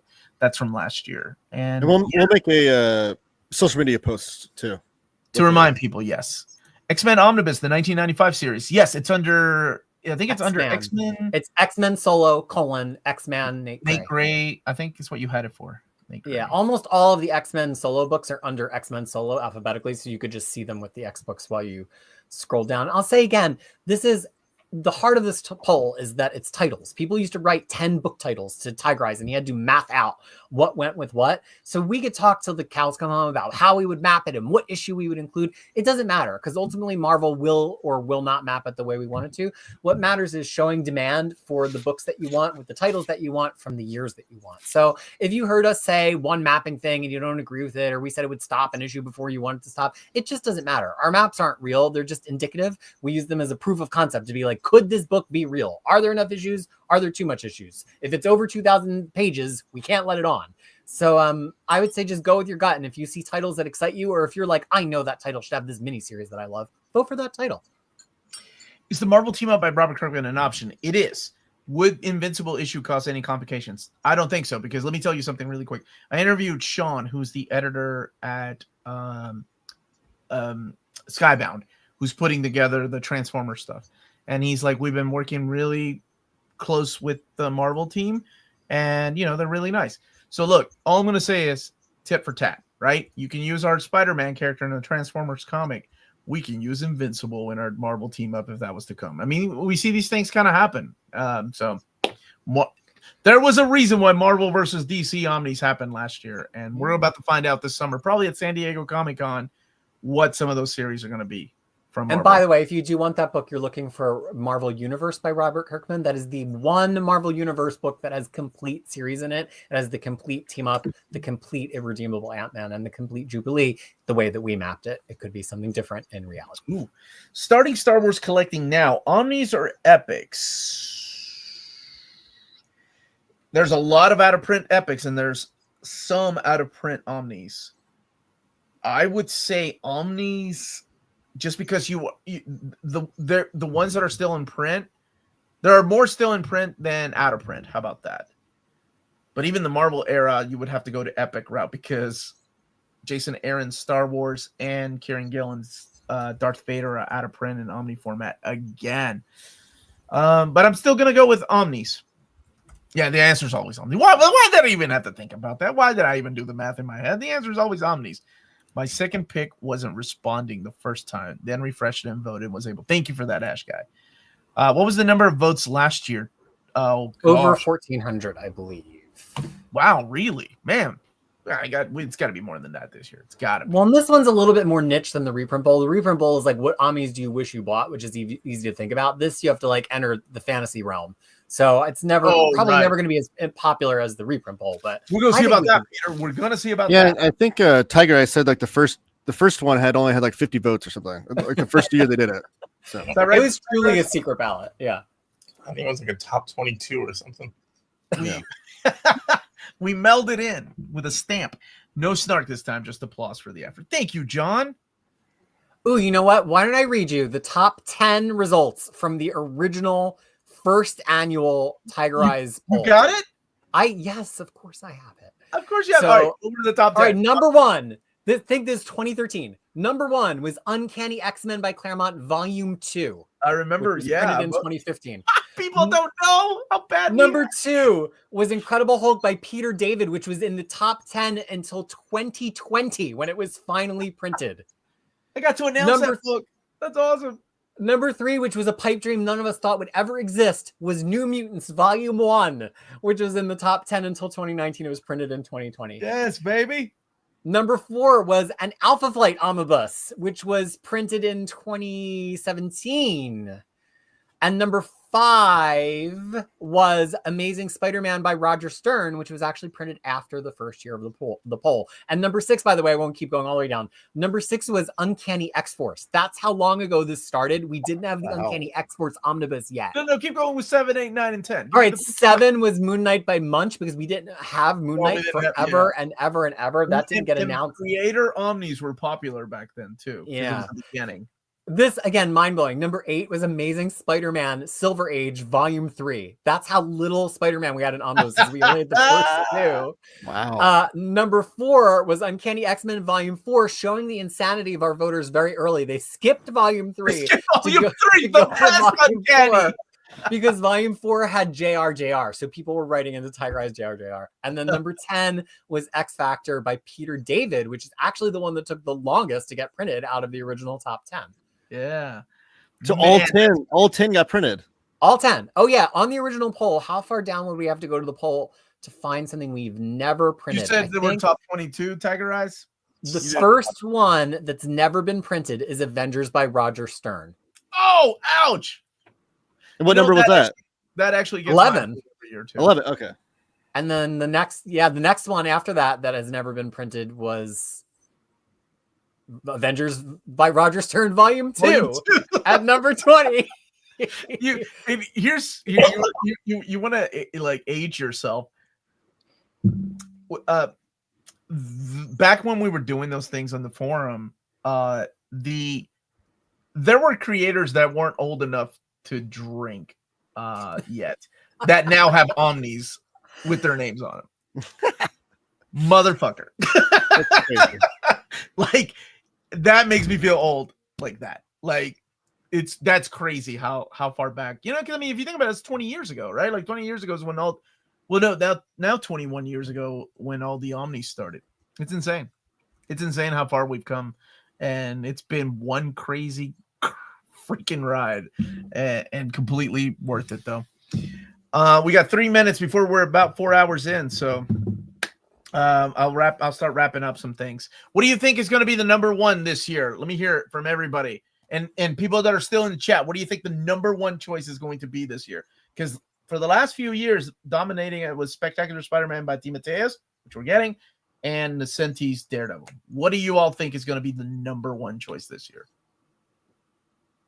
I'll give you my predict. Oh, go ahead, Tigereyes, please. I was just going to say X-Men Legacy by Carey. Really? Okay, that high. Okay. Taylor?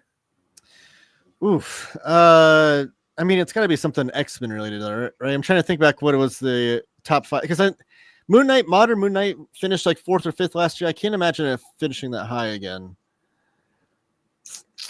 Bold words, bold words. I know. I'm thinking something X-Men, like Road to Onslaught 2 or something like.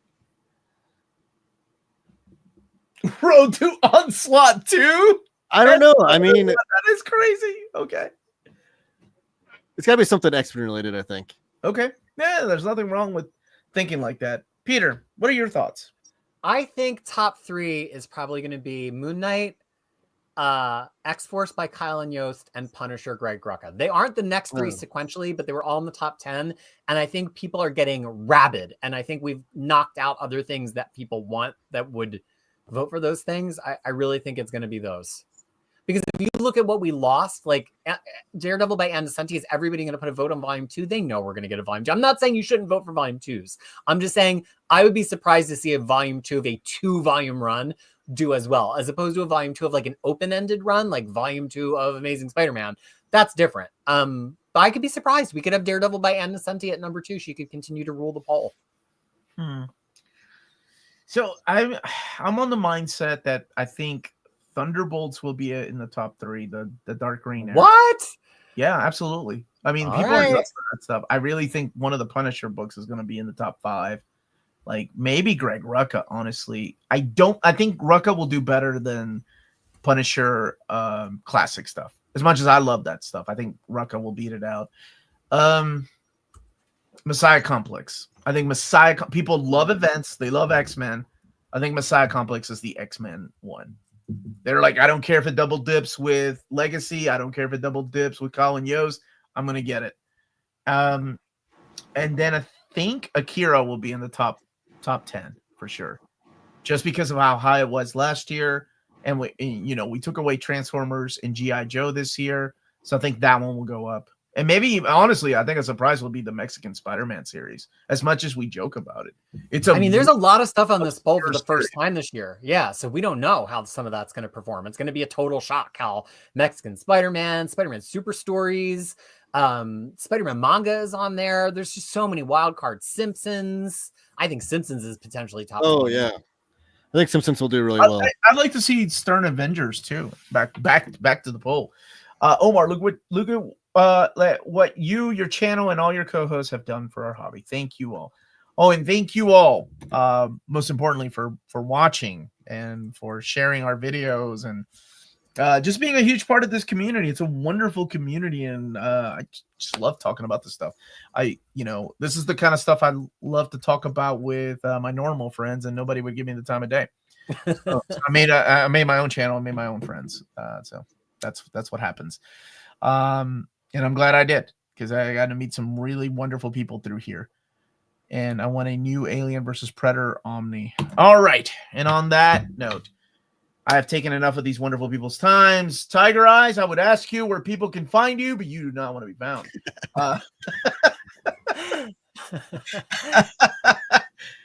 Thank you so much, Tigereyes, for starting this, for bringing it to us. Oh, time out.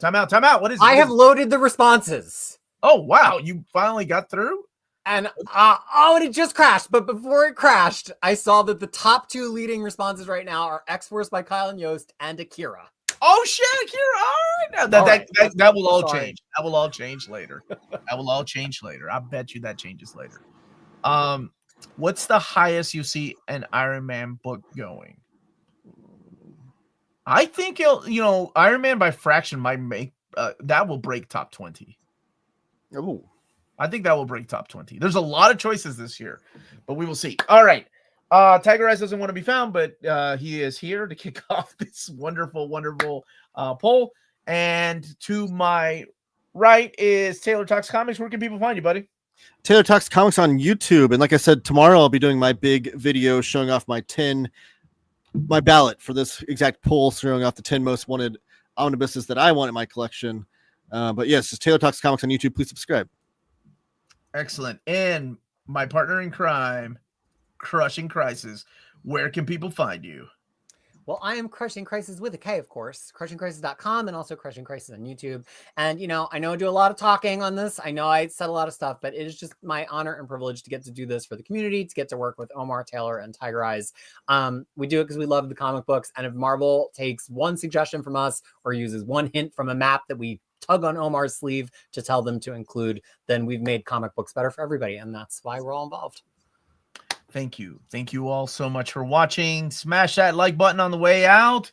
And remember to vote. Somebody was asking when the DC one is going to kick off. We have the tentative date of 6 p.m. Eastern. No, 5:30? 5:30 p.m.? Yeah, I think we negotiated to we negotiated halfway. 5:30 p.m.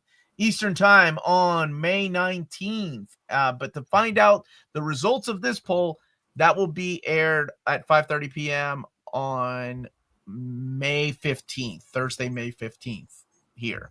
Me, Peter, and some friends. We're going to talk about that. I don't know how long that stream will go. Maybe longer. It's only 60. Maybe shorter. You know how we love to talk about these things. All right, everybody. We are out of here. Have a wonderful evening, night, morning, wherever you are. Thank you for watching.